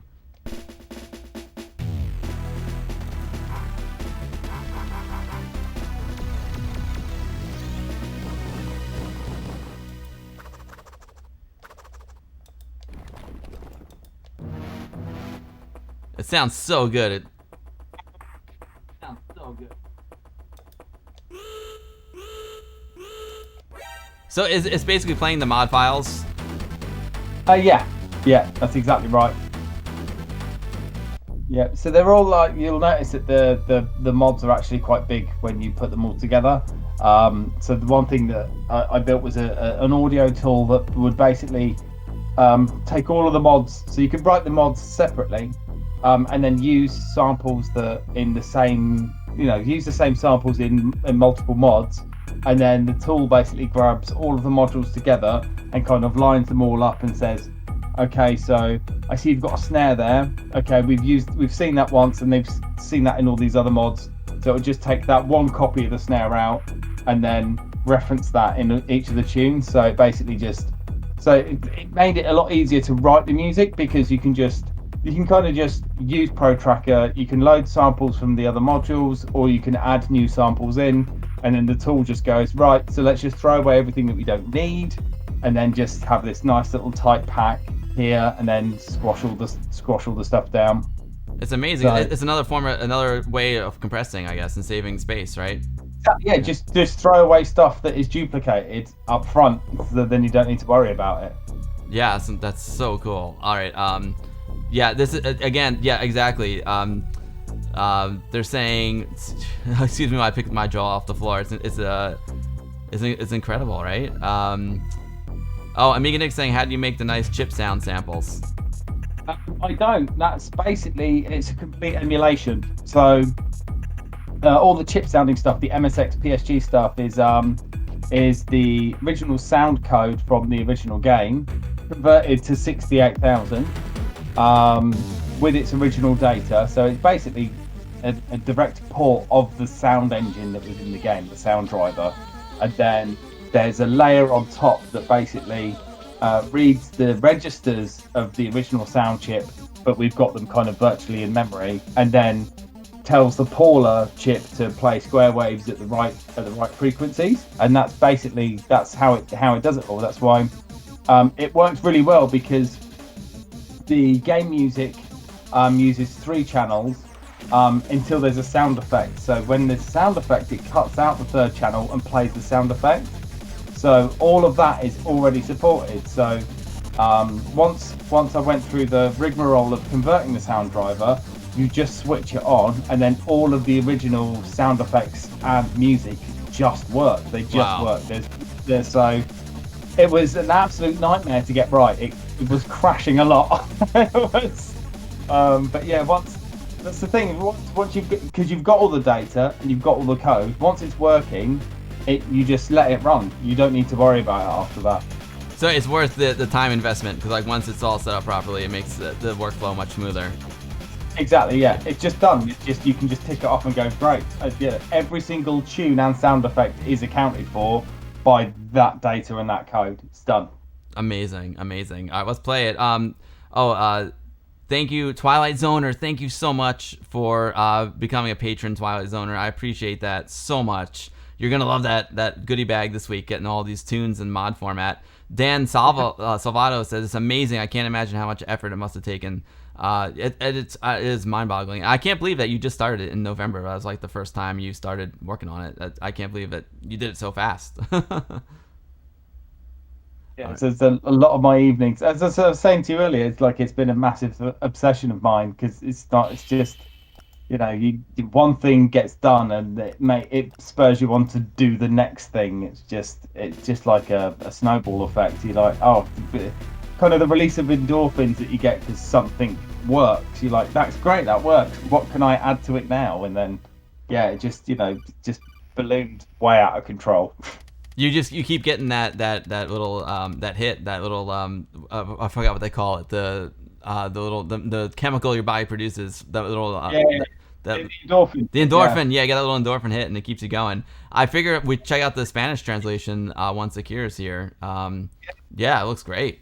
And like you were saying before, it's not just doing it's not just the translation. It's not just translating it from English to Spanish, but it's also about actually formatting the text to fit in the box and have it properly fit in the game, right? Exactly. Yeah. So I had to build like a version of the game that basically only displays the text. So there's like a little bit of section that you can just switch it on, and then you can just cycle through every bit of dialogue in the game, and it will basically run the text box and everything that it normally would. This went through a few runs. Poor old Akira, they did all the text and then looked at it and went, that looks good. And then we put it in the dialogue tester, and it was printing outside of the box. It was wrapping round and all this kind of stuff. So yeah, it took a few goes to get it right. I can imagine, and that's tedious work, that like just trying to get the text to fit. It's like, oh man. But you can see all the effort you put into it. It's just freaking on point. I love having the character there on the left side. So in the original game, Snake was there on the right side, but no one on the left. Oh yeah. Okay. Right. Let's get out of that. There's someone said something in chat that I wanted to mention, and I blew it. Sorry about that. I missed something.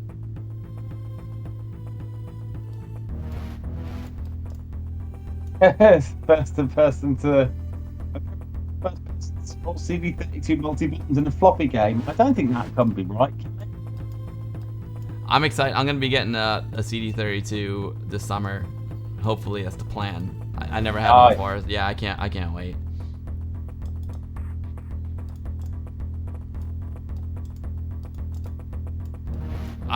So let's just like on a 30,000 foot view. How long it's gonna take me to beat this game, Hoffman? How long does it take you to beat the game and you know it inside and out? That'll help me out a little bit. I can finish it in probably about an hour or two. An But I hour know or two. where. So it's not quick. No, I mean you will. Yeah, I think probably about an hour or two. I mean, it's fairly relaxed. Um, I'm making that's a debug run as well, so I'm making sure I collect every prisoner, go in every room, do everything that you know, read all the dialogue that you can. So, you know, I might not necessarily read it in full detail, but I'll make sure I like trigger as much of it as I can. Maybe do a couple of things wrong on purpose just to make sure that those bits are still working. You know, but yeah, so that's about. I've been finishing it like in an evening. I think the first time, I think recently, before I kind of the second half of the game is the bit that I wasn't that familiar with. So every time I get to like the second building, I get a bit confused over which order stuff was done. But now I've got like the perfect run for it. So yeah, it doesn't take me very long now. Well, I managed to take him out without getting any damage there. Nice. I was looking over at the chat. So wow. So I imagine it's gonna take me a long time to beat the game. Akira said he's never actually finished it. Wow. it's a big game. Amazing. Buy a CD32 to PlayStation adapter. Oh, okay. I'll definitely look into that when I get my CD32. It would be nice to have the original controllers though. You know, I'm an original kind of guy, but I understand that they're probably tricky to use. I know someone's building like new CD32 controllers as well. I'm sure. I think they actually pop into these streams a lot. I can't remember. Yeah. I can show you one now. I've Oh. got one. So this is the CTRL CD32. So I picked this up to do all the debugging for the game, to make sure that the controls worked. Just get it to the side. Might get a bit more of the light. So yeah, these I can't remember how much they were, but what does it say? If you just look it up, I can't remember what the guy's name is. But yeah, I found him on EAB, and yeah, this came through. There's like a bunch of other stuff you can do with it, but it does just plug and play straight into the old joystick port. And yeah, so I was just using this to play the game and test it and stuff, make sure all the CD32 stuff was working fine. Yeah, and it was no problem at all. Perfect. Yeah, that's the one exactly the one I was thinking of. That's the one that it was on EAB. I feel bad because I'm pretty sure he comes into these streams. I just can't think of the name off the top of my head. But the control, the KTRL. Yeah. Uh-oh, that's bad news here. Side here. I like the line of sight. That helps a lot. Much better than the original CD32 controller. Yeah. Yeah. The Honeywell CD32 was the best back in the day. Nice. The Spanish is very, very cool.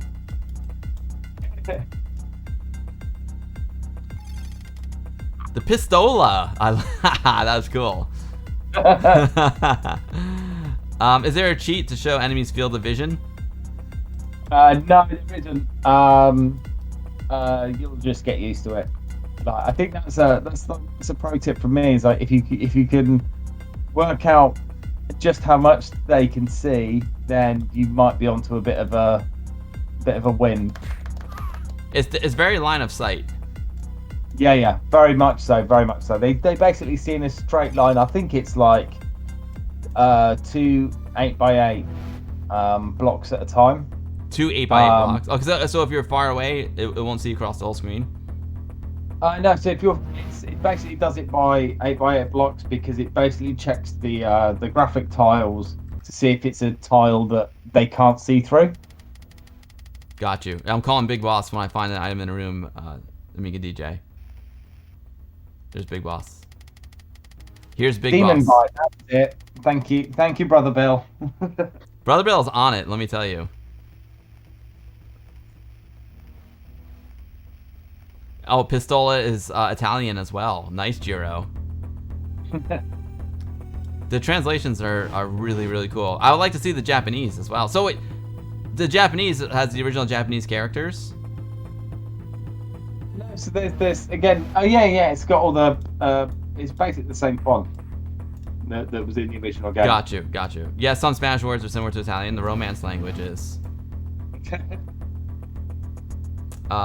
Yes, DevJock. This works on an Amiga 500. you need. You need 500, 512K of chip and 512K of any other RAM. So whether it's chip RAM or slow RAM doesn't matter.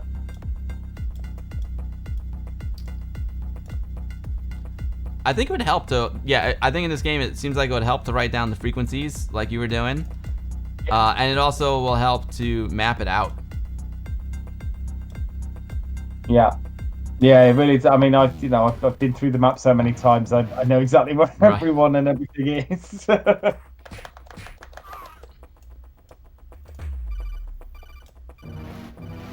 Like, he didn't even see you then, did he? No, it's freaking, yes. I was too quick. My fists were too quick.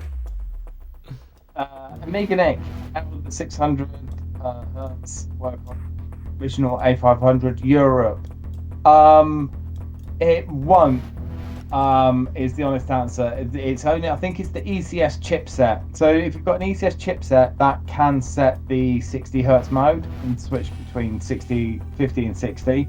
If there's an OCS machine, I think they are hard locked to 50 or 60, so you can't change those.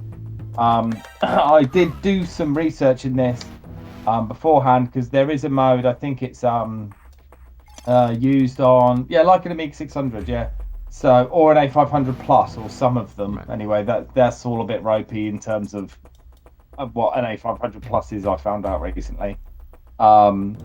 It uses that feature. There's another thing, I think it's BC Kid, that runs like a 56 hertz or 50, a kind of slightly faster version of the 50 hertz mode, using a hardware trick on OCS, but it wasn't. With the way the game worked, it wasn't going to work, so I just dropped it. I can't wait. My 500 Plus didn't survive a Varda leakage. Someone gave me a 500 Plus and didn't realize that it had a battery, on the motherboard. So unfortunately, it leaked and killed some of the traces. And I think Akira is gonna take it and try and give it a fix. I just need to get down to BK. The Sharp X68000, they have notoriously bad Vata batteries as well. I don't know if it's a Vata, it's something similar anyway. So the first thing I did was basically take it apart and then cut that thing out and throw it away very quickly. But it looks like it looks like there might be a bit of leakage, but it doesn't look like it's completely fried everything. So only time will tell once the power supply's been built. Oh man, good luck with that. It sucks. Those things are satanic. I agree. Checkpoint. So let's say I want to save the game here. How do I do that? You can't. Oddly enough, you can't save the game inside an elevator. I'm not quite sure why. But you can. If you leave the room, then you can save it. So let's say, for example, if you leave the room now, and then you go back into the elevator. Just an example, you'll see it says it'll flash checkpoint again. Yep. So the checkpoint is now from you being at that part of the elevator, which is slightly weird. But then if you leave the room and then save the game, that will save it at that point there where you saw checkpoint. Got you. So if I hit F1, right, then I go to save game, and then we have 5 slots. Okay, cool. Yeah. So I'll save it there.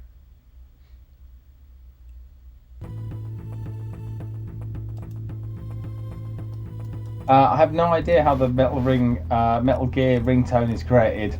It's just I found a sample of it. Apparently, like I was watching a stream the other day, and apparently the sound effect I've used is actually from the codec, which I don't understand at all. Which I think is something to do with the older Metal Gear games, but it just sounded like a nice ringtone. So. But apparently, so someone was heading me for my lack of continuity, because he doesn't get the codecs until a certain game, and that's after this game. But I was thinking that's a bit too much detail for my liking. Yo, Super Tech Boy and Amiga Live, thank you so much for the hosts. I appreciate it very, very much. Dude, it's pretty rad. I kind of dig it with the LEDs too when we turn it back on. Right, it's pretty fun.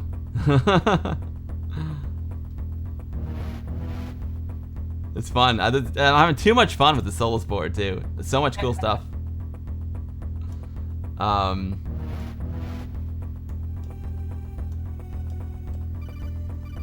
Oh, we got a call. Hold on. Here's Big Boss. Surprise 93, thank you so much for the follow. And I believe I said that to a Lou Dog, but thank you so much for the follows. If you're new to my streams, welcome. I'm Bill. I stream Amiga stuff almost every Sunday here on Twitch. I play classic Amiga games. I play new Amiga games. I do Amiga news, some creative stuff too. And my favorite thing to do though is what we're doing today. Get a guest from the Amiga community on the stream talking about whatever cool project they're working on. And today we've got H0ffman with us, who did this incredible port of Metal Gear from the original MSX version to the Amiga, and it's absolutely delightful. It's so good. I mean, it's such a good game. It's one of the all-time greats, and your port is just perfect.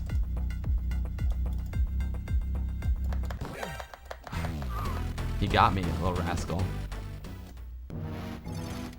Yeah. Municiones. Oh yeah. The Hal 9000 says, "Epic stream. Have a great night." Thank you, the Hal 9000. Thank you for hanging out. This was an epic stream.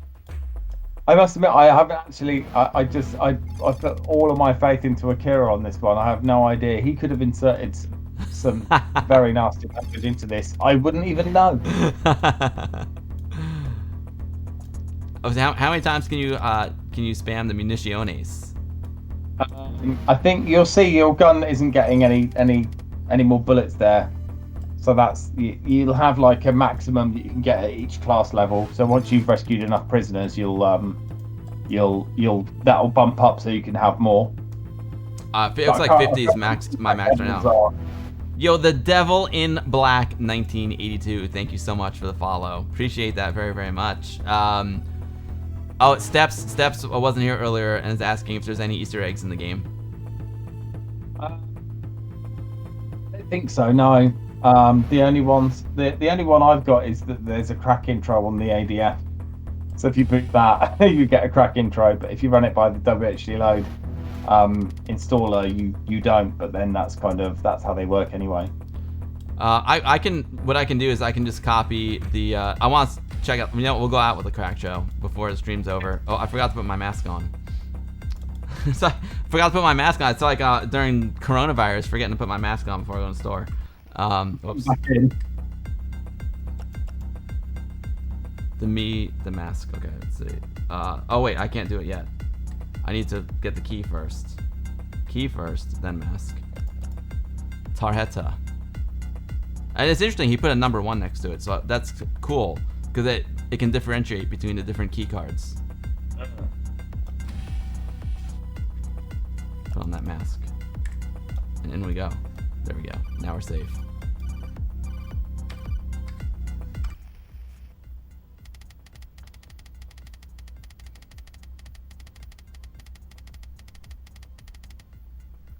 Ooh, a massacre.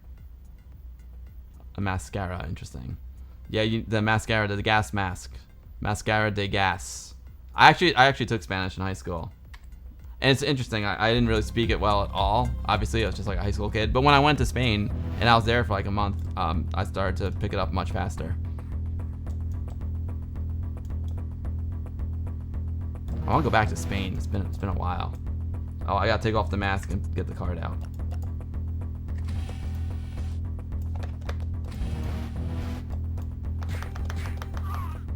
It's fun. It's fun being stealthy, but it's really fun just punching these dudes too. It's so good.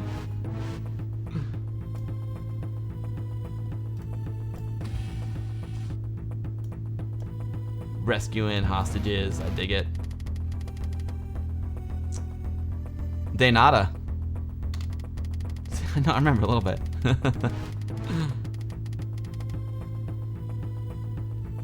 What's it? Foxhounder infiltrated a day ago.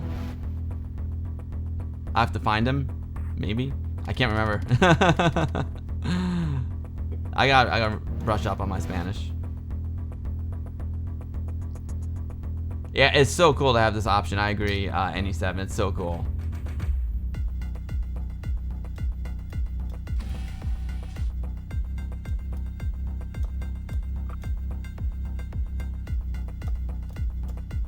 Awesome work, guys. It's too much fun. Such a good game. Someone asked, again, I know we talked about earlier in the stream, Hoffman, but someone asked if you were going to port any other Kojima games. Any other classic Kojima games. I mean, you know, the question that keeps coming up all night is Metal Gear 2 Solid Snake, but yeah, I mean, I'd really love to do that one, but it's a massive ask because there's no disassembly of it.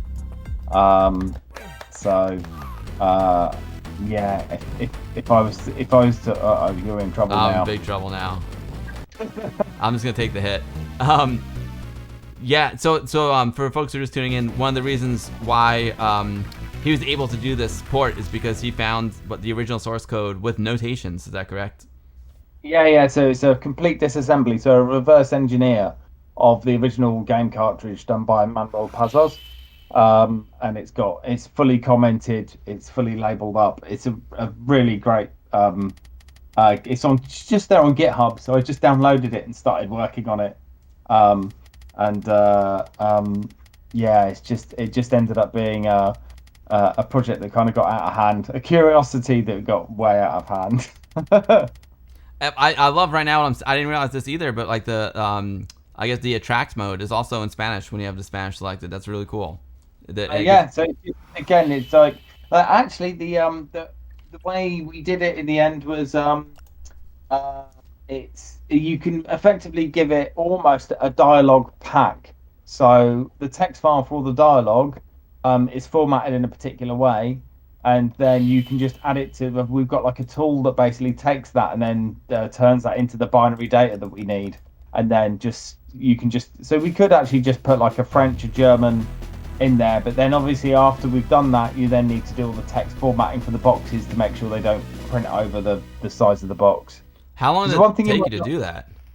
Yeah, because the one thing you might not have instantly noticed is that the font is actually variable width. I mean, you won't notice it on the Japanese version because it's 8x8, but when you're playing in the remix or the Spanish version, the characters have got variable width, so they don't always take 8 pixels up. You'll notice that like the eye only takes 3 because it gives the space either side, and it's just a single line. So, but yeah, this is the Japanese version, which I've heard today that there's a couple of little bugs that need to be ironed out in the text formatting of this one. I have a good friend who's really into games. If you need help with any Japanese translation. Oh, right on. Oh, Locust, thanks for hanging out. I appreciate having you. I'm so glad you enjoyed it. Yeah, it'd be cool to get more languages, but you know, like having to format the text. I'm sure. How long did it take you to do that? So there was a lot of work in terms of just getting the tooling right for that. So the data format of the text, and the rest of it. I think Akira managed to do the actual physical translation in probably about a night. It was like I think it was probably about a day or two, and then it takes probably a few runs at the formatting. So we have to kind of, you know, the text. I have to grab the text, put it through the tooling, and then build a version of the game that just debugs the dialogue, and then you have to run through that and see, and then you just end up going back to the text file and then putting an extra character return or moving some text up here and there, and then you do that a couple of times until everything kind of fits really. It's a process. I'm sure it's not a quick one. Yeah.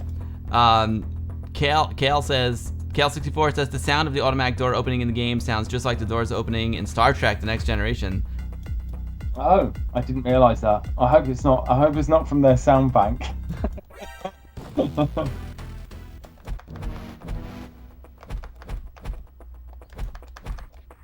Where's this guy? Knock, knock, knock.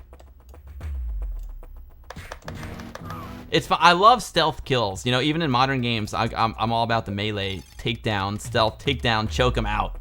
I love it. I play a lot of Far Cry 3 Blood Dragon, and I'm all about the stealth takedown. I love it. I need to go back to Ghost of Tsushima actually. Oh, started playing. Nice. Yeah, I started playing that before I started working on this, and then it got a bit preoccupied. But yeah, so it's been one of those things that's kind of on the list. It's the thing that I'm definitely going to go back to as soon as this was released and the last batch of bugs are done. So yeah, I think I'm just going to spend a bit of time sorting out the bugs that have popped out from the community over the past 2 or 3 days, and then yeah, take a bit of a break. I think from developing games or just generally doing stuff. Just do a bit of sitting on the couch playing someone else's hard work for a bit. Yeah, you deserve it. There's so much good stuff coming out, like McGeezers and Super Sprint. So much good stuff. Turbo Tomato's coming soon as well. What's that? Turbo Tomato by Nivrig. Oh yeah, that's gonna be amazing. There's so much cool stuff. Dude, Nvidia, I'm addicted to it. I went to play. I was gonna play a modern game recently because I don't play much modern games anymore because most of my gaming time happens on the stream, and I'm like, you know what? I'm just gonna practice at Nvidia and get really good at it. And I'm hooked. I'm hooked on Nvidia. Reshoot Proxima R is gonna be amazing. Boss Machine, so much cool stuff. MySpace caught your stream when you were playing Disposable Hero the other week. I need to go and check that out. Disposable Hero is so good. Oh, I've never played it before. I did I played it after the stream and I got much better at it. I was able to get the end of level 2, so I would like to do a real proper one. Nivrig, I can't wait, Nivrig. Amiga Cami can't wait to get back to her game. Oh yeah, Amiga Cami, your stuff is awesome. Yo, Daniel Batters Boy 1994, thank you so much for the follow and welcome to the stream. Yo, Falcon Salt, you are welcome. Thank you so much, Falcon Salt, for hanging out. I appreciate it. Yo, Pro Ghetto Crema, thank you so much for the raid, Pro Ghetto Crema. Appreciate it very, very much. Welcome to the stream. I hope you had a great stream. This one's winding down a little bit, but we're still here. We're still got Hoffman with us. Hoffman is the creator of this amazing port of Metal Gear. He ported the original MSX version to the Amiga, and I'm playing it right now on my Amiga 1200, even though it works on any Amiga with 1 megabyte of RAM. Welcome to the stream. Thank you so much for the raid. Hope you had a great stream. And it's been an amazing day. Daniel's been playing Metal Gear Solid for the Game Boy Color, and you're surprised that's so good. Oh, I haven't played it. Yo, Daedalus, my man. Daedalus is Rob Cranley, who was on the stream not too long ago, and he is the creator of this bad boy right here. The creator of the Solus board, which is right now got some RGB lights in sync to the sound output on the Amiga, and I have too much fun with this thing. I can't wait to really dig into it. Rob, amazing work, dude. Amazing work. I'm having an absolute blast with this. It's just so much fun. It's so much fun. Hoffman, do you want me to try the crack trail one more time, and then we'll wrap it up? Because it's been a while. It's been amazing. It's been a long one, dude. I appreciate you giving me so much time. Thank you so much. All I've got is work tomorrow. That's boring. Yeah. And your stream. Don't forget, folks. If you want more Hoffman, he's streaming tomorrow night in European time. Do !Hoffman in the chat, and you'll get all of his social media links. Do !Game, and you'll get a direct link to his blog post where you can download Metal Gear for the Amiga. It's so cool. Thank you, Pro Ghetto. I appreciate it. Pro Ghetto. I'll give you, if I don't follow you already, I'll give you a follow at the end of the stream, man. I really appreciate the raid. Thank you. Mad respect to Hoffman. Exactly, Acid Bottle. So what I'm gonna do here, it's fun killing these guys. All right, so if I hit escape, no, if I hit F1, I'll leave the music on. That's perfect. Freak Fan is asking you, Hoffman, what's your favorite code editor to use? For Amiga stuff is Visual Studio Code. So if you're doing assembly language, there's an Amiga assembly plugin for it that is really, really, really good. So whether you're on Mac or PC, you can do line level debugging of your code directly in the emulator. So I use it in Windows, so it uses WinYoE, which is perfect for me. I prefer that emulator anyway. but yeah, to be fair, I have to say, like, I started using it, and then they put the WinUAE emulator in after I started the project, and it was a massive game changer for me. Nibrig's just posted it there as well. It's a fantastic bit of kit. So yeah, it's so handy to be able to. So Amiga Dev on assembly has always been a bit problematic because you can't just like highlight a line of code to get it to stop at that line. But with this setup, you can. There's other interesting bits, like if you put in your color codes, actually show little blocks of color next to them. Loads of other stuff. It's a fantastic bit of kit. So yeah, that's what I use. That's what a lot of us actually use if we're doing assembly stuff. Where I think a lot of us have probably shifted to that already now. It sounds like it's a massive time saver. Yeah. Here it is right here. Yeah. Amiga assembly. Paul Rangard. Thanks for dropping the link, Nivrig. Nivrig, when your game comes out, man, you know where to come, Nivrig. Nivrig, that freaking Dodgy Rocks and Santa Rocks. Those games. I mean, talk about addictions. Oh man, those suckers are super addicting. You can also do it on Linux. Ah, interesting. Sir Garbage Truck. Yeah, Nivrig, it'll be great, dude. We'll have a big old party for your new game. I'm gonna try and boot. I just copied over a fresh ADF. We'll see if it works. I was gonna say, Truck, it doesn't need Visual Studio. It's Visual Studio Code, so it's not the full Visual Studio. It's the free one they do.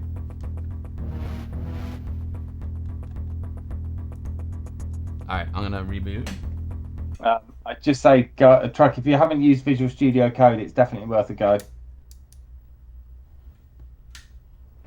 Yeah, exactly. Nivrig's got it right. Visual Studio Code is not the same as Visual Studio. I'm just going to say Visual Studio for the rest of the night. It's so weird. I got the black screen. I don't get it. It could also be a little something, I don't know, with the flash floppy firmware and the fact that it's got the same file name. I don't know. I tell you what, you've got the Cracktro on your CF card. Oh, I can just run it right from Windows. Yeah. Oh, sick. Well, I got one more thing. One more thing I'm gonna try real quick, and then I want to try that too. Metal Gear ADF. This might be the older one. Let's see. I have so many. I don't even remember. Previous. Oh no. Oh yeah. So I'll do this one. Copy. This PC. Where's that little guy? Boom. I'm gonna put it here with a different. I'm just curious to see if this works. This is the not updated one. So this is the one that's got a little bug in the game. Let's just see if copying this fresh, because it's got a different. I gave it a different file name, so I wonder if that has anything to do with it. Probably not, but I don't know. It wouldn't make any sense, but sometimes these things don't make sense. Let's see.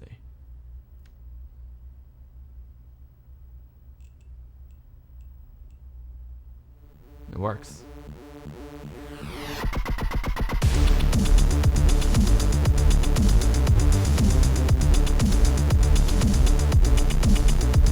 I love the shout out.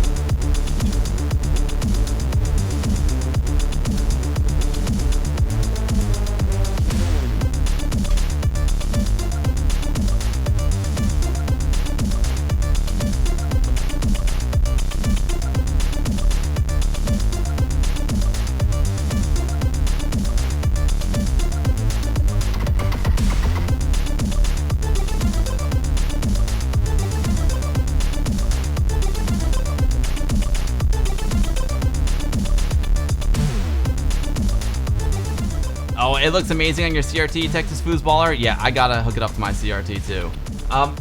Hoffman, can you, for the folks who are just joining, because there's a lot of new folks here who weren't here at the beginning of the stream, can you tell us a little bit about this Cracktro and who made it?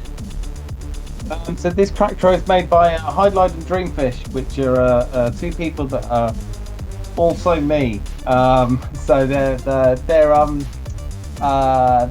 demo scene handles that I used to use when I was a lot younger, back in the early 90s in the demo scene. And whenever I'm doing anything that's got a bit more of a retro feel, like this looks like an old school 90s Cracktro, then I break out those two names to kind of to do it, to do the kind of more retro stuff. So yeah, so it's still my music and my code, but yeah, when I want to use the RGB color scheme like that, then yeah, they have to bear the brunt of it. I know, that's awesome. Bring back the old names for the old school Cracktro. Love the sine wave scroller, it's great. I love the Lachicoma logo up there, by the way. Yeah, you stole that. They stole it. They stole it, yeah, thieves. What about the Asian writing there? Is that from Way Too Rude? The writing, oh, I think the font's stolen as well, but the wavy writing's just that's a sine scroller, so that's it's an effect that quite easy to code once you kind of know how to do it. So I'd written one before, but I'd completely lost the code, so I had to write it again from scratch. So what is it with this? You all gotta back up. Everyone's losing code. Did have, but yeah, I kind of some of my older Amiga code was on a Dropbox account that I think I was running out of space, so I backed up the code to a USB stick, and I don't know where that USB stick is. I hear you. Call on board, chow time, exactly. The color and the scrollers are amazing. Yeah, right. It's so cool how that changes as it goes over the text. You love the where'd it go? You love the Freakman loves the Army Moves or C64 Rambo First Blood font. Yeah. So again, that is also stolen because I can't do pixel art. I mean, I did a lot of the kind of character work on the game, but this was supposed to be a quick thing, so I found somewhere where there's basically like there's a site on GitHub which has basically like over 1,000 demo scene fonts, like bitmap fonts in different like sizes and stuff. So yeah, I was just kind of having a look around that, and I found this like really army looking one. I thought that'd be good for the crack intro. It's appropriate for the game, for the Metal Gear game. Yeah. It's got the army theme. It's so cool. I love this. Where are we at? All right, cool. So Hoffman, I'm running out of steam a little bit. I gotta go spend some time with the missus. It's been a banging stream, man. Thank you so much for coming on. Thank you most importantly for your hard work and bringing this game to the Amiga community, this absolute classic game. The Amiga community can now enjoy it on our real Amigas. Thanks for all your incredible artistic contributions. They inspire me. They make me want to use my Amiga. They make me like, your demos make me want to fire up my Amiga and inspires me to create art as well. So thanks for all your inspiration and thanks for all your generosity. Thanks for putting the mods in the Amiga Build goodie bag. All Amiga Build subscribers and patrons will get the OST, the Metal Gear OST by Hoffman in the goodie bag. It'll be exclusive for a couple weeks, and then he'll release it to the public as well. Or you download the game, you can listen to those mods in game, which is amazing too. Cheers. You can see how they work. Cheers, Amiga Nick. Cheers, Sir Garberchuck. Yeah, we'll all get some sleep. Super Tech Boy does have one good last question. This made it a good question to go out on, Hoffman. He knows you got a lot of requests, but is there anything personally that you want to port? I think I mentioned Nemesis 2 from the MSX. That's it's a shooter. It's obviously one of the gradiest games, but I really love that one. It's really good. So yeah, I kind of like that. I don't know. I think other than that, I just like to. I think I'm going to end up on a more of a reverse engineering dig first to see kind of if I can understand how other games are built first, and then probably end up going on the porting from there. Right on. I can't wait to see what you come up with next. And one of the things I really appreciate about your work is I can always tell that you put a lot of effort into it. It's never like done half-assed. It's always on point and extremely well polished and extremely professional. So I appreciate that so much. Thank you for everything. Hoffman, you're absolutely amazing. And don't forget, folks. Yeah. And don't forget, folks. Hoffman's gonna be streaming tomorrow on Twitch. He's gonna do an Amiga DJ stream with the PT1210 software, putting two Amiga 600s together. Do exclamation mark Hoffman in the chat. We'll get you all of his social media. Exclamation mark game in the chat. We'll get you the link to his blog post where you can download Metal Gear for yourself. Even if you don't have a real Amiga, you can play it on an emulator, which is so cool. Yeah, KL64, my pleasure. Nivrig, cheers to you, my man. It was such a great stream. Hoffman, I had so much fun, man. Thank you so much. Any parting words?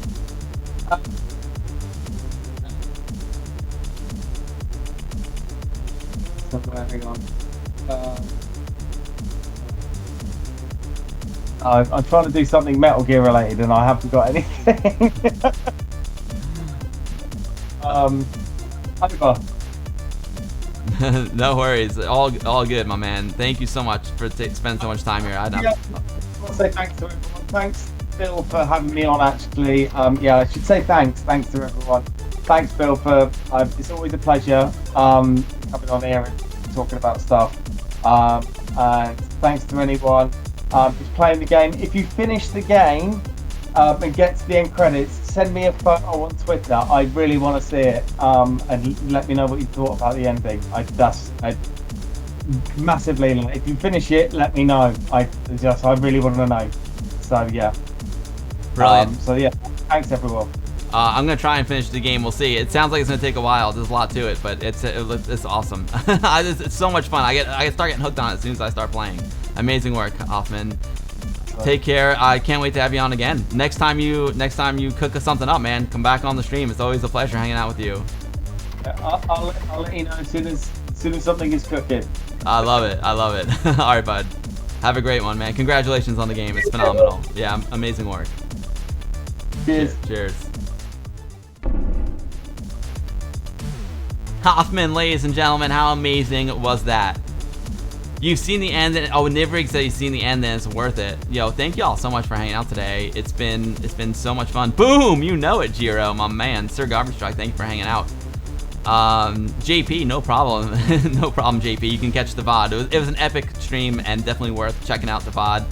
Don't forget, folks, if you're a subscriber here on Twitch, I'm going to do my best to get you the goodie bag. Unfortunately, Twitch disabled the email your subscribers feature, so I'm trying to figure out a way to deal with that. I'm going to end up DMing all of you with a whisper at the beginning, so I might not be able to do the goodie bag for you all every week. Maybe until they bring the feature back. If they bring it back, it might become like an every other week or a once a month thing. If you want it every week, I'll still do it on the Patreon. Super easy. ! Patreon in the chat. Yeah, for a little $2 Super Tech Boy, you can get in there. You know it, the tip jar. I want to say a huge thanks to all of my freaking VIPs. You know what I forgot to do? I think I forgot to take you to Club Amiga Bill. We got some new Amiga Bill VIPs, and I'm working on a whole new intro. But I also got all the folks who are VIPs. Got you all in the club. Can you do a mass whisper, Sin Lao? You can see we got lots of new VIPs in the club, but thank you all so much for your amazing support. We got Albie Shore, Mila Loves Chocolate, Snow Dog, C64 Television, SR Baker, MonsterJoysticks.com, Dark Horse Observatory, Amiga Swiss.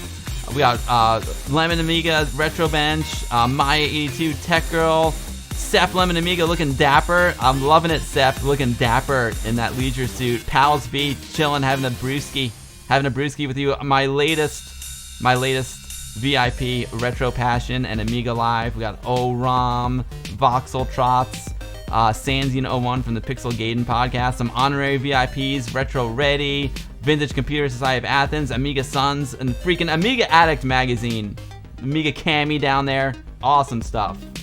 Awesome stuff. Thank you all so much for your support. It really means the world to me. Thank you so much.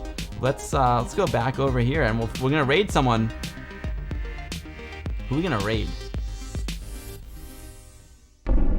And Chaser with that amazing music. Chaser, another one of my favorite musicians.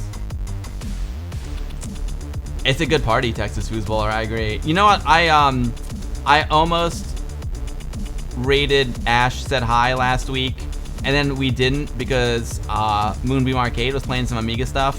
So let's just go for it. Let's just raid Ash. Ash is the coach of Team Sanctuary, and she's got some really exciting stuff coming up. She was in the stream before, and she's playing some Sega. It looks like she's got Sonic 3 going on, so I think that'll be a lot of fun. Brother Bill, seriously, dude, thank you so much for all the links and posting all that stuff in the chat. You're just on point, Brother Bill. Thank you so much, Brother Bill. You rock, dude. I appreciate you so much. I have to add all my new VIPs to the opening, and then we'll play the opening next week as well, because I want to see Brother Bill working the door at Club Amiga Bill. You know, it's so good. Anyway, yo, Captain John, thank you for hanging out, and thanks for all your support, dude. Appreciate it. Brother Bill, you rock. We're going to take it to the hot tub. Oh, I need to do a credit roll, so let's go with Streamlabs. Streamlabs. We're going to roll credits. Let's log in, and we're going to raid Ash Said Hi. It's going to be amazing. If you want to brighten up your day, hang around for the Ash Said Hi raid, because she is probably the most positive streamer on Twitch. She's amazing. And even if you're not into Sega, you're going to enjoy hanging out with Ash because she's so cool. Let's go to my widgets. End credits. All right, folks, we're going to roll the end credits. Thank you all for hanging out. Absolute pleasure. I'll catch you all next Sunday. Thank you so much. We're taking it to the hot tub. Amiga forever. Thank you.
Shine